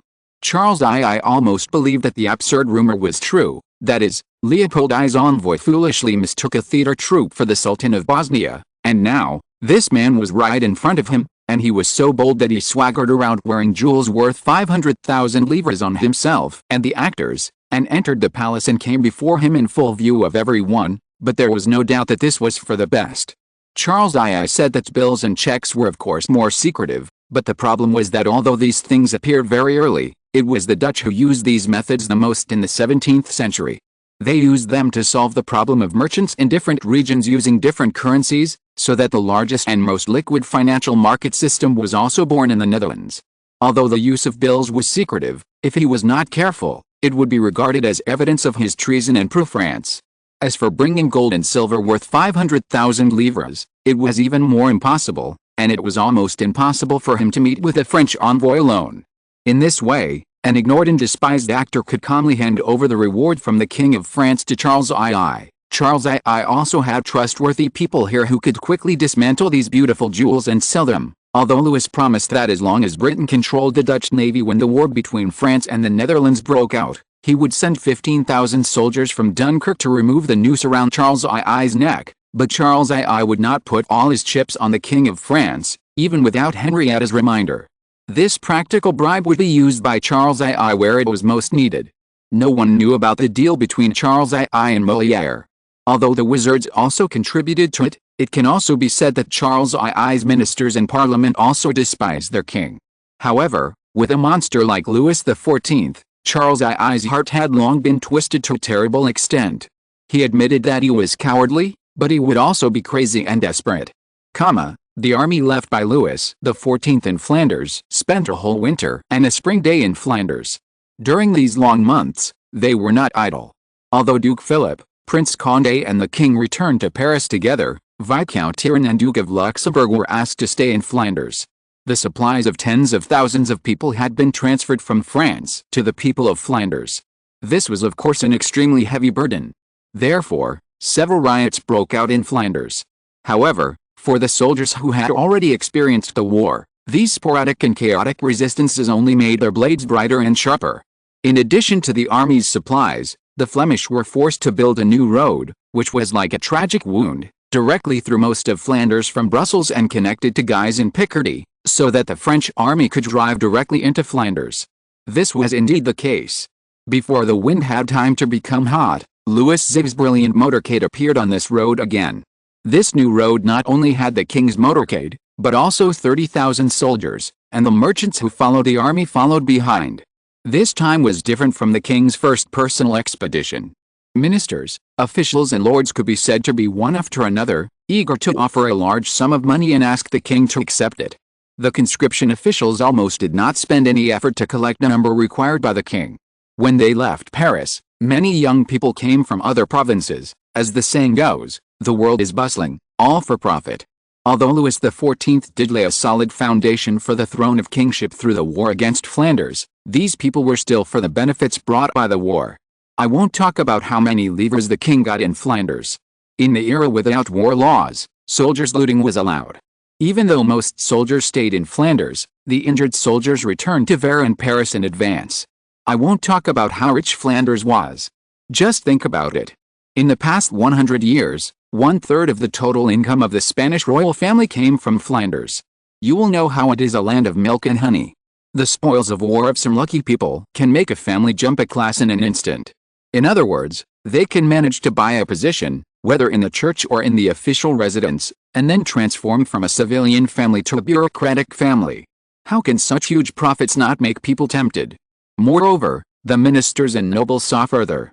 By the end of the 17th century, Flanders had not only become the woolen workshop of the whole of Europe, but also gradually replaced the Champagne fair in France based on woolen cloth, becoming a huge commercial and logistics center.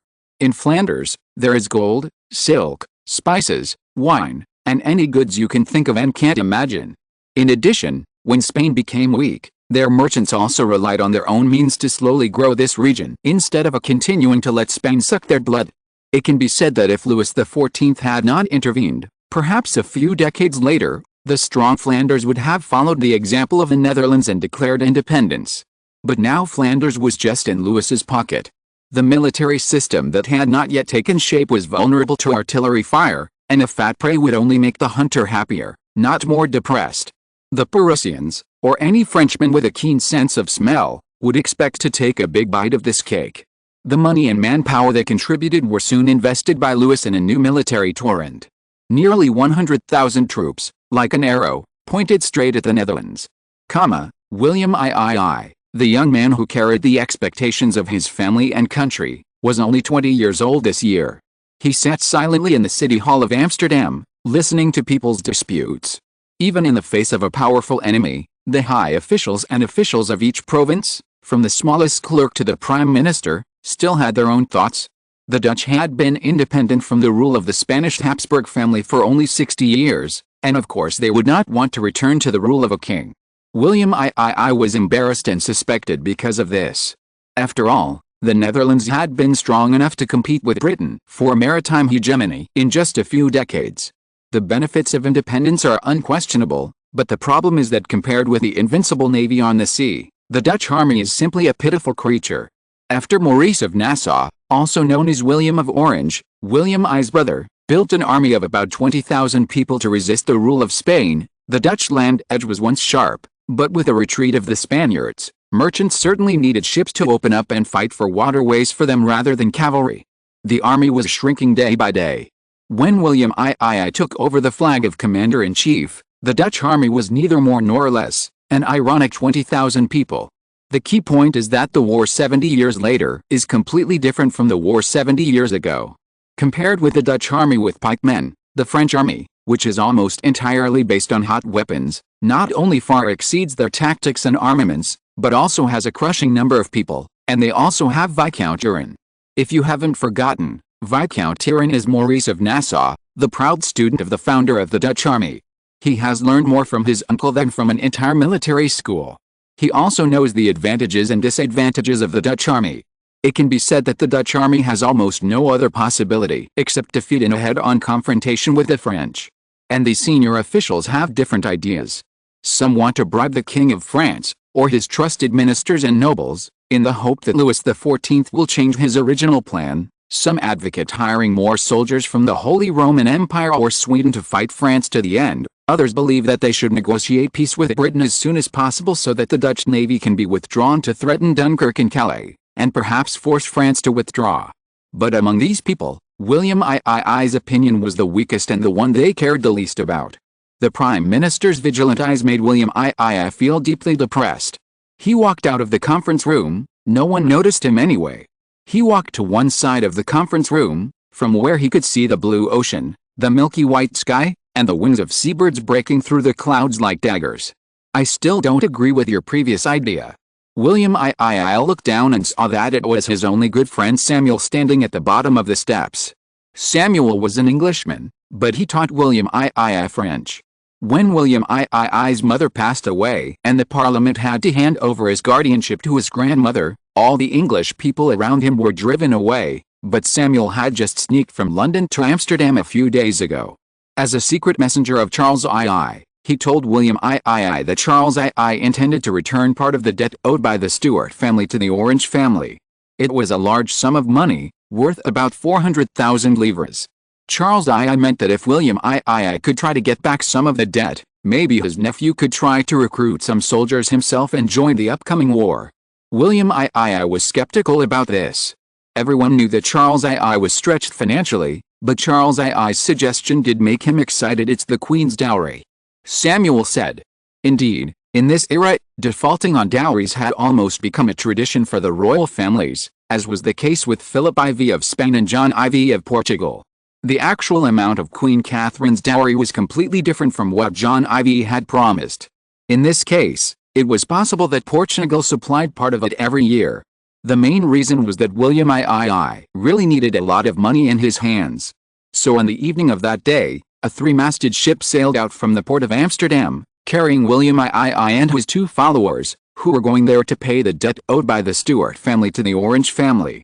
They arrived at Whitehall Palace early the next morning and were then placed under house arrest by Charles II. Chapter 214 4 Plague Doctors, Part 1, 2 Updates in 1. This chapter pays tribute to all the medical workers who have been fighting for ordinary people like us in this epidemic, before, now and in the future, regardless of life and death, fearlessly going against the tide, sticking to their posts, and being ready to fight at any time. Orleans. It is no wonder that the kings of all dynasties were sealed in Orleans. Orleans is located in the central region of France, only 30 miles away from Paris, the heart of France. It only takes 1 day and 1 night to reach the Louvre by carriage, and it will be faster to drive a horse. It is not only flat and rich in resources, but also the largest river in France. The Loire River directly passes through the city, and the Loire River, a tributary of the Loire River, flows below Orleans. It was born during the Gallic rule. It was destroyed by war in the 1st century and rebuilt by the Roman Emperor Valerian. Its name Orleans also came from this. In the 10th and 11th centuries, Orleans was the capital of France. The most recent time it was engraved in people's minds was because it had fallen into the hands of the enemy. In 1429, it was occupied by the British Army. Although it was recaptured by Joan of Arc 9 days later, it was an indelible shame for the French. In 1626, it was given to Henry IV's second son, Gaston, the younger brother of Louis XIV. Of course, we all know that he has always been ambitious and unscrupulous, but his conspiracy and rebellion were eventually destroyed by the bishop and the king. He finally died in exile in Blois with resentment. He had no legitimate children, and finally the territory and title were inherited by Louis XIV's younger brother Philip. If Louis wanted, Gaston could be put on Molière's stage almost intact, an ambitious man who not only failed to get what he dreamed of, but left everything he had to the son of his enemy. But for the Orleans people, this was a bit embarrassing. When Louis was young, they could bully this ruler who had no power at all. They first held an attitude of cold-eyed observation towards Gaston's ambition, and later deliberately set up a puppet, Gaston, Duke of Orleans. This was something Louis knew about much later. Perhaps you still remember the title of Daughter of Orleans that the Duchess of Montpensier obtained in Orleans. This title previously belonged to Joan of Arc.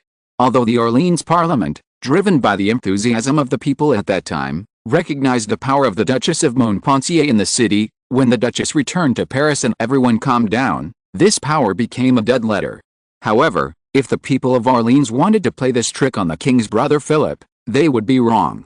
The Duchess of Montpensier was only accompanied by her maids, while the new Duke of Orleans had his own army. The king's generosity was not limited to lace and jewels, and Philip had learned from his brother that, if not all, at least most of the time, it was better to use force before mercy. The Parliament of Orleans quickly surrendered to the horses of the king's brother Philip, but it would be wishful thinking to say how willing they were. So when the king decided to concentrate the Huguenots in the Orleans area and send the Bohemian witches here, he did not have too many concerns. There were originally many Huguenots in Orleans. The famous Orleans Cathedral of St. Croix was a huge Protestant church. There was no holy water basin at the entrance, no kneeling bench in front of the chairs, no confessional or Via Dolorosa, no 12 Apostles' signs, no altar cross, and almost all the glass paintings and statues were related to Joan of Arc.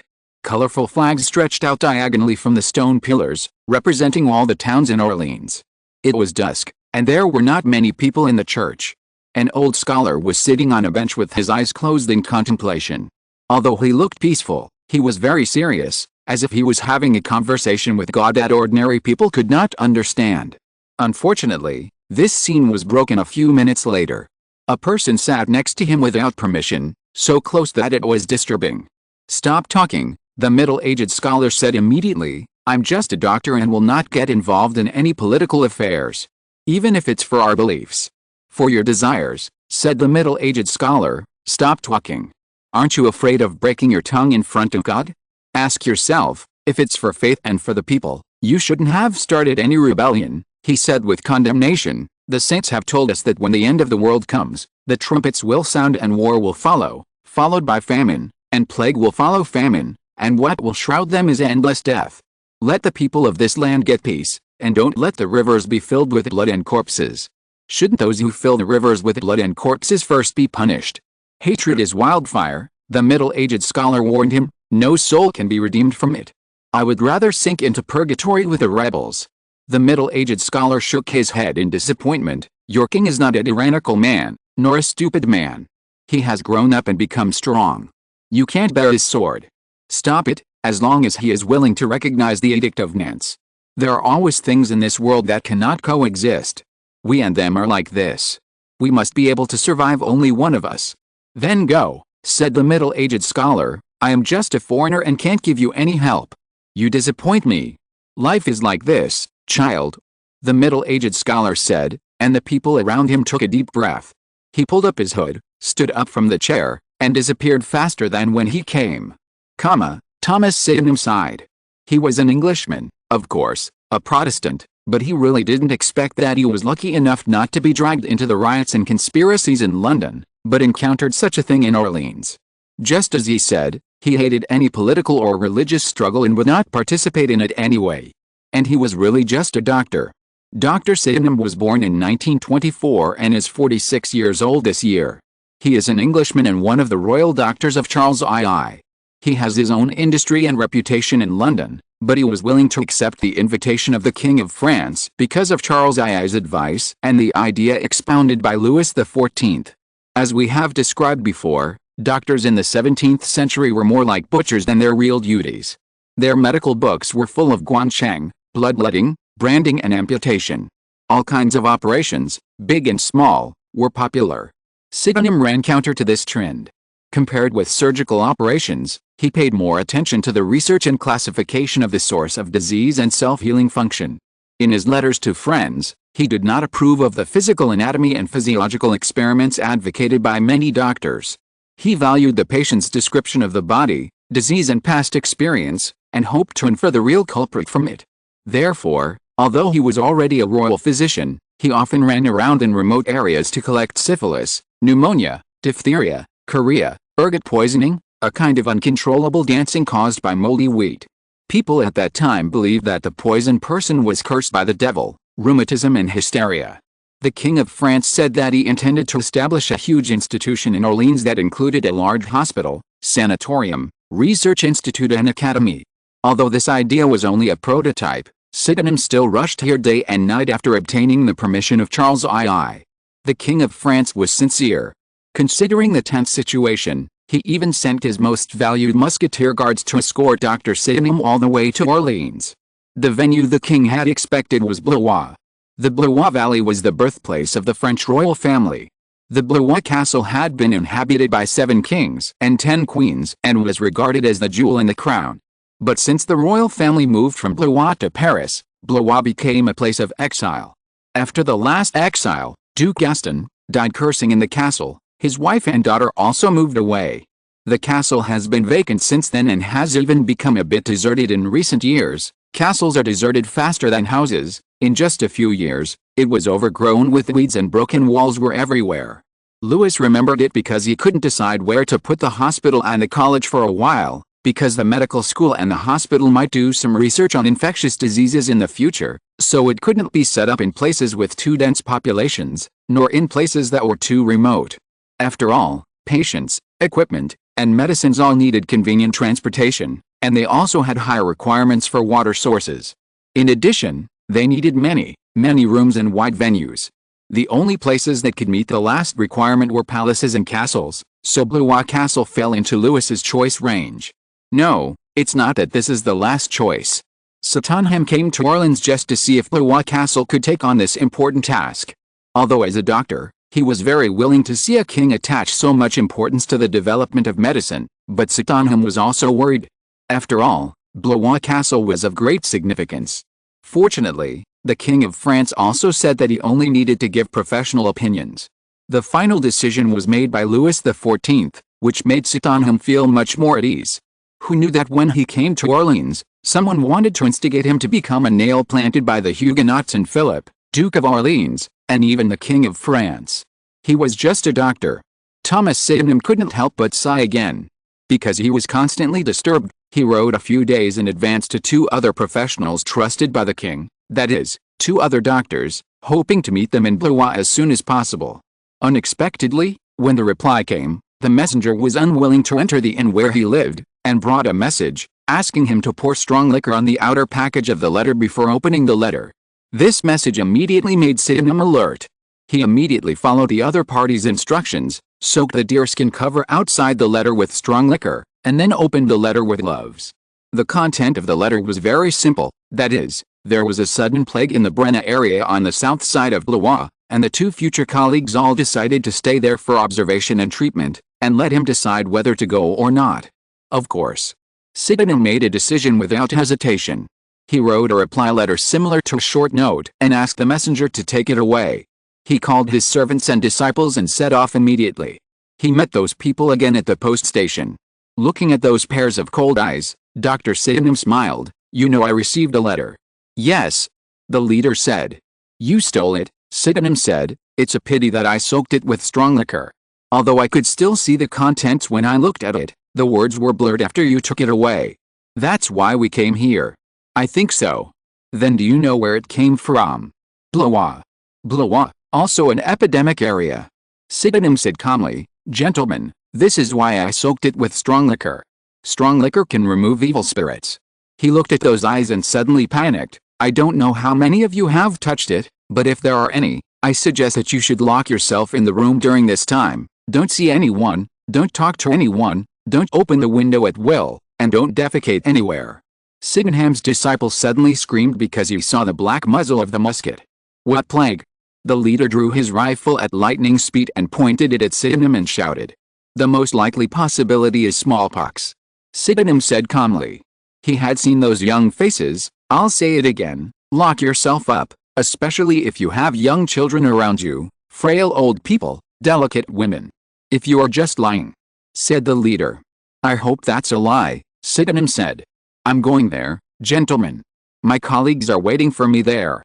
Of course, if you don't believe it, you can go with me, but you must know that once you go in there, you can never come back here, at least not on the next few months." Those people hesitated. Although the leader was determined, Sydenham still heard words like conspiracy, lie, plague, the king's running dog, etc. Although he could speak French, French also has dialects. The pronunciation of Parisians is different from that of Orleans people. He was not sure, and while they were arguing, the old man dozed off in the seat of the carriage. Such a reaction certainly aroused the dissatisfaction of those people. They felt humiliated, but their leader stopped them. "You know there's smallpox there, and you still want to go there? You are not even a Frenchman." "Ah, I know, it's dangerous there, it belongs to France, and I am just a foreigner." Sydenham wiped the corner of his mouth carefully. He was not yet at the age where he could fall asleep any time and anywhere, or rather, he had long passed that age, but he knew that he had to conserve his energy because there would be a long and fierce battle waiting for him. "But I am a doctor," Sydenham said. Sydenham left the old city of Orleans, but to his surprise and frustration, although he knew he was going to the place where smallpox occurred, the Huguenots actually sent someone to follow him. That person was their leader. Although many people advised him to give up this idea, he still managed to convince them. Now, even Sydenham felt a little depressed. "Do you know what smallpox is, sir?" The man nodded. "Have you ever had this disease?" "No." "Then do you know how dangerous it is?" Sydenham said, "Well, sir, if you must follow, then turn back when you get to Blois, and you should be able to give up your suspicion of me there." The man shook his head gently. "Unfortunately, I think I can't." "Damn it, why?" "Because I am also a doctor." The man said lightly, "I can't tell you my name, but I can tell you that my last name is Chamblanc." Chamblanc. Sydenham couldn't help but exclaim, "Chamberlain. My family did change its surname after going to England." The man said, "I'm just a descendant of a branch. When they left France, my father insisted on staying in Orleans." Oh, Sydenham sighed, "I didn't expect to meet a Chamberlain here." Speaking of the Chamberlain family, they are very famous in the UK, mainly because they have special and genius skills in difficult labor. Countless women and children have escaped from the clutches of the devil under their miraculous hands, but they are very selfish and never willing to share their secret techniques with anyone, so that the British Medical Association has always been very dissatisfied and indifferent to them. But for someone like Sydenham, he will never give up any knowledge related to medicine. He has galloped on the narrow and muddy streets more than once just to see the Chamberlain family's midwifery machine. The machine and its owner arrived at the woman's residence in a carriage. No one could open it except Chamberlain and his son. It took 2 people to lift the wooden box containing the machine. The box was decorated with gilded reliefs and covered with leather. It was extremely luxurious, but no one knew what was inside. Chamberlain was willing to perform surgery only when everyone except the woman left the room. During the surgery, the woman's eyes were blindfolded and her lower body was covered with a blanket. The Chamberlain family operated under the blanket. People outside the room and the woman could only hear various metal collisions. The Chamberlain family's behavior certainly caused dissatisfaction among many doctors, but they could do nothing about it. Because of this proud skill, the Chamberlain family not only gained a foothold in London, but also became the surgeons and midwives of James I and Queen Charles I. Charles I was delivered by Peter from the Chamberlain family. They also wanted to establish a midwifery guild in London, but failed due to the resistance of the medical school. As soon as Chamberlain was mentioned, Sydenham's expression relaxed a lot.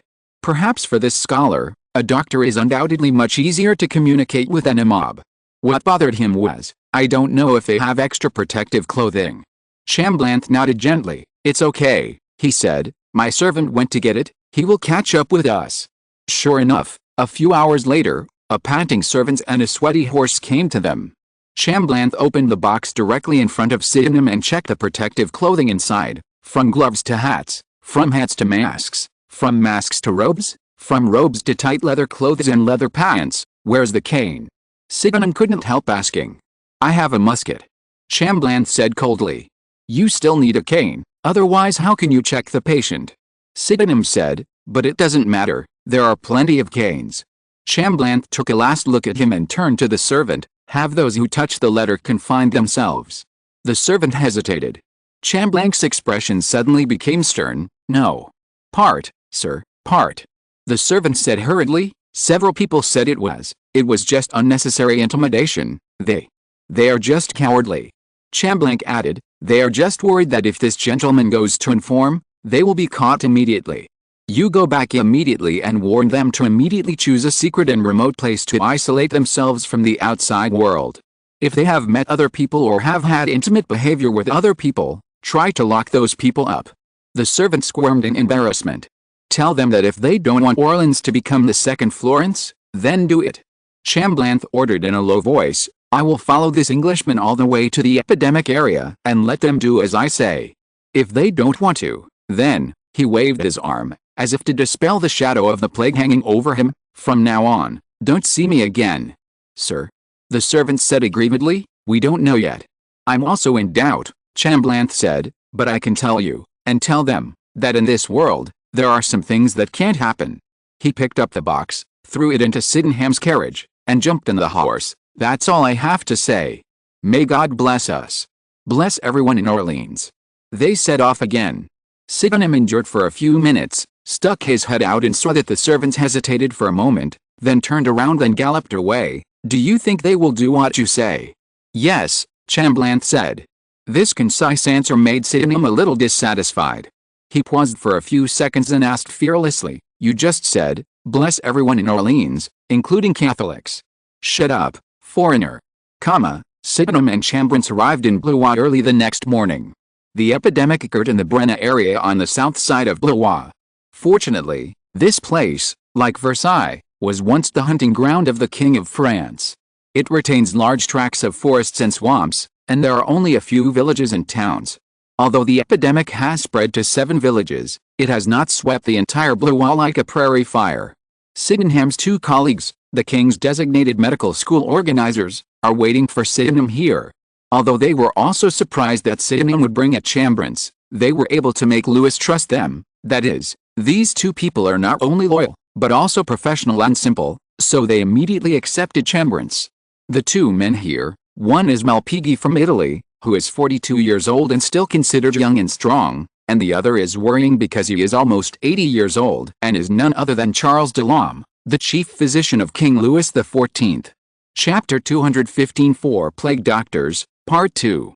This chapter pays tribute to all the medical workers who have been working for ordinary people like us in this epidemic, before, now and in the future, regardless of life and death, fearlessly going against the tide, sticking to their posts, and being ready to fight. Mr. Lorme is most famous for the protective clothing he invented, which is the inventor of the protective clothing that Sydenham reminded Chamberlain to prepare. In 1619, he invented these layers of protective clothing that can wrap doctors from head to toe tightly to avoid the plague. At that time, he was still a young man, but he had served Henry IV for several years. Although this was also related to his family, he himself did have real talents and knowledge. Later, he worked for Louis XIV and now became the chief physician of Louis XIV. However, it was not Louis's intention to let this real old man come to the epidemic area. Originally, Louis only considered that Malpighi and Sydenham were foreigners and might encounter some embarrassing situations that he could not deal with, but Lam and his students were different. Champlain hated all Catholics, but when he saw the old man with a hunched back, white hair and a thin figure, he couldn't help feeling some sympathy. "You are accompanied by students, there is no need for you to go with us," he said stiffly. "We are in our prime, healthy and have good resistance to diseases. It is because you are strong and agile that I can go with you," Mr. Lam said as a matter of course. "Do you still want an old man like me to go deep into the epidemic area alone? Don't say that you are enough. If it is really smallpox, gentlemen, then it is a good opportunity given to me by God, because I have the weapons to deal with this devil." "Don't say any more," Malpighi said. "I and Mr. Lam's students have said everything we can say before." "Then please have a good rest," Mr. Lam said proudly. "We will set off after breakfast tomorrow." With the king's chief physician present, the breakfast was rich and fresh, and it was hard to tell that the epidemic area was only a few miles away from them. However, each doctor who was going to the epidemic area only took a little cheese, sausage and bread as appropriate, because once the protective clothing was put on, it could not be put on again without the help of others, and after taking it off, it might be infected by the disease. A team of guards from the castle of Blois escorted them to the edge of the epidemic area. Just beyond the woods, the officer said, and a roadblock had been set up on that road. The guards were busy removing the roadblock. Champlain saw a man's hand exposed in the ryegrass on the side of the road, motionless, and the officer also noticed it. "There is no way," he said. "Someone wants to escape." "Well done," Lam said. "The same thing will happen in the future, Mr. Officer. Increase the density and frequency of patrols, and no one can leave the valley before we come back." He pointed to the body. "Let's pray for him, gentlemen, and then burn him. It's dangerous to leave the body here." "Yes, sir," the officer said, and then the plague doctors entered the barricade one after another, closing behind them. Lum had 3 students with him, Sydenham had 4, and Malpighi and Chamblans were alone, but Lum and Sydenham's students would also serve them. The reason for this was that they only walked a few hundred feet forward, through a forest, and saw the first village. The doctors dismounted first and let the students help them put on protective clothing. The innermost part of the protective clothing was a leather coat and leather pants, made according to the individual's body shape. The leather was soft, but it was not comfortable to wear, because according to the medical theory at the time, animal fat could kill the plague and prevent the patient's body fluids from getting on the protective clothing, so the outside of this layer of leather coat and leather pants had to be smeared with butter or lard by the students.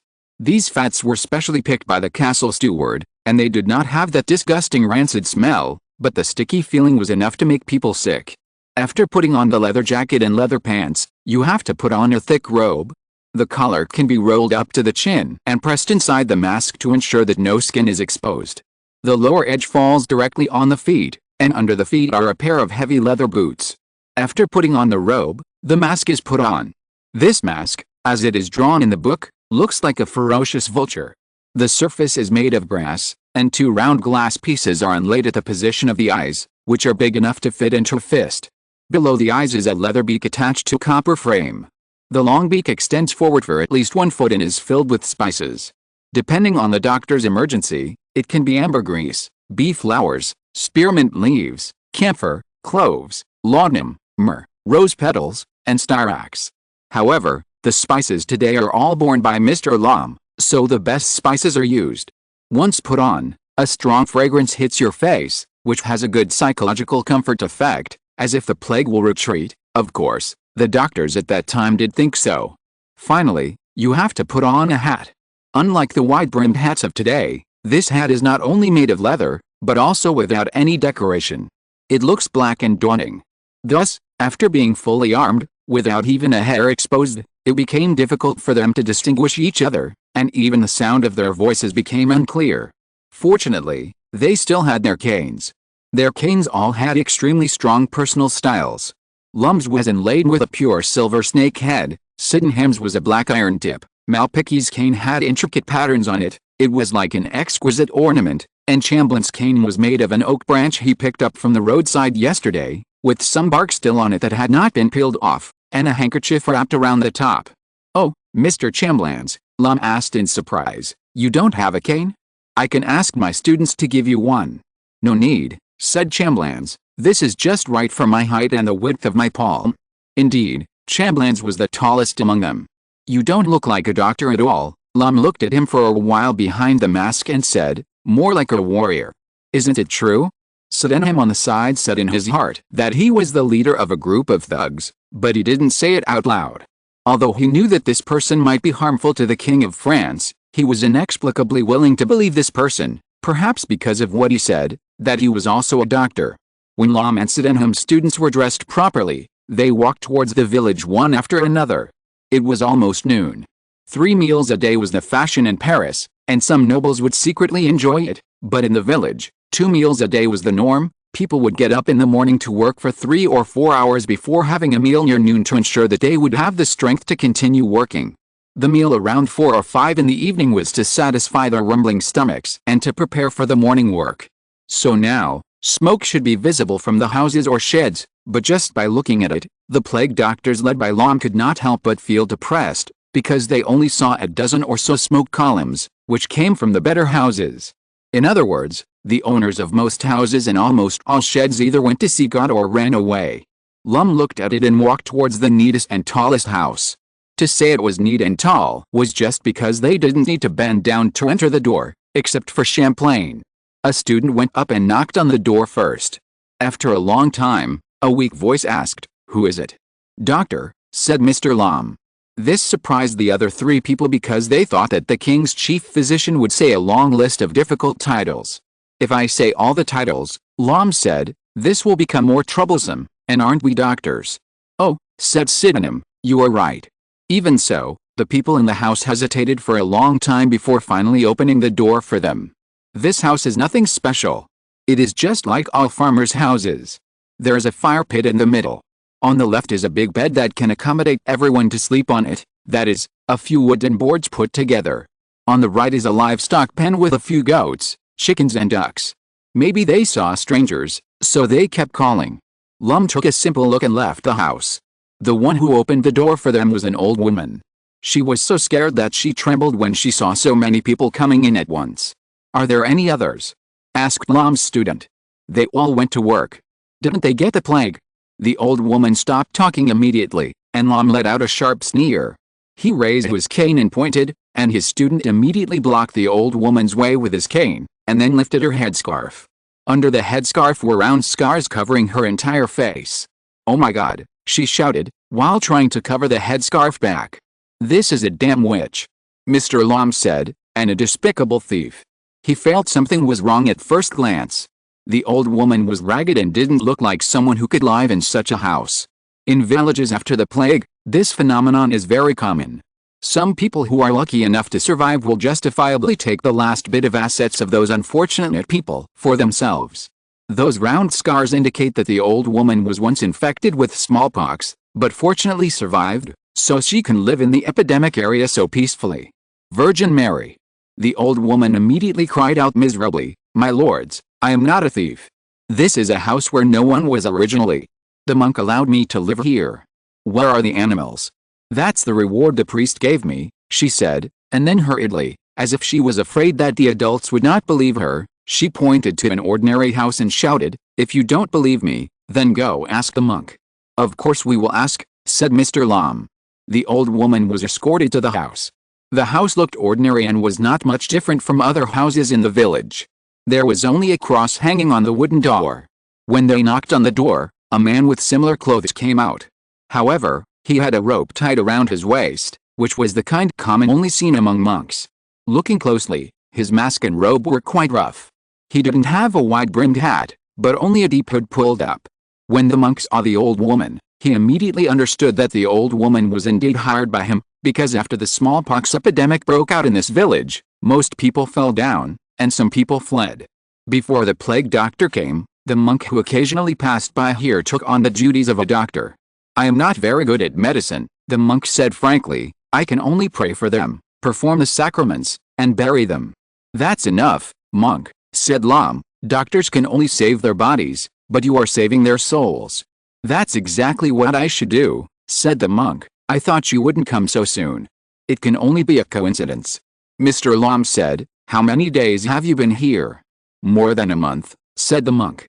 Then please tell me about the situation here. So the monk briefly told him what he saw and heard here. Because the village here is located in a remote area, even the agricultural officials rarely stay here. There are no churches or chapels here, and of course there are no priests. People here are used to small bumps on their bodies, perhaps because of mosquitoes, perhaps because of the sap of plants, or perhaps because of sleeping on too wet ground. Children with fever and premature death are common, so they don't notice the various abnormalities at all. It is the beginning of the epidemic. When the monk passed by here, he just stayed temporarily in this house used as a chapel by the villagers. Fortunately, he did not have too much contact with the villagers and was infected with the plague. Afterwards, he spread his hands helplessly. Obviously, there may be people running away from other places. When I was about to leave, the road was blocked. After all, this was once the ancestral land of the French royal family. The castle of Blois has always been guarded by an army, and the regents and military generals here reacted quite quickly. When the monk found that he could no longer leave, he returned to the village and tried his best to find some herbs and boiled them into medicinal soup for the villagers to drink. However, he was not good at medicine, as he said. People kept dying, first the weak old people and children, then the women, and finally the strong men. Chapter 216 4 Plague Doctors, Part 2. This chapter pays tribute to all the medical workers who have fought for ordinary people like us in this epidemic, before, now and in the future, regardless of life and death, fearlessly going against the tide, sticking to their posts, and staying ready to fight. This is a small village, with only 372 monks from outside. In the previous smallpox epidemic, more than 200 people died of high fever and pain, and more than 100 people fled into the dense forest not far away, which was the king's former hunting ground. Everyone here was infected with smallpox. As soon as these words came out, the youngest Malpicky couldn't help but screamed, "Everyone? Are you also?" The monk smiled awkwardly. He didn't take off his mask, but rolled up his sleeves to let the doctors see the mottled red spots on his arms. "Oh, Mr. Lam," as the person who knew the most about the plague among them, immediately said, "the infection time is not long, but you are about to have an attack." "Yes," said the monk, "everyone, including me of course." The people on the side cast admiring eyes at him. Like this, you can tell at a glance that a monk walking on the pilgrimage road, even if he is blocked in the epidemic area, he can at least escape into the jungle like the villagers. As a monk with rich experience in survival in the wild, he has a much better chance of survival than ordinary people, but he still stayed. It is no exaggeration to say that there are still survivors in this village, which is inseparable from him.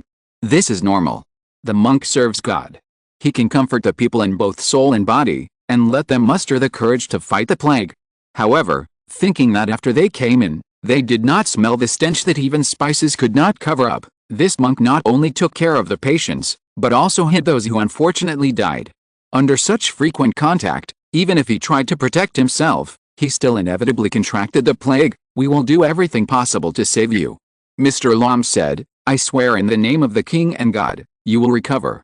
I am ready to accept all the results, but if possible, please go and see those poor children," said the monk. "Some of them, although blessed by God and scarred, are still very weak. Because fighting the devil of plague is an exhausting thing." Sydenham said that in this regard, he has more experience than anyone else, because he has always highly praised the natural healing method advocated by ancient Greek scholars.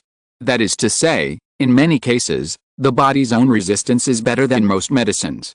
At this time, doctors must not interfere. As long as they provide adequate nutrition, just like giving weapons and supplies to soldiers, they can help patients defeat the disease.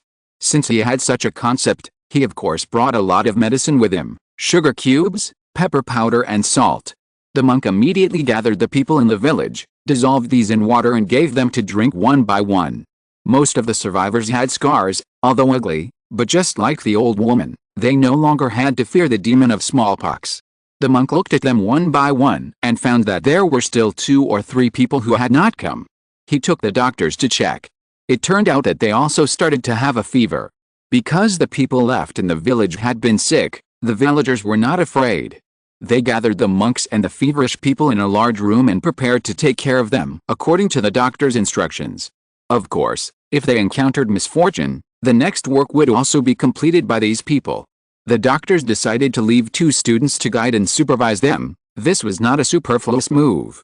Mr. Lom had encountered many fools who repaid kindness with enmity before.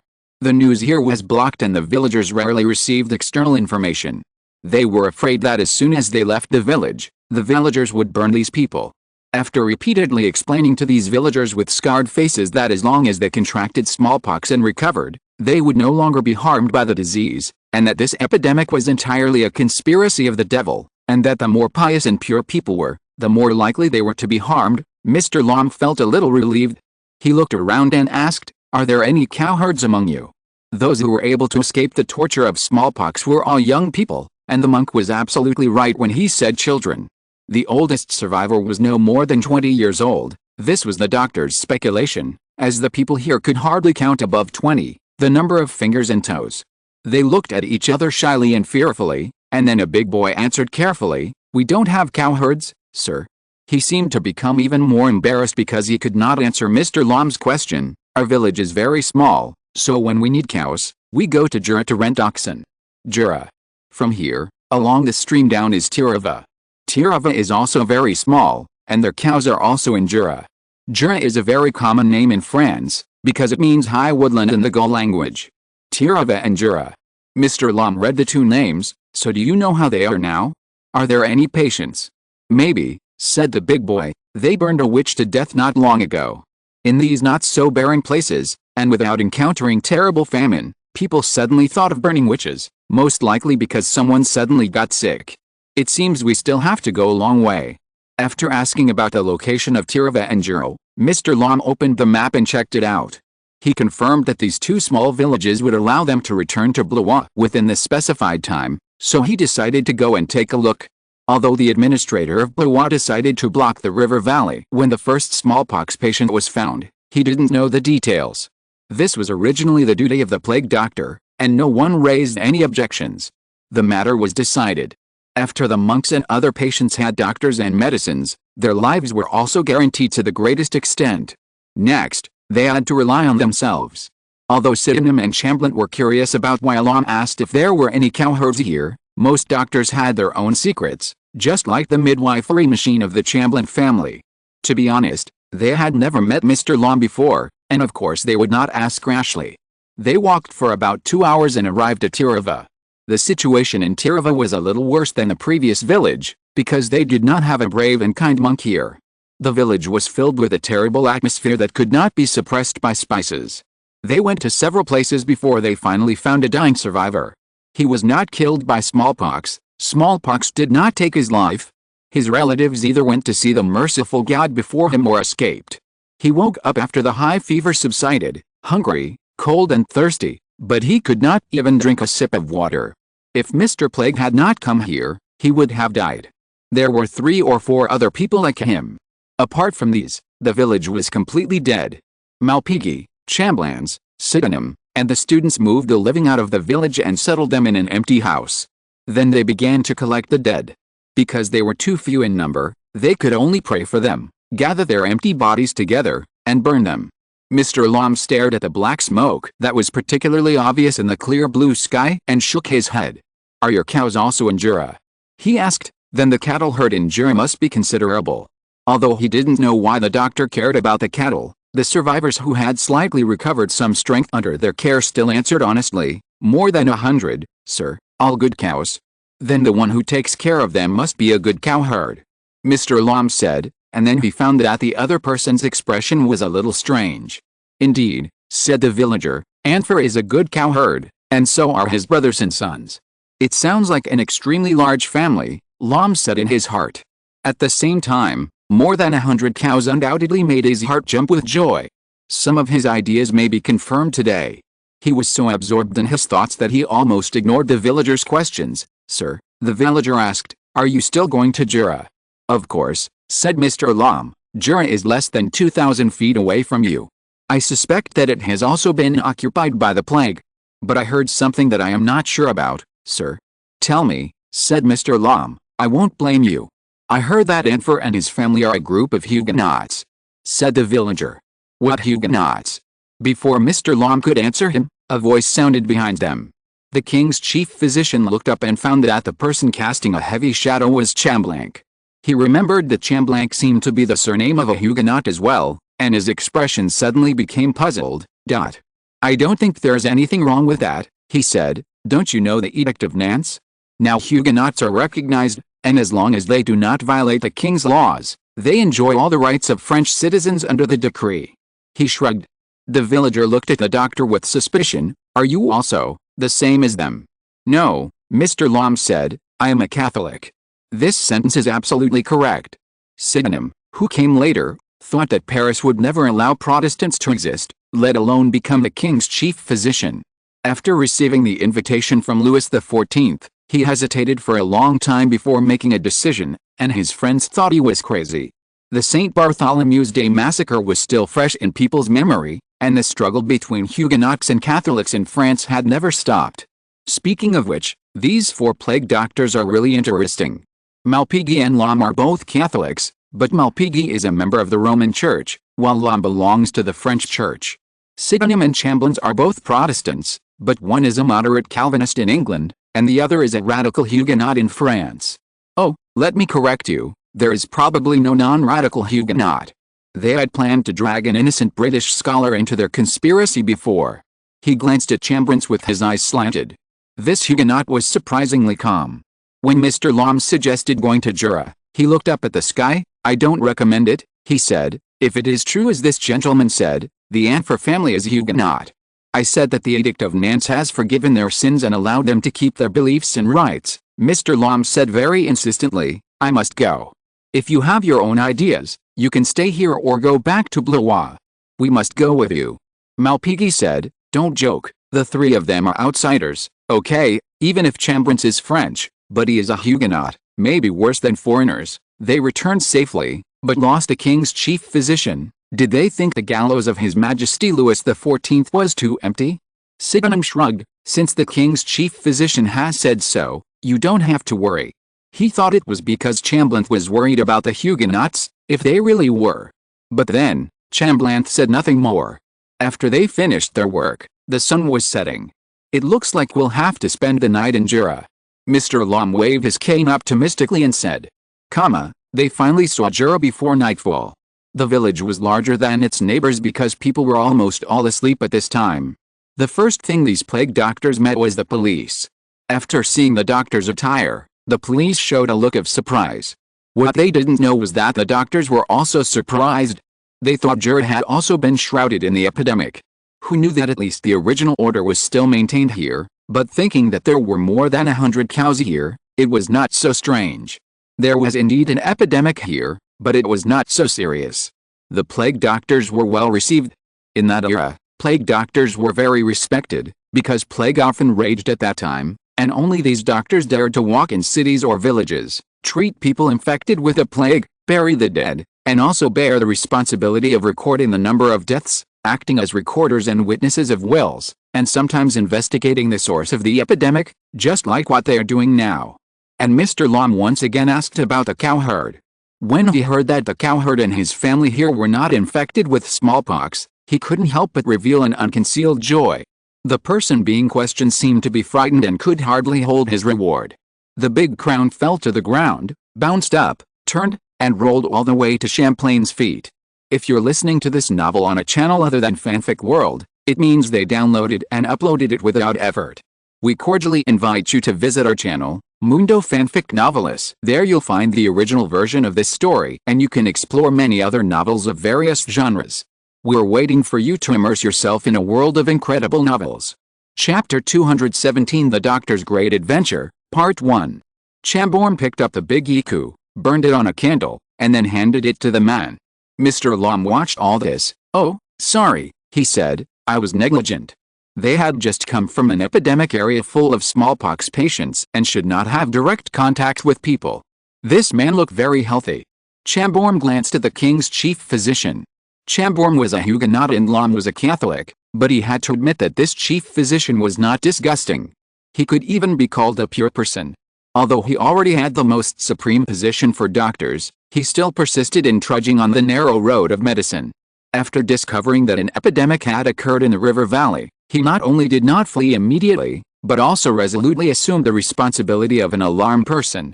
Also, although he ordered the officials and generals here to block the epidemic area, when the army commander wanted to send a team of soldiers to protect him, he also firmly refused. Protective clothing like the ones they were wearing were not affordable for ordinary people because of their sophistication and the materials used. Even if they could, who would keep such a set of armor with ominous meanings at home? Soldiers without protective clothing meant that once they entered the epidemic area, they could not avoid being infected, and in the end they could only stay in the epidemic area and pray to God and the god of death to see if they would be the 1% lucky ones. The people in the epidemic area were unfortunate enough, Mr. Lom insisted, so as not to let more innocent people become the devil's spoils. He said this and wrote a letter to the king, stating that he was the one who resolutely refused the protection, and it was not the deliberate negligence of the superiors here. In this short one-day journey, Mr. Lom did not participate in the action of collecting the dead, mainly because his body could no longer bear such physical labor. Although the protective clothing was effective, the spices filled in the beak mask could ensure that they would not be invaded by the plague, but also made their breathing not so smooth. No kidding, at this time, doctors also need a good physique like a warrior, like Champlain. He is a doctor, but he is also strong and tall, with superb martial arts. The Huguenots in the Orleans area elected him as their leader. In addition to his piety, the above characteristics are also key. The police officer took the silver coin, thanked him vaguely, and withdrew. After the door was closed, Mr. Lom looked around. They were arranged in the room of the chapel, 4 plague doctors in one room and the remaining students in another. It was also common for the villagers to entertain guests. Jura was indeed larger and richer than the other 2 villages. It was also possible that Anfor Cowherd not only raised oxen for the 2 nearby villages, but also managed the cattle for a nearby monastery. However, the scale of this village could not be said to be very large. Since the 13th century, free tenants in Britain have been allowed to raise a horse, 2 cows, 3 pigs, 4 geese, 15 ewes and many lambs. But the tenants here were not in a bad location because of the bad location of the village. On the contrary, it was because it was too good. Most of the territory here belonged to the royal family. Although there was a rich forest behind the house, it was not a place they could set foot in at will. So their lives could only be said to be stable. However, such stability could not withstand twists and turns, just like this epidemic, which destroyed 2 of the 3 villages at once. Dr. Lom's concern for the cattle certainly attracted the attention of the other 3 doctors, but due to morals and unspoken rules, they could not ask questions. But to their surprise, Mr. Lom actually made a gesture to attract everyone's attention before saying, "Gentlemen, you must be wondering why I am so concerned about the cattle." "Indeed," Sydenham said, "but if there is any reason, you don't need to explain it to us." Mr. Lom smiled. "Of course, in this era, craftsmanship is an expensive thing. Tailoring is a craft, winemaking is a craft, making armor is a craft, and even raising cattle, ducks and chickens are all crafts. Otherwise, those tenant farmers would not have given their precious oxen to the Anfor family to raise, or directly rented the Anfor family's cows. Any craft is passed down in the family. If someone is lucky enough to become an apprentice of a craftsman, it will take more than 10 years or even decades of hard work before he can learn a little bit of real skills from the teacher. But by then, he can also have an apprentice, and inflict the pain that the teacher inflicted on himself on another child. As for doctors, although their status is more noble, it is also a craft. For example, the Chamberlain family fled to England not only for their beliefs, but also to ensure that their craft would not be leaked out. However, even in England where Protestants dominated the mainstream, their self-esteem still aroused the dissatisfaction of the London Medical Association. The most straightforward proof of this is that the midwives' guild they wanted to promote has not been recognized to this day. If you were to tell what he had discovered, he would be more willing to pass it on to his students and family, but the problem was that it had always been the focus of the king, and he knew why the king founded the Blois Medical School. The king hoped that the research and development of medicine in France, Europe, and even the world could start from this valley, that is, The king would never allow him to keep the secret in his heart and in his family. Not only that, Blois would welcome students and scholars from all over the world, and the medical school would be like a tree with luxuriant branches and leaves and numerous flowers, giving outsiders rich juice and honey, while relying on the knowledge and ideas brought by outsiders, and finally bearing countless sweet fruits. So he spoke out his ultimate goal without any burden. You all know that not long after the king returned to Paris, a priest who came back from a distant and ancient Oriental country had the honor of meeting His Majesty. Dr. Lom paused. He reported to His Majesty a surprising thing, that is, 1,000 miles away from us, people there are using a strange and effective method to prevent smallpox. This sentence was like a nail that hit Sydenham and Chamberlain's hearts. Only Malpighi was at ease. After all, he was tempted like this in the first place and ran to France from Italy. How is it possible? Sydenham shouted, how is it possible? He repeated, although people say that wine, spices or flowers can prevent plague, we all know that plague cannot be resisted by these. Those Orientals don't use this method, said Dr. Lom. They take scars from people who are about to recover, grind them into powder, and blow them into the noses of healthy people. Those healthy people will have fever and rash in the next few days, but from then on, they will never get smallpox again. He said hurriedly. The doctors in the room had taken off their masks. In the light of the candle, the old man's eyes glowed with a terrible green light like an animal. Gentlemen, in fact, not only those Orientals, those yellow-skinned people are doing this. Russians and Ottoman Turks are also doing this. Yes, there are also unfortunate people who died from it, but there are more people who recovered, so the king handed this matter to me. He paused, but no one made a sound. They all stared at Dr. Lom, so Mr. Lom continued, because the king gave me such a task, I took my students to the epidemic area. At that time, there was a smallpox epidemic in a village, and I asked my students to find those who were about to recover. I have several students, he said a little angrily, but the relationship between them is not harmonious. Sydenham nodded. Chamberlain's was because of his special status, and Malpighi was because he specialized in anatomy and some medical concepts that could not be accepted by the Roman Church, so he had been wandering around, so neither of them had students, but they had experienced the struggle between students. After all, in this era, what teachers are willing to teach their students depends on the teacher's wishes. Favored students will get more and have a smoother road ahead. There is no doubt that one of my students recruited a vagrant and asked him to go to the epidemic area to collect scars and pus from those people on his behalf. Another of my students couldn't afford the money, but when I praised the former, he exposed his behavior and pointed out that 2 of the samples were completely invalid because they came from 2 people who had never had smallpox. And the bastard who was exposed argued that I did not stipulate that they must do this in person, and he could ensure that these samples were all from people in the epidemic area. God! At this point, Lom said angrily, they didn't even think about how these 2 people could avoid smallpox. They were not even rich people who could leave the epidemic area and hide elsewhere. They were just 2 female workers working in the cowshed. He took a deep breath, but at that time, my experiment was already underway.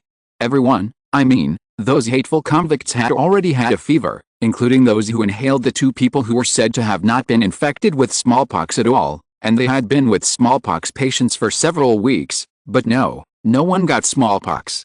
Mr. Lom gasped, and it was obvious that he was more excited. Everyone, you should have thought of it. I immediately went to find the 2 female workers, but in the end, damn it, they had been burned. Yes, damn it, those people actually said that it was these witches who brought smallpox, so they would not get smallpox, they simply burned them with satisfaction. Burned such precious samples. He clenched his fists and waved them in the air viciously. I really wanted to burn them to death on the stake at that time. Did your king issue a decree not allowing people to judge witches privately? Malpighi couldn't help asking. No matter where and when, there are always these fools. Sydenham commented. Although he was a Calvinist, he had seen too many actions of those radicals.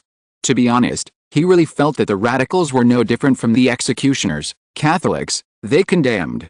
In short, although I tried hard to find it later, I only heard vaguely and said that some people said it was a blessing from angels, and some people said it was a deal with the devil, but I didn't care about these. He sighed and said, I have been looking for another female worker in the past few years. Gentlemen, if these are not gifts from God and there are no evil hands and feet in them, then they are the luck of mankind. Oh my God. Sydenham murmured. Even Malpighi could not help but get excited. Only Chamberlain felt an indescribable bitterness after his excitement. He knew that Charles de Lorme dared to tell them this secret that might have been passed down for 100 years or longer in other families. Firstly, it was because the King of France would certainly not let this secret become a bargaining chip for the Lorme family to exchange for benefits. Secondly, everyone here, even if they could get out of the epidemic area, would not think of getting out of Blois. He might, maybe, really have to work for the descendants of Henry IV, until this secret is no longer a secret. Such a future could not help but make the leader of the Huguenots pale. The three people who learned of this secret, or rather, including Mr. Lorme, knew that the final answer might come tomorrow and they should have a good rest and conserve their energy, but no one could close their eyes. After turning over and over several times, Malpighi, the youngest among them, could not help but jump up. "I want to see those cowherds now." Before Chamberlain could say anything, Sydenham immediately greeted them. Although Mr. Lorme complained that they were a group of nosy people, he stood up, dressed and put on a mask just as fast as the young people. A few minutes later, the plague doctors and their students were standing outside the chapel. "Huh?" a student with good eyesight asked in surprise. "Is anyone still awake?" People in this era usually worked from sunrise to sunset. Candles were only used by priests and masters, and even torches were only used when they were extremely necessary. So once night fell, the village was pitch black. But now they saw a little spark. "Is that the cowshed?" a student asked. "A cowshed that can hold more than 100 cows can't be too small. The Anfer family, as a craftsman, also has a large house. Together, they almost occupy an entire hillside." When they entered the village, they asked casually. Even if they didn't ask, they could find it by smelling. The house with the light on was indeed the Anfer family's house. A student went up and knocked on the door. There was a commotion inside, and then there was a long silence. Champlain frowned and lifted his robe. The door opened, and an axe came towards him. Chapter 218 The Doctor's Great Adventure, Part 2. The poor student screamed and staggered back. With an axe on his head, he looked like a comedian on Halloween night more than 100 years later. The axe split the plague doctor's hat. The flat-topped heavy leather hat blocked the most lethal force like a helmet, and then the axe went down and embedded in the brass lens frame. If it weren't for this protective suit, the student would have died without a sound. The doctor who reacted the fastest was Chamberlain. After all, he was also known as a mob leader in addition to his doctor title. He pulled out his short-handled musket, pulled the trigger, and the bullet whizzed away, directly knocking down the farmer who was chasing him. Sydenham was still thinking whether this was a misunderstanding, when he found himself running after the doctors. The doctor's protective clothing was not suitable for escaping in the dark and in the jungle. Fortunately, many farmers at this time had severe night blindness, but soon someone lit a torch, and the police officers or cowherds obviously had sufficient meat to supplement. They followed the doctors and kept shouting, urging people to catch up. The doctors were intercepted before they fled into the dense forest. They were a group of villagers who looked ordinary. Their eyes were wide open in the firelight, and it was obvious that they still couldn't see clearly. They only had weapons such as pitchforks and wooden flails in their hands, but hundreds of plague doctors against less than 10 people were really oppressive. What was particularly frightening was that many of the villagers had been infected with smallpox.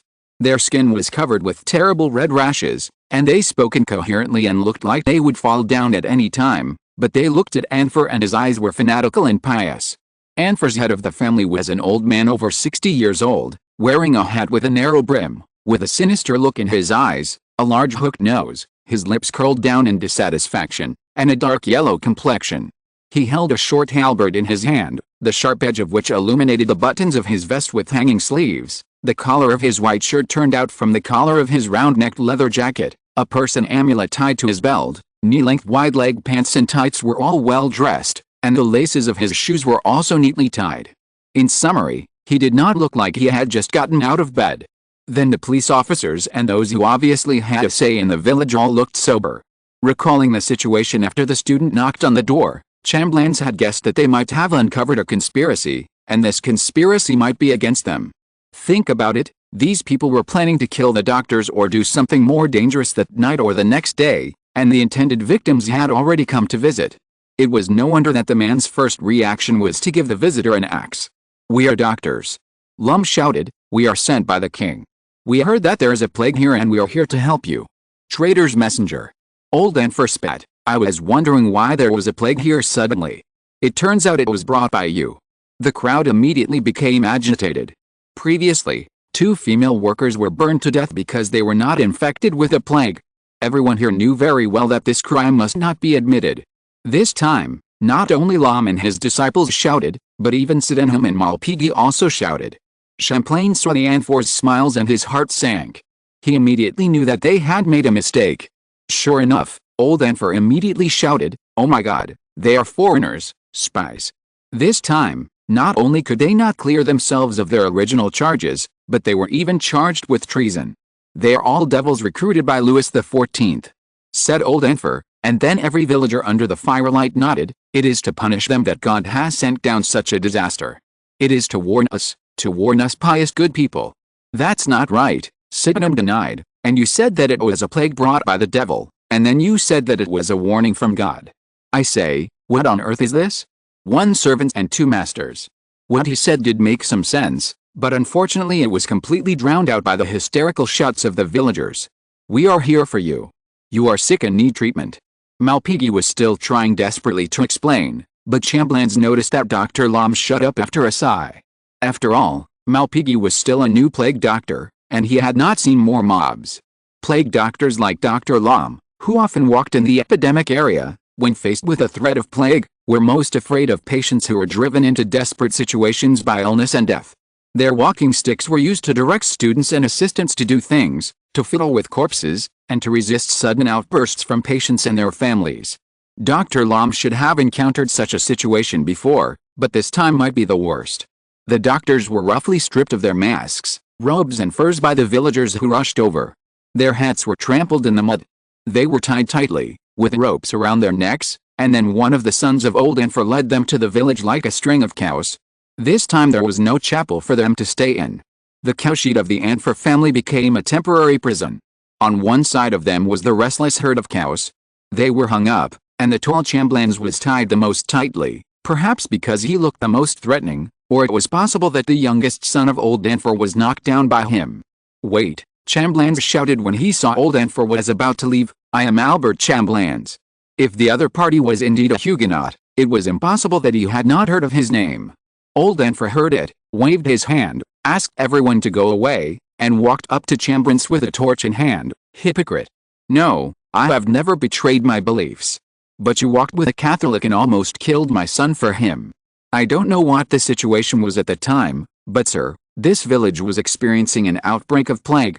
Whether it is Catholics or us, we are first and foremost doctors. We are here to treat the sick and bury the dead.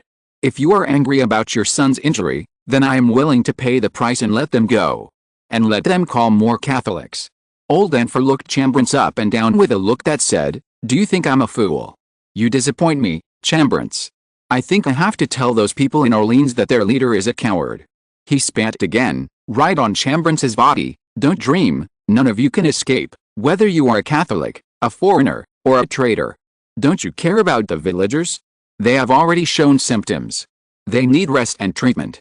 Don't shake me with the devil's words," old Anfor shouted rudely. "This is a test from heaven. As long as they pass it, they can be blessed by angels like saints, as long as they are pious enough." He proudly opened his clothes to let people see the faint scars on it. "Look at me, these are holy marks. The angels blessed me so that I won't be infected with a plague brought by the devil." He was satisfied to see that Champlain's eyes widened. "What the hell?" Dr. Lam whispered on the side. This was probably what they were looking for. The funny thing was that this thing gave this group of hidden Huguenots the ability to be immune to the plague, and also made these ignorant people think they had become saints. "Don't be delusional," said old Anfor. "We'll burn you tomorrow." "How are you going to deal with the interrogation later?" said Champlain. "You don't think the king will just let his chief physician go missing? Isn't it normal for plague doctors to die in the plague?" said old Anfor. "Unless they can find something in the mud, there is only one way: wait until the blockade is lifted, and we will go to England." After saying this, he left, taking the light with him.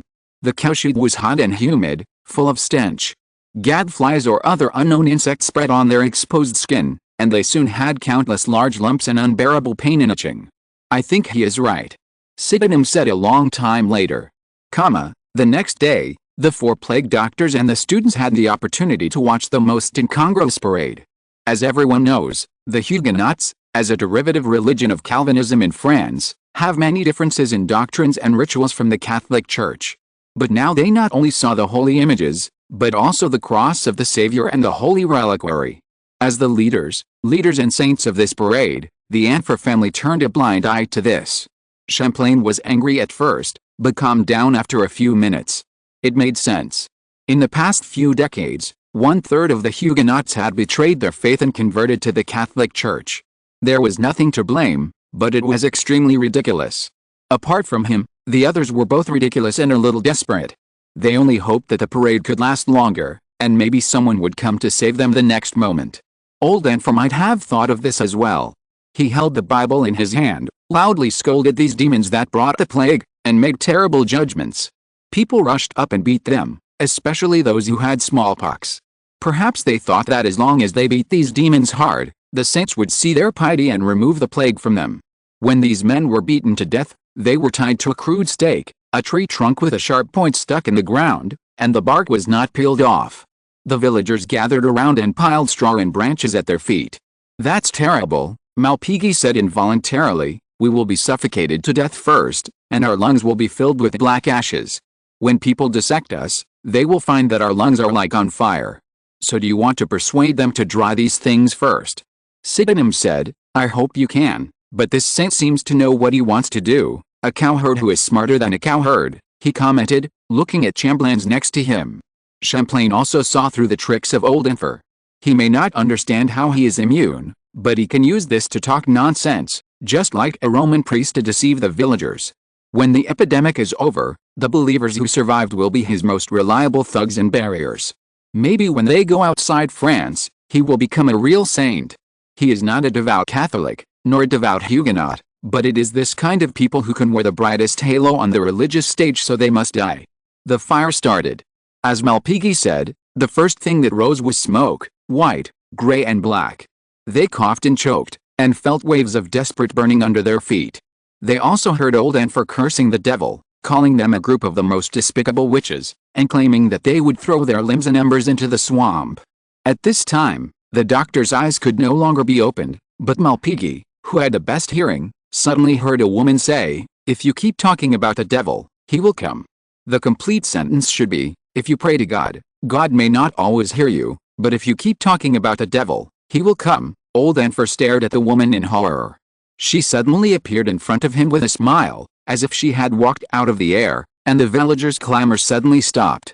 Yes, they can burn any witch at will, no matter she is guilty, innocent, smart, stupid, beautiful, ugly, bears children or not. Anyway, they are all weak. The same is true for these plague doctors, although they are usually big figures whom they dare not touch, but under the promotion and instigation of the saints, they can also be very bold, and unlike dealing with the lonely old women in the village, these high-ranking gentlemen, whose underwear is made of silk, have life and death in their hands.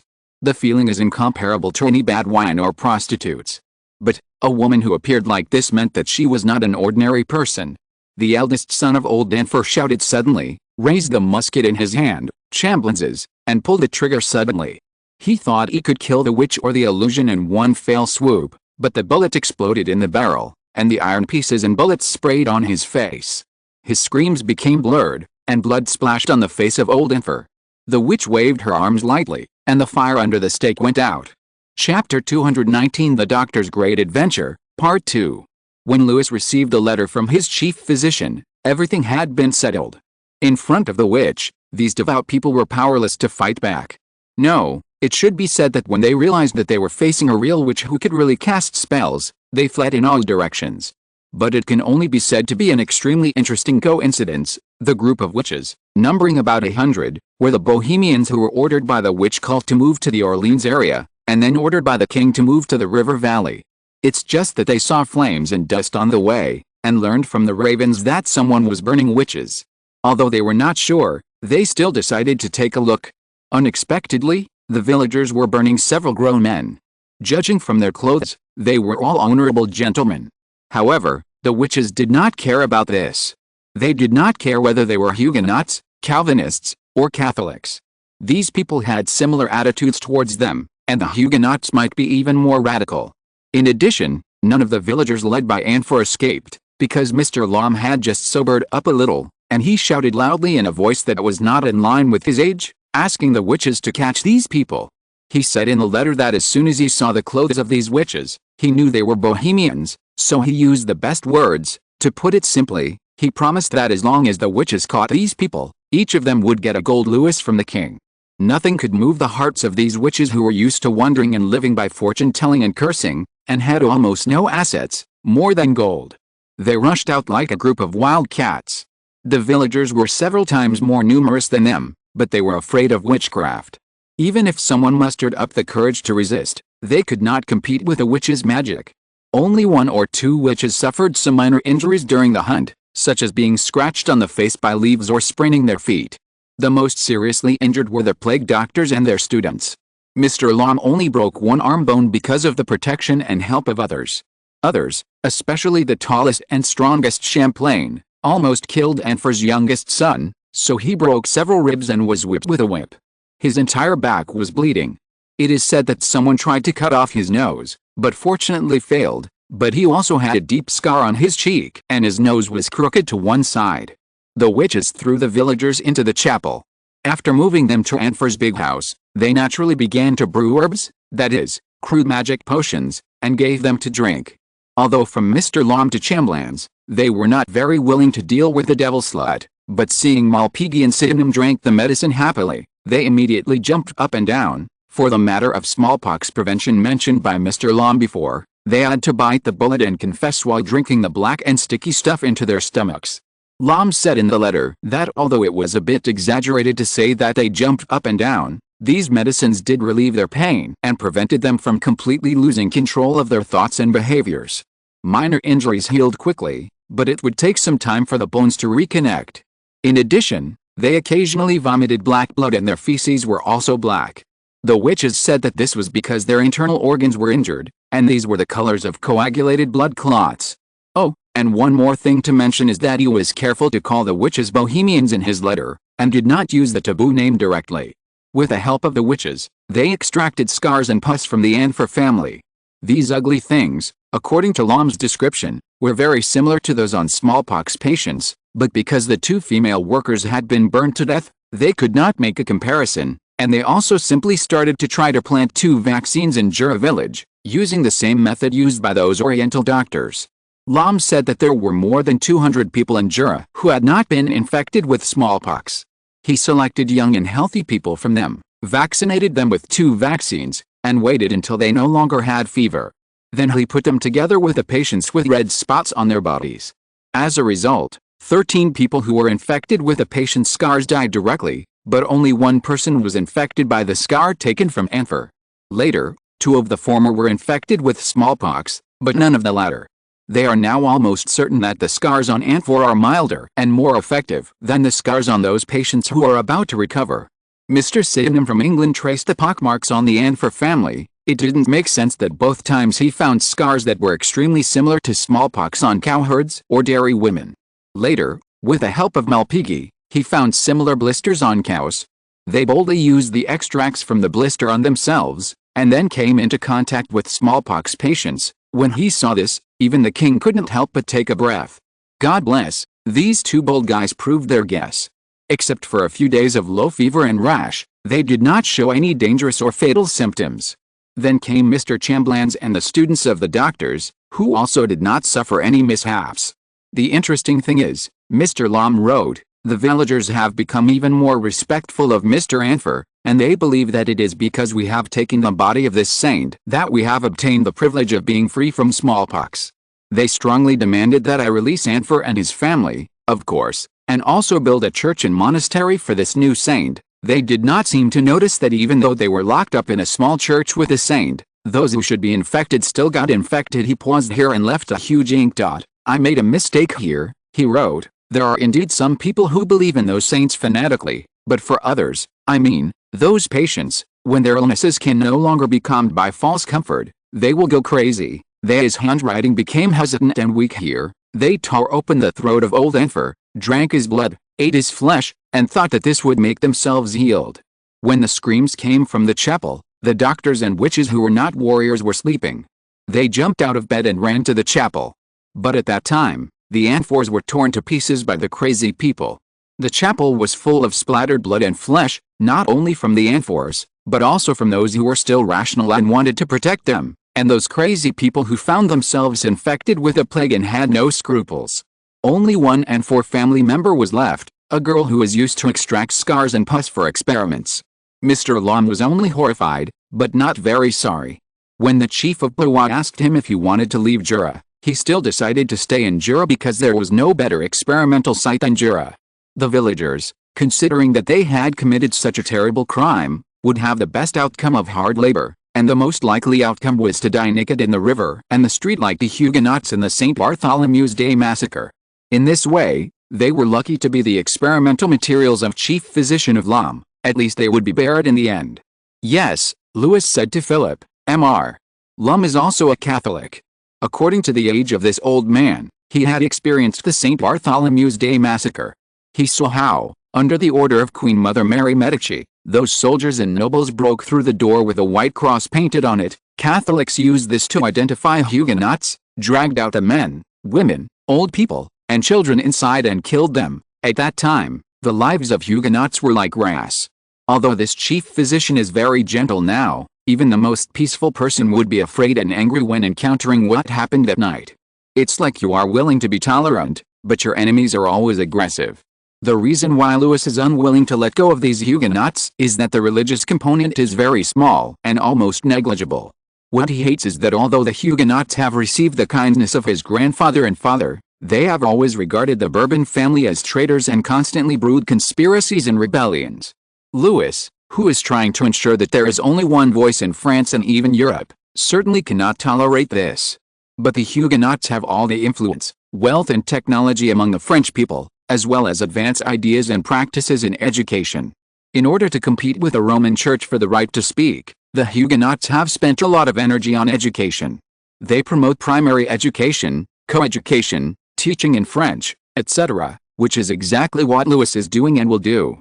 Even for the teachers needed for primary education, Louis will not let the Huguenots defect to other countries. Because such behavior not only weakens France, but also strengthens France's enemies. The name Chamblanc is familiar to me, Philip said. Because his subordinates were mostly French envoys and nobles stationed in various countries, the intelligence he could get mostly came from the upper class. The family name of Chamblanc, which was originally Chamberlain, certainly could not escape his ears. He once sent spies to find the secrets of the Chamberlain family, but failed.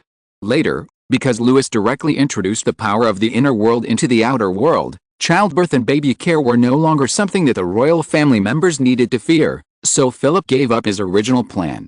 Those Bohemian witches actually get along well with the doctors.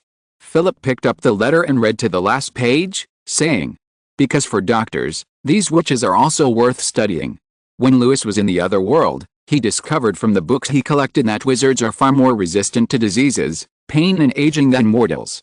No wonder they are always so arrogant. Even wizards like the Bohemian witches who have almost lost their roots can come and go freely in the epidemic area. By the way, Philip asked half inquiringly and half guessingly, how many wizards are there in Orleans now? About 7,000. Louis replied.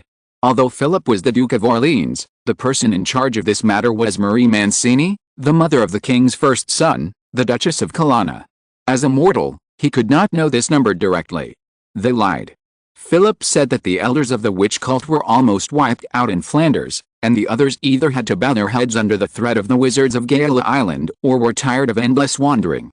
They also longed to return to the court, but the king would not believe them so quickly. Some are in Versailles, Louis said, with their husbands.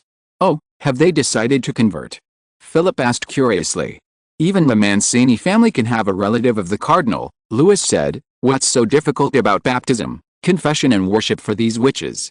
In other words, whether it is Gala or France, witches and wizards do not have any real beliefs, they only worship power. Although they often mention Merlin, Merlin is just a powerful wizard who has never been seen before and has not been reached by future generations.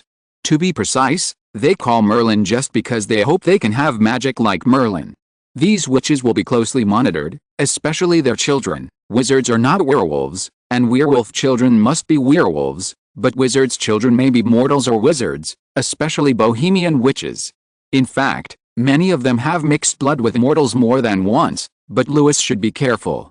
Once there is something strange about the child, if the husband or the husband's parents cannot accept it, it may cause a very tragic and bloody situation. These witches are not all docile puppies. The king put the matter of special schools on the agenda, but all this will have to wait until the war with the Netherlands is over.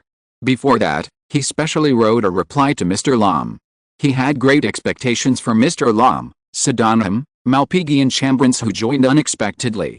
For this reason, the king specially allocated a large amount of money to Mr. Lam and gave him more power, so that he could mobilize the army and taxes of Louis without asking the king for permission. In addition, the king also told Mr. Lam about his practice of using witches. Of course, he only vaguely referred to them as Bohemians in the letter, in nursing engineering during the Flanders campaign, and promised that if he had the courage or the idea, he could also recruit the Bohemians gathered in Orleans to care for the patients. Chapter 220 Johan de Witt of the Netherlands. When Mr. Lam received the king's reply, Louis had already left Paris. Compared with his first expedition, only a few people saw him off this time. This did not mean that the king's prestige was declining. On the contrary, the victory in Flanders had made the king no longer need those exaggerated and vain superfluous behaviors. The ones who saw him off were the royal women, available ministers, and judges, led by Colbert, who was once despised by countless dignitaries. Only because he had no surname and no family, he won the king's trust as a mere merchant, climbed to such a high position, and won the title of Duchess for his 3 daughters. But it was also for this reason that the king was willing to let him assist the Queen Mother and the Queen, and supervise Paris and the whole of France for him. No one understood better than Colbert that without Louis, he was nothing, he was not even a priest. This expedition was smoother and more relaxed than the first one. First, because the king had established his authority. Second, with the help of his father and father-in-law, the Marquis of Louvois had established logistics, transportation channels and military warehouses. These were like connected blood vessels, constantly replenishing rich supplies to this huge beast. Just like the last time, the king not only brought nearly 30,000 new troops, nurses and workers from Paris and Versailles, but also soldiers constantly joined along the way. These princes and officials were really too realistic. When the king went to Flanders, they were just fulfilling their duties as knights according to tradition. Now, they can be said to be a group of shrewd businessmen. When they found that the king's stock was about to rise sharply, they immediately increased their investment. Some people said that they might have lost their fortunes for this, but the return was undoubtedly very generous. Unlike the hairy Flanders, the Netherlands was a city of gold. The East and West India Company would bring tens of millions of lucrative profits to their investors every year, not to mention the Dutch businessmen who controlled the 2 companies. Of course, a piece of fat meat will always attract countless greedy eyes, especially the Dutch, who have almost monopolized the trade of cloves, nutmeg and cinnamon since 1658, silver from Japan, spices, gold and copper from Indonesia, tea and porcelain from China, silk, and cotton from India. All of these belong to the Dutch. The West India Company was established later than the East India Company, but its expansion momentum is no less than any mature colonial country, because its main commodity is slaves. They once competed with the Portuguese for Brazil, with the British for Manhattan, with the Spanish for the Caribbean islands, and with the French for Saint Martin. Every place they went, they plundered the natives there and sold them to the slave owners of the sugarcane plantations. The slave owners would naturally squeeze out white gold from these black savages, another valuable and in great demand commodity, sugar. If the king can conquer the Netherlands, then all of these will belong to them. Louis repeatedly read the letter from Charles II in the carriage. In the letter, Charles II carefully considered his tone, making sure that he was neither too flattering nor too arrogant. He also understood that his request was a bit excessive, but not without reason. Louis could understand that Britain and France had been enemies for hundreds of years. Although they were allies and relatives now, perhaps in the era of him and Charles II, a new war would break out between Britain and France. At that time, William II's territory would indeed become a good buffer zone. However, Charles II might have thought that if William II was willing to lean towards Britain, France would be at a disadvantage here. What do you think? Louis handed the letter to Philip, who was sitting with him. Philip read the letter and ran his mind over the map of the Low Countries. "It's simply fantastical," he said. I doubt what role the British can play in this war.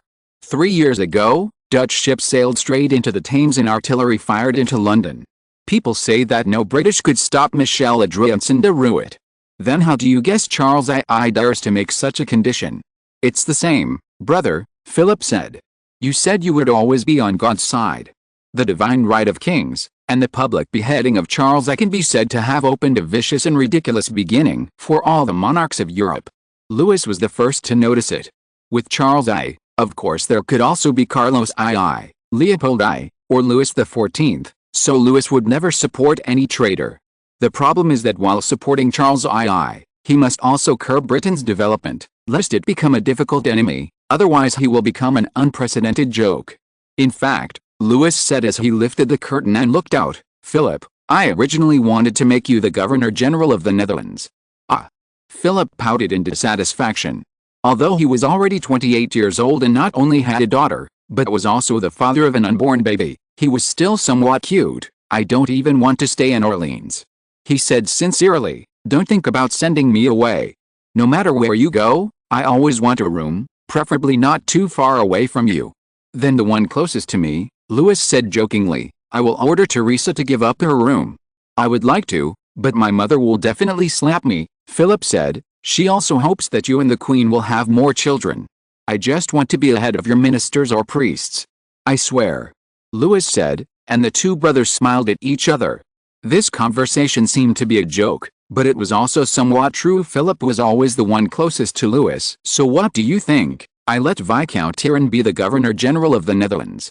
Philip blinked, and a few seconds later, he showed a bright smile. "Good choice, brother, there is no better choice."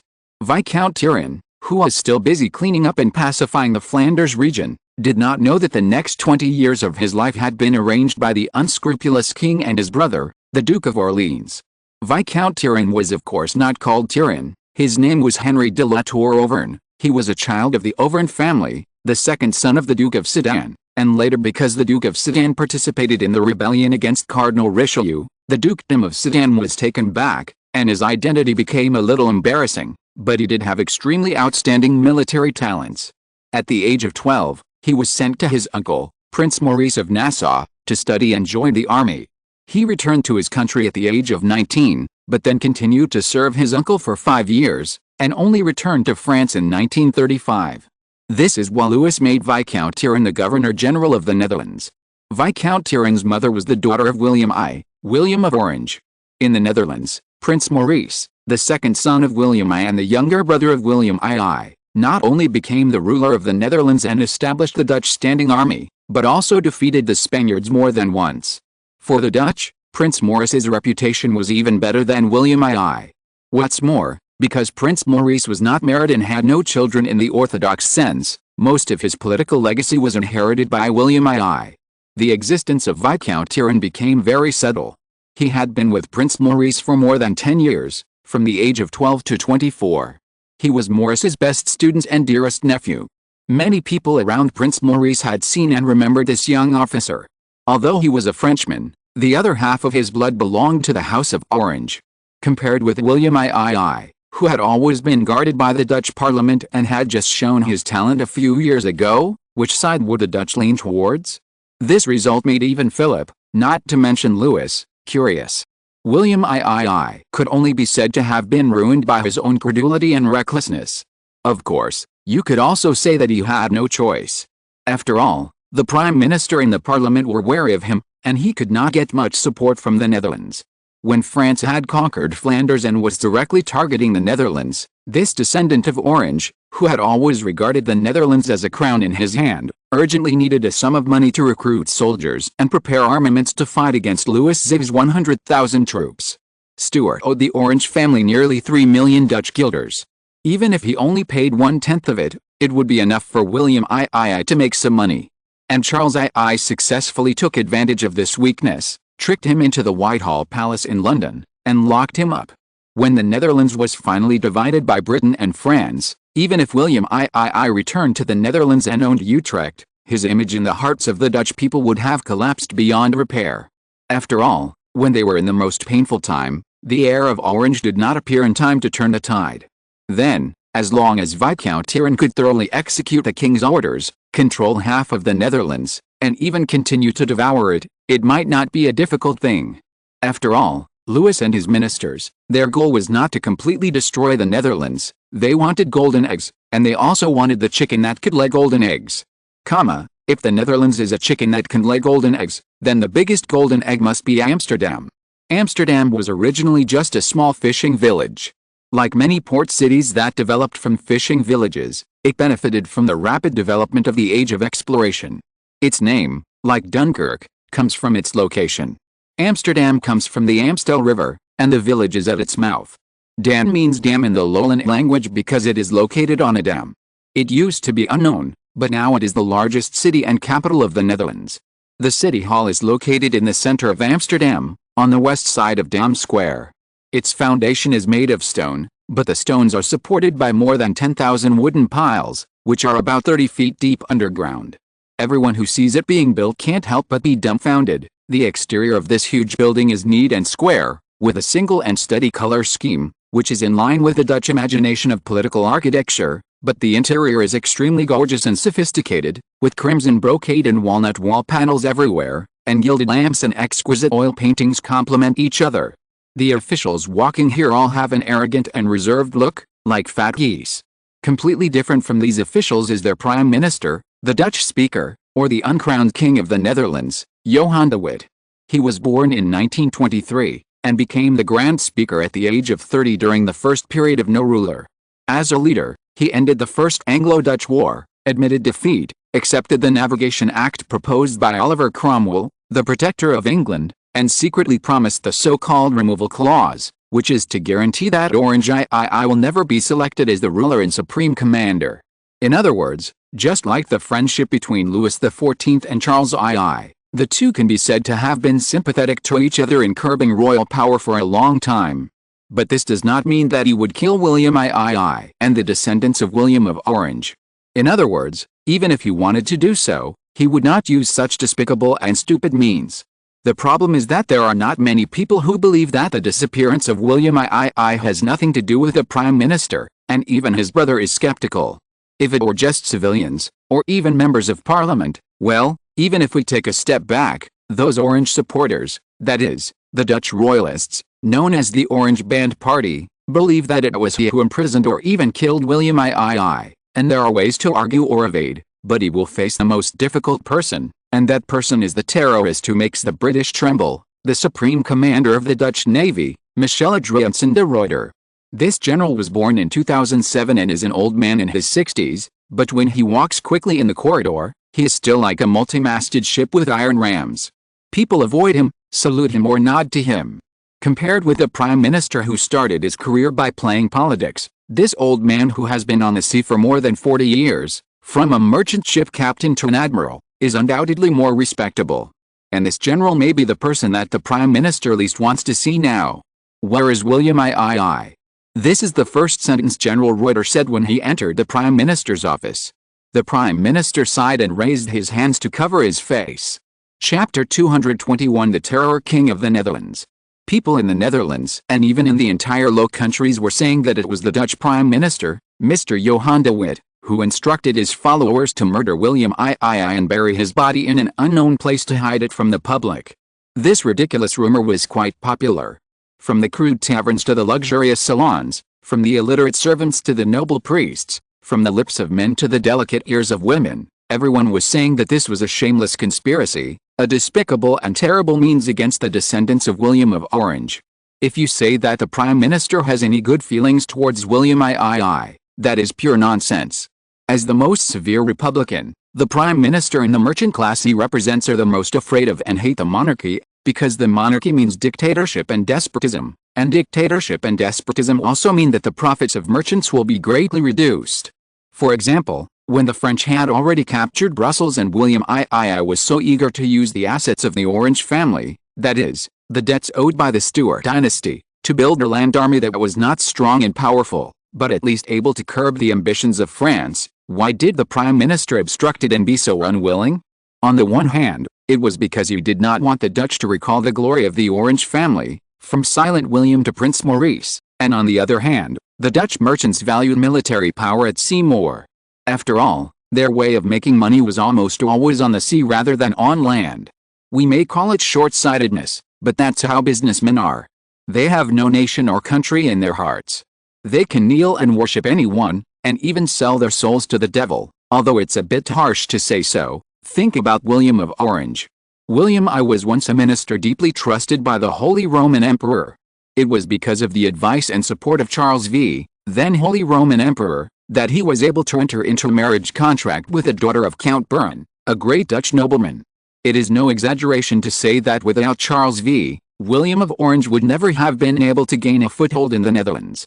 But even such a benefactor, for the people of the Netherlands, William of Orange still betrayed his benefactor. He was called Silent William because he remained silent in all the actions and declarations against the Dutch rebels. For this reason, he was angrily declared a traitor by the Habsburg family. It can be said that he lost all his honor and territory for the Netherlands. Even so, William of Orange still insisted on his own ideas. Even if he was exiled outside the Netherlands, he still did not give up the idea of making the Netherlands independent. He sold all the assets that could be sold and raised the banner of rebellion with his brothers. In the nearly 20 years, in the repeated wars of independence, William of Orange can be said to have given everything for the independence of the Netherlands, his property, his reputation, and his brother's life. He can be said to be the founder of the Dutch Republic. The members of the Dutch Parliament expressed their willingness to support William I to become the King of the Netherlands, while secretly planning with the Spaniards. The result was that William I fell forever when he was still one step away from the throne. Even Orange's supporters must admit that William of Orange did have some ambitions when he was about to win. When Europe was still shrouded in the glory of the divine right of kings, who would not want to be a king holding a scepter? Moreover, it was not the first time that a prince became a king. But no one could say that William I did not have such qualifications. At that time, except for those unwilling members of the parliament, most of the people in the Netherlands were willing to put the Orange family on the throne. Perhaps it was for this reason that William of Orange not only died an untimely death, but also his descendants could not rest in peace. William I's brothers all died on the battlefield, including Prince Maurice, the uncle of Viscount Buren. His descendant, William I, also died of an inexplicable smallpox. He was only 24 years old when he died. 8 days after his death, William I was born. He spent 20 years under the supervision of the Prime Minister and Parliament under surveillance and precautions. Even if he had to prepare military funds for the reorganization of the Dutch army, he had to find ways to conceal it. The Prime Minister would never have thought that it was his harshness and vigilance that put him in this painful and embarrassing situation. William I had been secretly imprisoned in London by Charles II, and all those who knew this secret were either imprisoned together, or had their own plans, or were unsure. Was William I in London or Amsterdam? But no matter how the Prime Minister dealt with the rumors on the streets, General Lute, who was standing in front of him, would not be an easy guy to deal with. Michel Adriaensen de Ruyter was a rare nationalist. He didn't care whether William I would become king, but he would not allow the Parliament and the Prime Minister to harm the descendants of William of Orange. No, he was not a royalist or an Orange Party member. He had the same idea as many Dutch people. As a descendant of William of Orange, William I would be the last trump card of the Netherlands. If the General Parliament and the Provincial Parliament of the Netherlands failed in the war and were no longer trusted by the Dutch, then the only one who could unite them again was William I. William I could be treated coldly and rejected, but he must not completely lose control of the Netherlands. But it was too difficult to maintain such a fragile balance, especially for Ruyter. He was praised as the god of the sea by the Dutch people and scolded as the king of terror by the British, but his political ability was completely incomparable to his ability at sea. Although he was inclined to William I, he also respected the Prime Minister who promoted him again. However, this respect began to crumble after William I disappeared. If I say that I really don't know where William I has gone, would you believe it? Faced with the Prime Minister's blunt remarks, General Luyter frowned. He was older than John de Witt, but unfortunately the extra age could not be converted into experience on the political battlefield. What about your brothers, or your supporters? General Luyter was talking about Mr. Witt Jr., who was the Prime Minister's younger brother and right-hand man, but much more radical than the Prime Minister. There were also those Republican congressmen, who never hesitated to use any means. William I was cautious when he was young, But after he declared himself an adult, he became aggressive. Even though the parliament was on guard against him in every way, he still became the ruler of Zealand and aimed at the position of supreme commander. His outspokenness did cause many people to feel uneasy, including the Prime Minister. "I'm not stupid enough to do this, Michel," he called General Lut's name in frustration, hoping that this would move the general's hard heart. "I promised you that no matter what William did, there would be no death penalty, no exile, and I would not treat William of Orange's descendants like this." "Precisely because he is the descendant of William of Orange," General Lut said in a deep voice, "but I still want to believe you, not because you swore an oath, but because we can all see that our real enemy has knocked on the door of war. You are a smart and perceptive man, and you won't embrace luck like those dull fools. Now, tell me, Prime Minister, how is the army's preparations going?" The Prime Minister fell silent again. He almost inherited the name of William I and became Silent John. "Oh my God," General Lut said with difficulty after a while, "can't they see the fire that has already burned their hats? Maybe they still feel warm." The Prime Minister said bitterly that William I could use the property of the Orange family to hire and form a land army, but he couldn't. Even if he was willing to take out the property of the Witt family, his family would not allow it, and there would be people who would take the opportunity to attack him and describe him as another conspirator and dictator. The only thing he could do was to do his best to promote the parliament to pass a resolution to expand the land army. But why are the people of the Netherlands more willing to support the Orange family, even if they know that from now on, there will be a king to rule them? It's because the operating system of the parliament is too weird. At that time, the Netherlands had a unique political operating system that might be praised and missed by some people in later generations. To put it simply, if they wanted to pass a resolution, the decision of Prime Minister and Grand Speaker Mr. Witt would not count, and the treaty would be taken to the Parliament for discussion. But the problem was that the Dutch Republic was composed of 7 autonomous provinces, so the resolution had to be discussed in the parliaments of each province, and there were many autonomous cities in these autonomous provinces. So, the resolution had to go down to the parliaments of the autonomous cities, and after they passed or rejected it, the decision would be returned to the provincial parliament, and the provincial parliament would pass it back to the general parliament. This approach seemed to take into account the vast majority of people who had a say, but it was precisely because of this that no matter what kind of resolution it was, it would be delayed for a long time. Don't forget that whether it was a city or an autonomous province, the parliamentarians were all businessmen, and businessmen only cared about profits. They had to consider over and over again for every resolution, no matter how small it was, whether it would affect their income, or whether they could get some benefits from it. For this reason, they can delay a resolution for months or even years, or just because they don't like someone, or suspect that this is directed at themselves, they deliberately make a resolution that is obviously beneficial to the country rather than individuals become a dead letter. The most disciplined, cohesive, and modern Dutch army under Prince Maurice has slowly become a pile of loose sand under such a system. William I once wanted to gather this pile of loose sand together again, but now it is nowhere to be found. The Prime Minister had to take over this task reluctantly. The problem is that this resolution not only touches the sensitive nerves of the parliamentarians, but also touches their pockets. Who will pay for this? How much power does the payer have over this army? After the war, can the payer make up for his losses from the parliament's appropriation? It can be imagined that if this resolution can be passed, it will probably be in the distant future, and at that time, it is still unknown whether the Dutch Republic will exist. General Lutter saw the answer from the Prime Minister's face and clenched his fists. No way? Is that so? I don't want to say that, but, yes, Lutter, you are only hope. My army is at sea. General Lutter said, the French army is on land. You know, the King of France now has an army of 120,000, stationed on the border between Flanders and the Netherlands. It is said that he has 30,000 to 50,000 or even 70,000 reserves, and we only have 20,000 land troops. He will plow our 7 provinces like a heavy plow pulled by 8 oxen. The Prime Minister closed his eyes. It's not without a chance. He said firmly, or forced himself to say firmly, the Habsburg family will not watch France get the Netherlands after getting Flanders. Leopold I's envoy is in the Citizen Hall. General, we can win on another battlefield. How come I didn't know that the Emperor of the Holy Roman Empire suddenly became a saint? General Lut said sarcastically, I really don't know how to tell my crew that our parliament would rather spend money on our enemies than on our army. I am not a smart man, Mr. Prime Minister, but I know that at any time, sheep will be eaten, either by this wolf or that wolf, unless it grows sharp horns. Fortunately, we still have you, said the Prime Minister. It's just me, said Loot wearily. I'm just one person. Watching Loot leave and the door closing in front of him, John de Witt's vision became complicated. Yes, he murmured, you're just one person, but we don't just have people here. He stood up from behind the desk, but did not go to the citizens' hall to meet with Leopold's envoy as Loot thought, but walked into a small reception room on the side, where a huge oil painting was placed.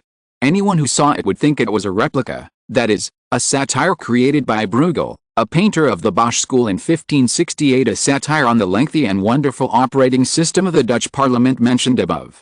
In this picture, there are 7 blind people walking forward with their shoulders on each other. The first blind person has fallen into a cave, and the second blind person has also lost his balance. The fate of the next 5 people is also obvious. The reason why people only think it is a copy is that the eyes of these blind people are not out of focus like the original painting. On the contrary, they seem to be looking at the people in front of the painting, which is chilling. The Prime Minister stood in front of the painting. Everyone in the painting looked the same size as him. He raised his hand, his fingers trembling, but after a moment, he made a decision and tapped the painting 7 times.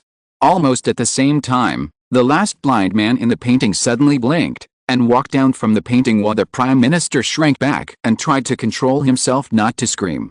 Chapter 222, The Dark Wizards of the Netherlands. Painters of this era have always had the habit of painting themselves in group portraits. Sometimes they are sinners, like Michelangelo in the Sistine Chapel ceiling painting, sometimes they are bystanders, like Botticelli in the Adoration of the Magi, and sometimes they are simply painters. The reflection in the mirror of the Arnolfini portrait is the Dutch painter Jan van Eyck. In 7 Blind Men, the last person is undoubtedly Bruegel. He gives the impression of a haggard old man. In fact, he was only 44 years old when he died, in the prime of his life. And the person walking down from the picture is a strong farmer. His body exudes a strong smell of oil paint, and the pupils in his eyes are only the size of a needle tip, which is intimidating.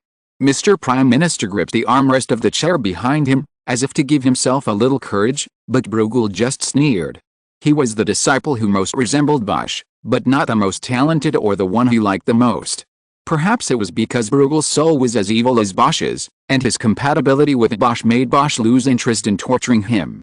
Bruegel firmly believed that this was his teacher's love for him. Well, no matter what the devil said, it seems that you have thought about it. He looked around and said arrogantly, Mr. Prime Minister, if I do business with you, I will definitely go to hell, but it doesn't matter, I will see my enemies walking ahead of me. I don't know how you are going to convince those despicable businessmen, Bruegel said, but don't forget, we are wizards and the devil's followers, Mr. Prime Minister, and you will suffer the most terrible revenge if you betray your contract with us. Thinking of the annuity, territory, mansion, and slaves that Bruegel demanded, the Prime Minister felt a pang in his heart. He knew that the parliamentarians also hired wizards, but those wizards were almost all in the colonies, using them to deal with pagans, as if by tacit understanding. The merchants also had enemies in the Netherlands and throughout Europe, but they had never worsened the situation to the point where wizards needed to be involved. This had something to do with their beliefs and a little bit of caution, but today, John de Witt was going to break this taboo. If they don't want to, the Prime Minister said, gritting his teeth, I will sell all my assets and complete the contract. That's great, said Bruegel. He came from a farming family and certainly had no good feelings towards these businessmen.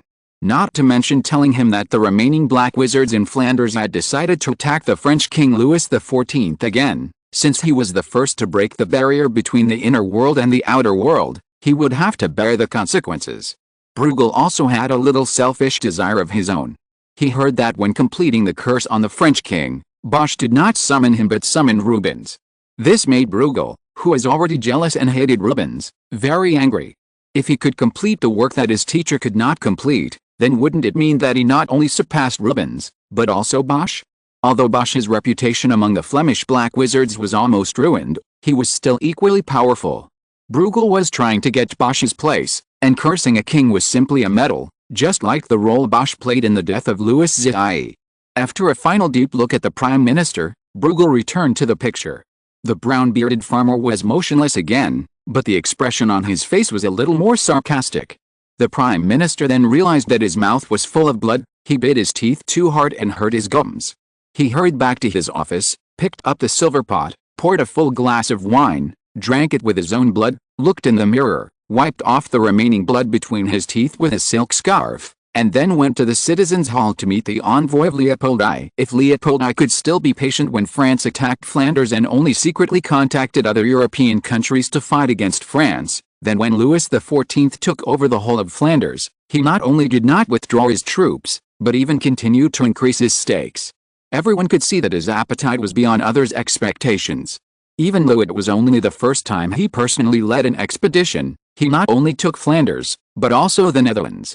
The Low Countries, that is, the entire Netherlands, were actually originally the territory of the Habsburgs, but the Habsburgs gradually became weaker as time passed, which gave his vassals and enemies an opportunity to take advantage of it. How could he tolerate Louis XIV's step-by-step pressure, even if his secret alliance with Louis XIV was still in the hands of the Grand Duke of Tuscany? But now, can't Spain see that Leopold must have had his own plans?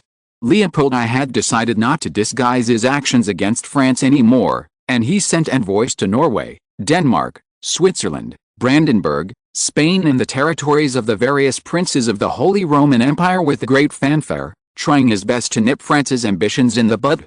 No one knew about the conversation between Leopold's envoy and the Prime Minister, but afterwards, the Prime Minister's envoys also quickly went to neighboring countries and regions, including Sweden and the United Kingdom. The Prime Minister was also a businessman, and businessmen always knew when to accept the fact of losing money, but as long as they kept the original capital, there was always a chance to make it back. The Prime Minister's envoy met the envoy of Louis XIV on Drottningholm Island in Stockholm. Louis was never an arrogant person. He also knew that as long as the kings needed it, they could tear up the covenant anytime and anywhere. The game between countries never allowed the existence of innocence and dignity. There were only interests of all parties. The French envoy came with a clear conscience. After all, the French princess was engaged to the King of Sweden. He came to deliver a portrait of the princess every year, and also to take back the portrait of the king. Princess Elizabeth was 1 year older. Girls mature very quickly, and the court painter Lebrun would also make such portraits dignified and elegant.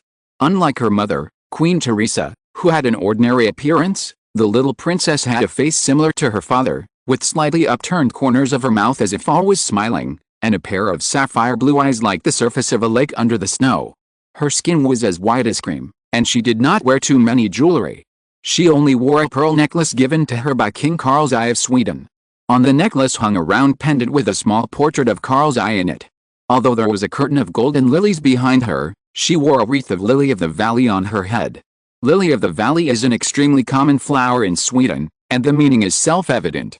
Charles I was already 15 years old this year, and he was already a real teenager. Just as Louis XIV had expected, even if he was not very handsome, he was at least healthy and strong. He was almost as tall as the French envoy, Count d'Artagnan. His dark hair and eyes made him look more mature. However, when he was with the Queen Mother, he was taciturn. One could only see a little of his youthful love and his satisfaction with the marriage from his occasional glance at the portrait. Although the marriage between countries at this time was more like a covenant, who wouldn't want to have a beautiful wife? In any case, the legitimate heir could only be born from the Queen's womb. No matter how beautiful the royal wives were, their children would never be recognized by the people and the princes. Count d'Artagnan's temples were gray, but age did not affect his romantic charm. He had easily won the brilliant achievements in Paris and Versailles, and he once again reappeared in Stockholm. The Queen Mother of Sweden was constantly laughing at him, and of course she would not refuse him to go hunting with the king. When Count d'Artagnan mounted the horse, he jumped on the stirrup without help, and his posture was beautiful and refreshing, which made Charles I cheer. The hunting ground on Queen's Island was just a seaside shrubbery. After all, it could only be said that it was the palace of the king, John III.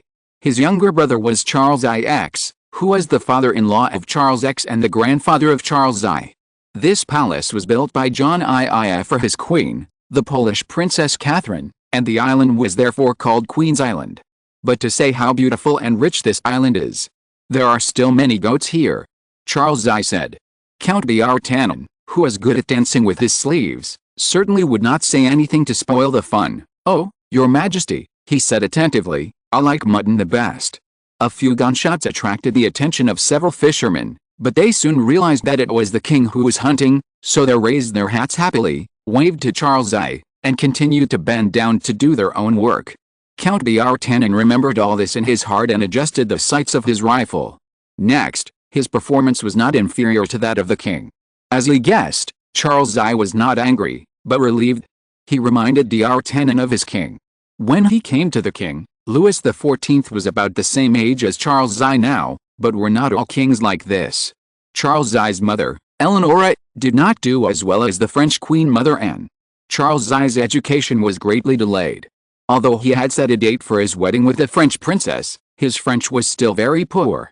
D'Artagnan had to wonder if the Swedish Queen Mother allowed him and the king to go hunting so easily, because even if they wanted to do something, they could not communicate freely without an interpreter. You know, at such a critical moment, there is no room for error or misunderstanding. Behind the king's entourage, which was piled with the goats and rabbits they had hunted, the king, who spoke even less than a peasant, wrote on a piece of paper, suddenly raised his whip, pointed it forward, and then suddenly rode forward. Among the people present, only d'Artagnan reacted, perhaps because he was a musketeer after all, or perhaps because he had been paying attention to the king's every move. Anyway, he quickly caught up with him. Before everyone else, they quickly passed through the sparse woods, constantly being whipped by hanging branches. D'Artagnan's heart was beating violently, not worried about himself, but worried that the King of Sweden would break his neck because of such impulsive behavior. Fortunately, a few minutes later, Charles I stopped, and d'Artagnan found that they had run to the bottom of the remote cliff. The protruding tongue rock was like a huge canopy pressing on their heads. Not far away was the grey sea. Charles I turned his horse's head, and d'Artagnan looked along his line of sight and found that it was a corner of the palace that passed over the treetops. This palace was built by John II for his Queen Catherine. Charles I said in a slow, bite-hard tone, "It, was burned down 9 years ago. Now, we have made some repairs, sir." He turned his head and stared at d'Artagnan. "May I have the honor of knowing Princess Elizabeth's preferences?" D'Artagnan's heart skipped a beat. He immediately understood that even though the Queen Mother of Sweden and the regent had wavered, Charles I still decided to fulfill the covenant with France.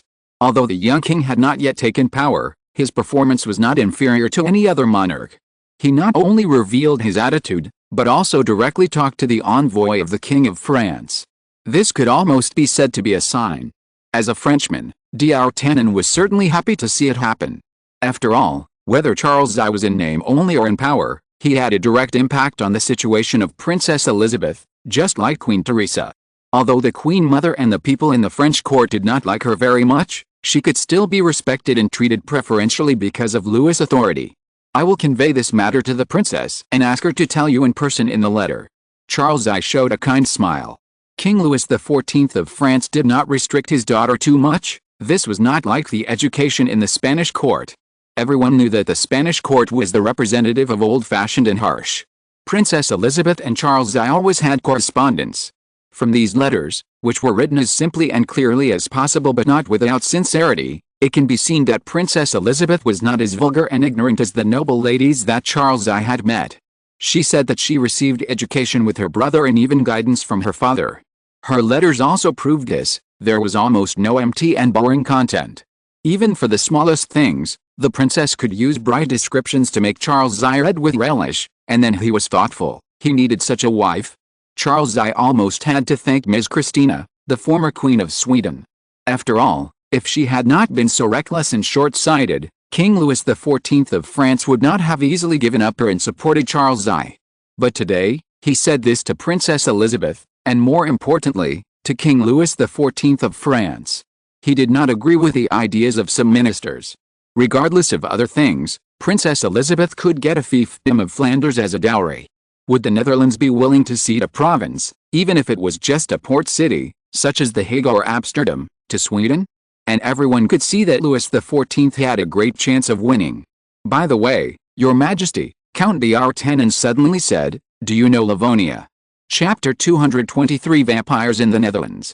Bruegel returned to the residence where he and the Flemish black wizards lived. This couldn't even be called a residence, because it was just an abandoned church with an unattended cemetery outside. When they came here, they also sent away a lot of ghouls and goblins. These black wizards have always been quite reserved and arrogant. In other words, in the period of the two kings, after the merger of the Kingdom of Castile and the Kingdom of Aragon, the pursuit and search of the Inquisition that was almost everywhere, the black wizards could still maintain their own heritage, instead of eventually becoming swindlers and prostitutes in the Bohemian caravan like the wizards in France. This was already remarkable. What's hateful is that the King of France didn't care about the rules and gap between the inner world and the outer world at all. He boldly used himself as bait and killed Boss and his vassals in one fell swoop. Although Boss was notorious among the dark wizards, he also won the recognition and following of many of his kind. His death made the dark wizards depressed because they all knew that Boss was not only dangerous, but also cunning, even despicable. It was not an easy task to kill such a dark wizard. In addition, it was Louis XIV whose army combed through every inch of land he conquered like a comb. The army included Italian wizards from Gadula Island and priests from the Inquisition. Justice and evil, mundane and inhuman forces were intertwined. Because they were facing enemies, the army did not need to consider the feelings of local residents whether in cities or villages. While humiliating the Flemish people, it also made it impossible for the black wizards to hide. According to the king's decree, every Flemish person had to apply for a so-called identity certificate. One person needed the certificates of 3 adults. People without fixed assets would be strictly questioned. If a person wanted to leave his city, such as a merchant, he needed to obtain a license from the French. It was impossible for the black wizards to walk around the city as they pleased as before. Especially those black wizards who used painters, bards and alchemists as a cover, they found that as long as they revealed such an identity, they would be thrown into prison immediately. If they resisted, the sharp whistle would attract the priests and wizards who followed the army.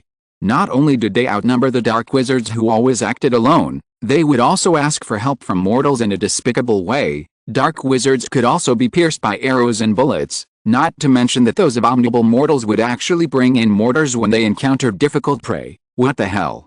Was that something used against wizards? Even Merlin, who could turn into a giant dragon, would have a headache. So, although Bruegel immediately began to gather the forces left by Bosch after confirming that his teacher Bosch was dead, there were still only a few dozen black wizards here. Fortunately, although the church was abandoned, it was still quite large. It was just that the cold and damp evening wind kept blowing in through the broken glass. The black wizards didn't even dare to light a fire. A black wizard who was good at making potions walked around and sold the so-called hot medicine to his companions. It was soon revealed that this was a kind of plant fruit that the King of France got from the colonies. Eating it would feel very spicy and then the body would heat up. The black wizard had no shame. Then do you want it? He said shamelessly. Several black wizards still bought it. The fruit of this plant can indeed expel the coldness from the body as soon as possible, and it has no bad effects. However, these are some wizards who are not well versed in magic. Most black wizards turn their skin into stone or clay so that they will not feel cold. When Bruegel walked in, they all looked at the black wizard who looked like a middle-aged man. Bruegel did not speak, but walked to the altar. There was no white linen or exquisite holy vessels on the stone altar, but it showed the beauty of gold, a lot of gold coins. They were the currency used throughout the Low Countries. They were provincial coins with very high purity. The value of one coin was equivalent to that of a louis d'or. The obverse was a personification of the Netherlands, and the reverse was a lion holding a sword in one paw and a bundle of arrows in the other. They fell from Bruegel's hands onto the stone altar like running water. An unparalleled playwright described it like this: the luster of gold is incomparable to anything else. It can make ugly things beautiful, make old people young, and even make a person with a bad reputation a saint. But he did not say that the sound of gold has the same effect. It sounds so sweet. The black wizards walked towards the altar. Bruegel looked into their eyes, as if he had seen his own leadership position. This is all true. A black wizard murmured. It was taken out from the treasury by our prime minister himself. Bruegel said excitedly. At this time, the gold coins had piled up on the altar. In the past, these black wizards would not take this money seriously. They always had countless businesses to do in Flanders, but now, their customers are either dead, in prison, or burdened with extremely heavy taxes. The decrees issued by the new master do not allow them to shirk their responsibilities. France is like the rising glorious sun, not the increasingly weak Spain. It had been a long time since these black wizards had comfortably enjoyed a warm and soft bed, a rich meal, and a lovely girl. Some of them even had very few materials left for casting magic and curses. By the way, their market had also been severely hit. If those priests were wolfhounds with keen sense of smell, those wizards were foxes like them. Some dens might not be found by hounds, but for their kind, it was like being exposed in broad daylight. That's not all, is it? Another black wizard asked greedily. Of course not, Bruegel said. Think about it, what is the price of Louis XIV? Louis XIV will be even higher. Everyone, as long as we can succeed, then we can not only get money, connections, shares of the East India Company, but also an island, which will be our territory. There is also a king. Of course, Bruegel was careful not to reveal a single bit. The black wizards immediately made a burst of excited cheers. At this moment, a small laugh came from above Bruegel. Although many of the dark wizards were laughing, joyful laughter, strange sneers, and vicious shrieks, Bruegel still caught the laugh. He raised his head suddenly, and a dark wizard beside him also raised his head. "Oh," he said nervously at first, and then relaxed, "it's a bat." As soon as he said this, he saw Bruegel suddenly throw a wisp of sulfur powder. "Don't be stupid," he shouted, "our barrier won't even let in a mosquito." The fire passed through the darkness and went out before it touched the shadow of the bat.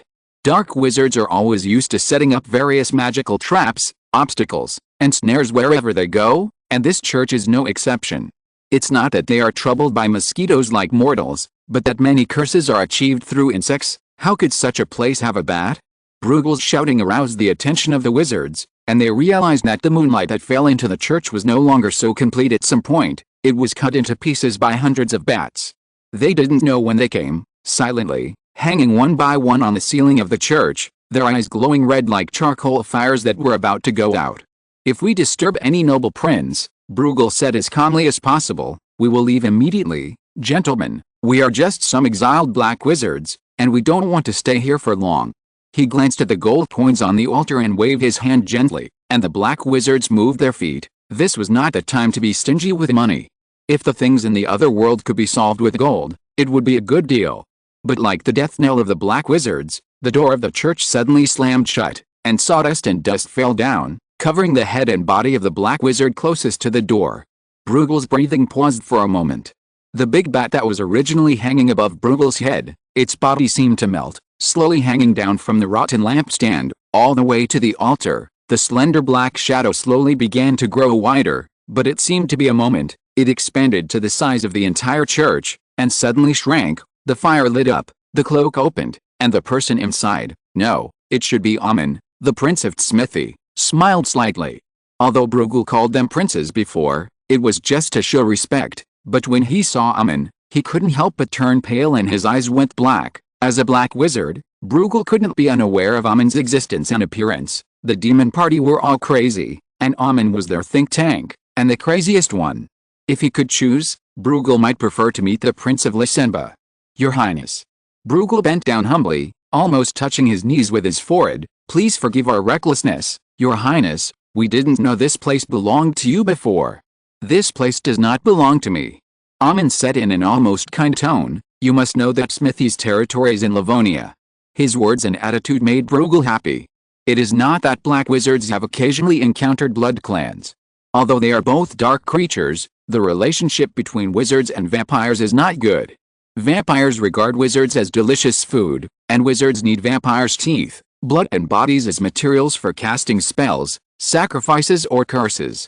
But if both sides do not want to fight, then one side can pay some price and retreat unscathed. Amen glanced at the dark wizards, and the look in his eyes became more and more strange. "Oh, although I really want to see what you will use to bribe me," he said, "but haven't you thought about it? The reason why I and my children are here is for you, Bosch's disciple, Bruegel, for a small deal between me and Louis." Bruegel trembled slightly. He raised his head, waiting for Amen to finish his last sentence. "Although it is a bit regrettable, everyone, death is not a bad thing." Amen watched Bruegel's eyes change from docile and even flattering to fierce and hideous without surprise. The dark wizard took a step back, crossed his hands, and a handful of brilliant light like the sun burst out from between his fingers. This light that is extremely close to the sunlight is a poison to vampires. The bats screamed and flew up and rushed out of the church, while the light in the hands of the black wizards continued to explode. Obviously, they were prepared for both situations. A giant bear transformed from a black wizard suddenly smashed open the door of the church. The black wizards either transformed or called for their mounts. The light followed them closely. Although their eyes were also greatly stimulated and could hardly open, it was comforting that the vampires were almost blocked far away. Next, it would depend on their own methods. But faster than them was a rolling black smoke. It was like a long-awaited giant beast lurking in the darkness. It swallowed the black wizards in one gulp, and the light disappeared immediately. Bats rushed into the black fog from mid-air as if falling. The sounds of spells, screams and struggles were endless. A handsome vampire walked out with something in doubt. In the moonlight, he looked over and over again, and took a bite to make sure it was a drawing board. Bruegel's talent was to be able to move freely through the drawing board. Just as he walked from the drawing board to the Prime Minister's office, he could also escape from the small portrait he carried with him to a secret and safe place. He fell to the ground, not caring about the dust on the floor, and first took a few anxious breaths, then coughed awkwardly. He staggered to his feet, remembered that he had stored a bottle of wine here, and groped for it. "Why don't you light the lamp?" A voice sounded, a little flame jumped on the candle, and the wine flew up, pouring a full glass of wine into a cup. Bruegel looked at Amen desperately. He sat on a chair and crossed his arms comfortably. He glanced at the cup, and the silver cup full of scarlet liquid fell in front of Bruegel. "Since when did the Prince of Smithy degenerate to be hired by mortals?" Bruegel asked hoarsely, knowing that he had no way out. "Probably because Louis gave me a price I couldn't refuse," Amen said. All he left for Bruegel in the end was darkness and coldness. If you're listening to this novel on a channel other than Fanfic World, it means they downloaded and uploaded it without effort. We cordially invite you to visit our channel, Mundo Fanfic Novelis. There you'll find the original version of this story, and you can explore many other novels of various genres. We're waiting for you to immerse yourself in a world of incredible novels. Chapter 224, Stormy Holland. Since Louis could almost be said to be the master of half of Gala Island, he would not be foolish enough to ignore the power of the other world. Whether it was the hatred and fear of the Black Wizards or the conspiracy and assassination of the enemy, what he imposed on others would of course be imposed on himself by the enemy in turn. There was a saying in the ancient and distant East that one should not impose on others what he does not want others to do to him, and he seemed to be the counter-proof of this saying. Tonight was specially reserved for Prince Amen of Tzimishi. Although Prince Theodoric of Anzo seemed more trustworthy and he had the cat of this prince by his side, this prince retained too much of his humanity. This characteristic was a help to Louis, but also a shackle. At least, if he asked Prince Theodoric to do this, the head of Vanzo would not agree so easily. On the contrary, Amen, who never concealed his desire, always regretted that he could not get the king, but when Louis proposed that he could try to recover the original territory for the Tzimish family, the expression on Amen's face was definitely pleasantly surprised. Here we have to mention the clan lands of the blood clan families. Some blood clans almost never leave their own territories. That's how those castles that are particularly eerie and scary come from. Generally speaking, after a lord or lord is transformed into a descendant of the blood clan, the remaining emotions in his body will make him stay in his original residence for a long time until he is discovered, reported, or leaves for other reasons. In addition, under a tacit understanding between the inner and outer worlds, this person is considered dead, his castle will be abandoned, no one will visit him anymore, he will fade in everyone's memory, and when everyone who knows him is under 6 feet, he will naturally become a horror story that a mother tells her children in the dark. But most vampires will consciously avoid the great nobles when choosing their offspring, especially those of royal blood. This is a rule that has never been written on stone tablets. Therefore, many vampires are the second sons or youngest sons in a family, and some are priests. Yes, priests. Louis only found out after interacting with the two princes that the vampires are indeed, as people have said, with extremely demanding requirements for their offspring. The children of serfs, servants or craftsmen have never been able to enter their field of vision, not because of human class concepts, but because vampires are like all parents, longing for a beautiful, cute and smart child. Humans cannot choose their own children, and queens can give birth to disabled and weak offspring, but vampires can choose. However, if you are born in a humble family, it is not easy to have fair skin, a tall body, and straight fingers. Everyone knows that the poorer the family, the earlier the children start to do things, and because of lack of nutrition, they are almost all short and have hunched backs. In this era where the lower class can only have 3 meals a day and go to sleep with a full stomach because of potatoes, only the children of nobles and merchants can have a clean and healthy appearance, even if it is not so beautiful. In addition, Louis was surprised and amused that the vampires would actually choose priests as their offspring. However, this kind of thing is done more by the unscrupulous demon party. Because of the inheritance law, priests are basically the youngest sons of each family. There are only some children who are chosen by the priest because of their extraordinary intelligence and luck, but no matter which one they are, they must be smart and beautiful. There are also those who cannot be appealed to in public, which is probably the mischievous intentions of the members of these two vampire families. Therefore, many young vampires, after receiving guidance from their fathers and being able to control their instincts and display their innate abilities, will wander around for a long time, both to avoid being noticed by the people where they stay and to avoid being tired of the old and liking the new. But after a period of time, or because of the call of the prince, they will return to the clan land, that is, the territory of each prince, just like the princes who are loyal to the king, and offer their accumulated wealth. This wealth does not only refer to gold and gems, but also various scrolls, books, magic tools, etc. that have been lost in the long river of history. These are all collected in the prince's territory.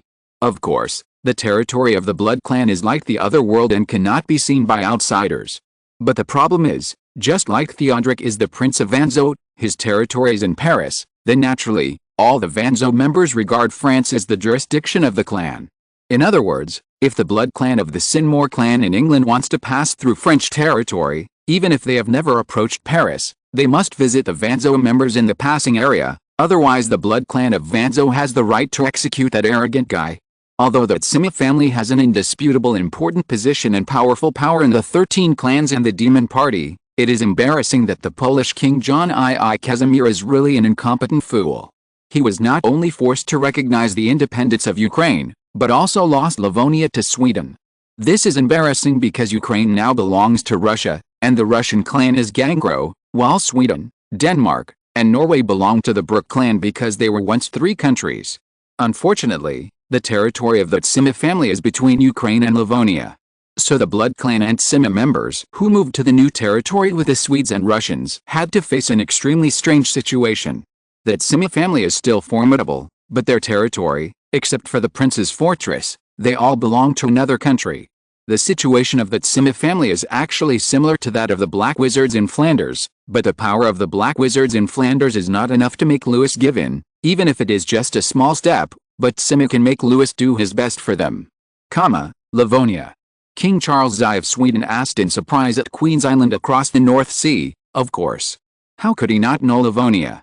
The Livonia region was the biggest spoils of Charles X in 55. Because of Livonia, Sweden could get a complete Baltic Sea. Sweden's current territory looks like a pair of trousers with different lengths.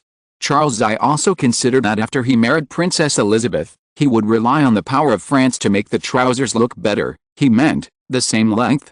You know, as stipulated in the previous covenant, our princess will marry into Sweden with a piece of Flanders. D'Artagnan remembered the king's abrupt instructions. Although he did not understand Louis' intention, out of loyalty and trust in the king, he continued, Your Majesty hopes that you can reward a piece of Livonia to Abbot of St. Martin Abbey of Neville. Who is that? The former King of Poland and Grand Duke of Lithuania. In exchange, the king will continue to support you, said Count D'Artagnan. Charles I frowned at first. He had not received much education from his mother and ministers, and he could not discern the deep meaning of this request. I don't quite understand what you mean, said Charles I. Livonia is very important to Sweden. Not more important than Norway or Denmark. D'Artagnan said, As far as I know, your mother and ministers are planning to go to war with Denmark while France is at war with the Netherlands. I've heard a little about this, said Charles I. As an ally, the king is willing to continue north after conquering the Netherlands to assist you in getting Denmark. Charles I looked at Count D'Artagnan for a long time with suspicion. I'm not sure. This is not a trivial matter that can be decided easily. No doubt, Count D'Artagnan said with a smile, as if he didn't care whether this matter could be accomplished, but I think you will make the right choice. Then you shouldn't be here, Charles I said suddenly, you should go and talk to my mother. Our king came of age at the age of 14. It was also in that year that he first joined a real war and won. I think you should be able to do it, your majesty. Count D'Artagnan said meaningfully. I love my mother very much, Charles I said, but he did not notice that he was no longer stuttering when speaking French. Does this have anything to do with whether you respect and love your mother? D'Artagnan's smile gradually deepened. If the Duchess of Montpensier was present, she would definitely find this smile very familiar, because it was with a smile that Count D'Artagnan destroyed her last hope for her father. Doesn't our king love his mother? Charles I did not continue to speak, and time did not allow them to continue. The entourage abandoned by the king and the envoys had already come over. Will they be willing? The king's brother Philip held a candle for the king, illuminating the map hanging on the wall, and asked. Yes. Even if Charles I or his mother intends to sit still, said Louis, Christian V will not be willing to give up this good opportunity. He pointed to his brother and said, these are the 4 southern provinces of the Scanian Peninsula. In the Treaty of Roskilde in 56, Denmark ceded them to Sweden and lost its last foothold on the peninsula. Without this foothold, they have almost no control over the Baltic Sea, although they also control Sweden's throat to the North Sea, but it was also agreed in the Treaty of Roskilde that they cannot allow Sweden's enemies to enter the Baltic Sea. In that treaty, Louis continued, Denmark must also dissolve all alliances hostile to Sweden, pay Sweden's military expenses, and deliver a certain number of soldiers and ships when Charles X and subsequent Swedish kings fight. Philip looked at Denmark's position, its territory, and the 4 southern provinces. Now it seems that it is not surprising that the King of Denmark would decide to form an alliance with Leopold I. He moved the candle to another position, illuminating the territory of Brandenburg. The Hohenzollern family has always been a vassal and servant of the Habsburgs. If an attack is launched from Brandenburg's position, it can indeed directly threaten Sweden.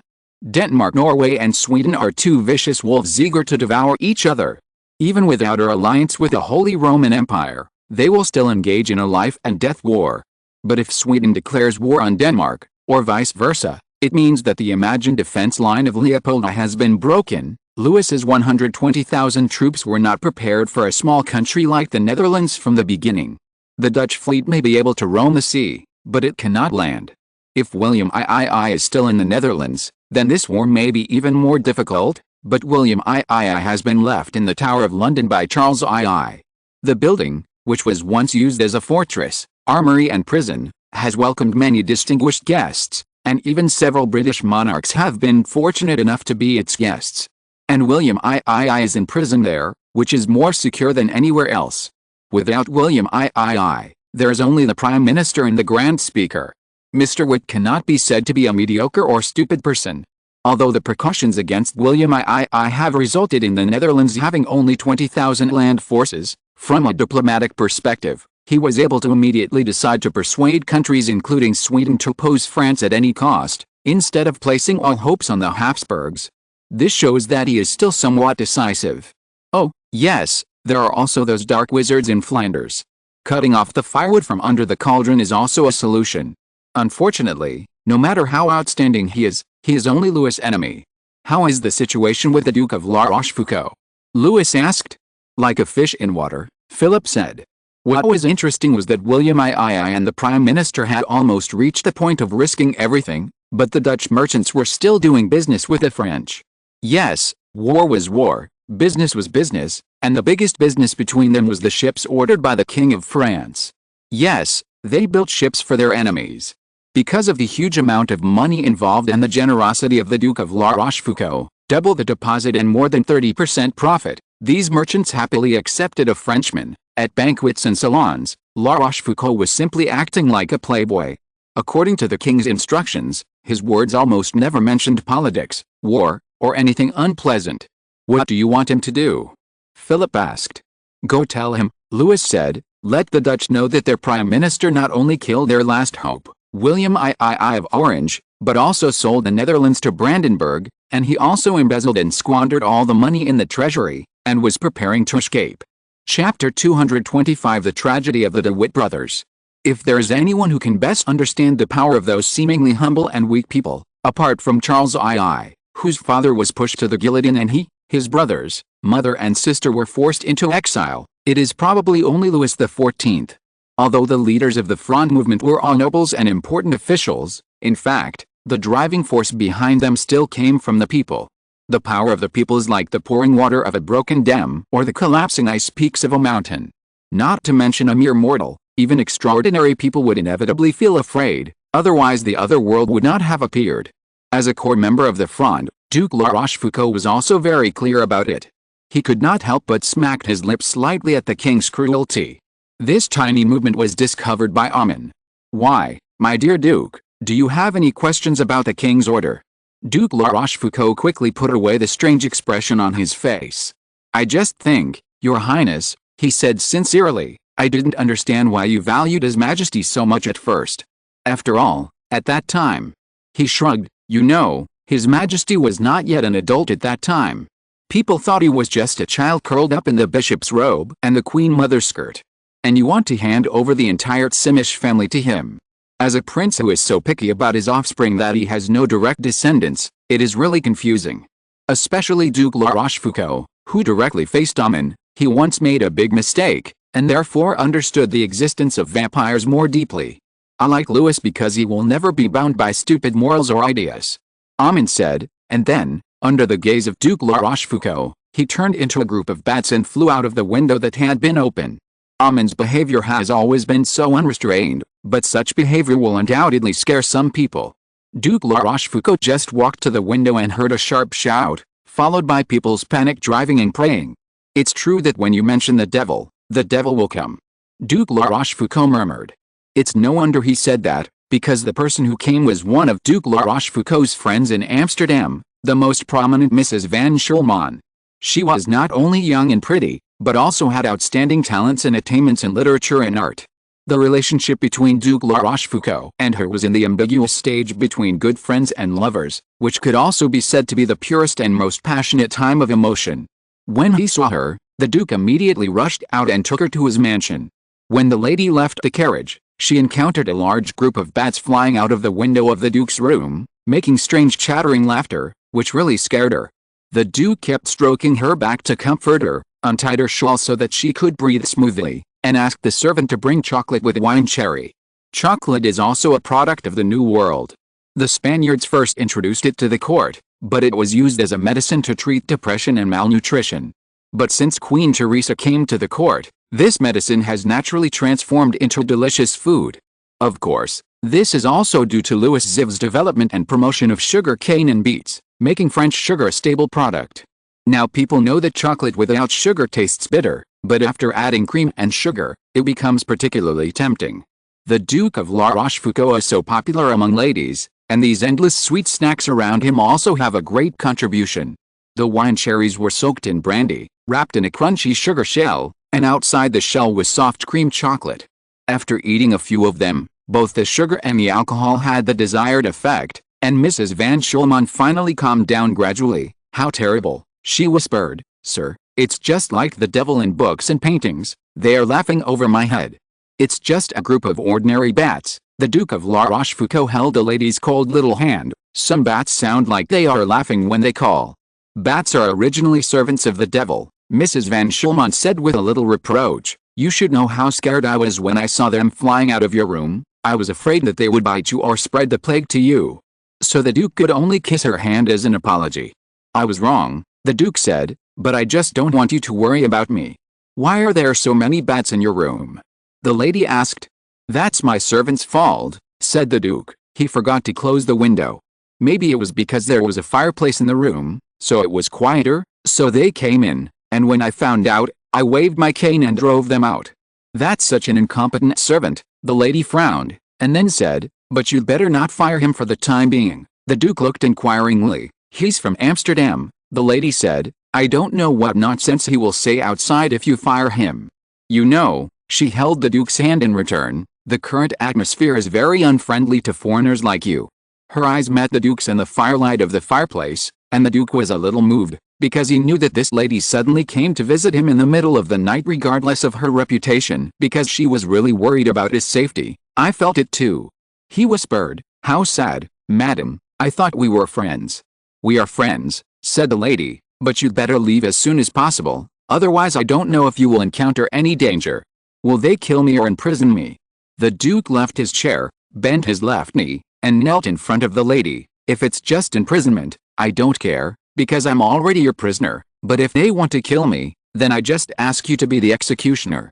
The lady heard it, sighed loudly, and turned her head away. "Besides," the Duke suddenly said optimistically, "maybe things won't be so bad, madam. If the relationship between the Netherlands and France can be eased, this matter can be resolved peacefully." This sentence made the lady laugh, but it was not a comforting laugh, but a helpless laugh. At this time, if a woman said that her status was noble, it either came from her father or from her husband. After all, there was only one Joan of Arc, and Mrs. Van Schulman had a father who was a member of Parliament and a husband who was a member of Parliament. She knew the current situation in the Netherlands very well.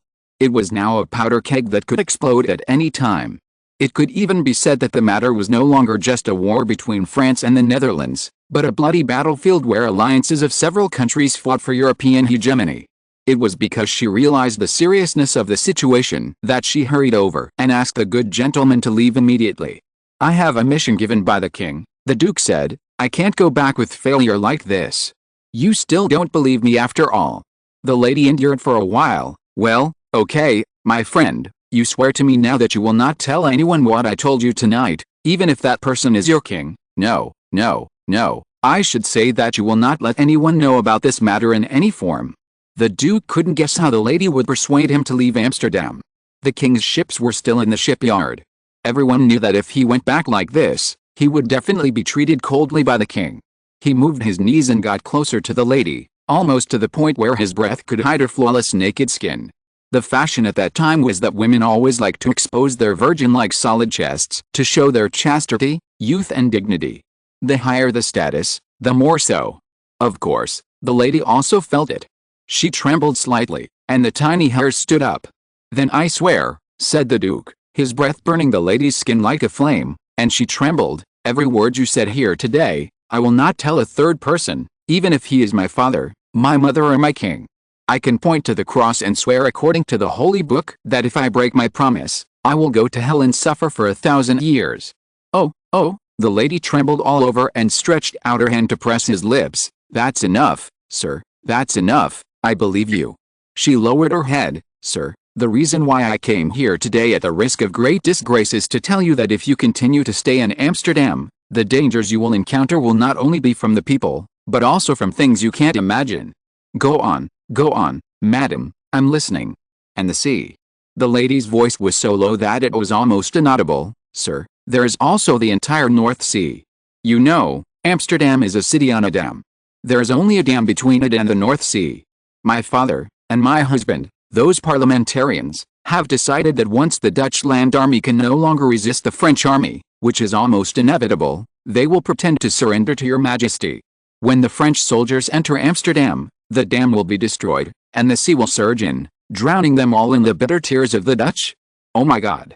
So please leave as soon as possible. Perhaps you can also try to persuade your majesty not to enter the dangerous area, but please remember your promise to me, otherwise you will be the murderer of me, my father, and my husband." "I will keep my promise to you," said the Duke. He had to hold the armrest of the chair to stand up, and then he helped his wife to stand up, because his wife brought such terrible news. They really had no time and energy to be affectionate. They hugged each other tightly for a while without any desire, just like a man and a woman before a disaster. "Then I have something to tell you," the Duke said to the shell-like ear. "My dear good man, what I said before was not without reason.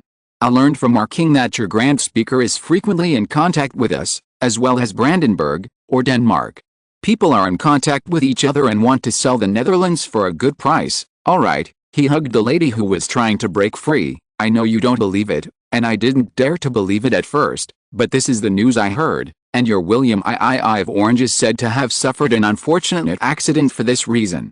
I don't know the details, but there is one thing I can be sure of. You ask your father and your husband to check the warehouse in Amsterdam to see how much gold is left in it. Because the money has been used by the Prime Minister to buy his and his brother's lives and future titles." The lady who suddenly heard the news was not as if she fell into an ice cave, but as if she was hit by a thunderbolt in the chest. She even forgot to say her last goodbye, pushed the Duke away, and staggered out of the door. When the Duke returned to the window, he saw her getting on the carriage with the help of the servants. Perhaps because she was constantly urging, the carriage started running almost when her servants grabbed the frame. Her face flashed behind the window, and the Duke immediately waved his hands to her. This was their last meeting, if nothing unexpected happened, the Duke thought in his heart. He didn't expect that he would spread the rumors that the king wanted him to spread so quickly and smoothly. The lady's father and husband, unfortunately, although they were members of Parliament, they were also supporters of the Orange Party, that is, William III. As for the secret that the lady told him, yes, the Duke promised more than once that he would never tell a third person. He immediately returned to the room, cut his wrist, and let his blood drip onto a funny-looking doll. The blood seeped into the doll and disappeared instantly.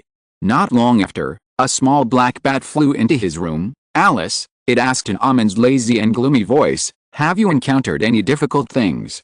"Yes," the Duke said, pressing his wrist to stop the bleeding. "There is something I want you to tell your Majesty immediately.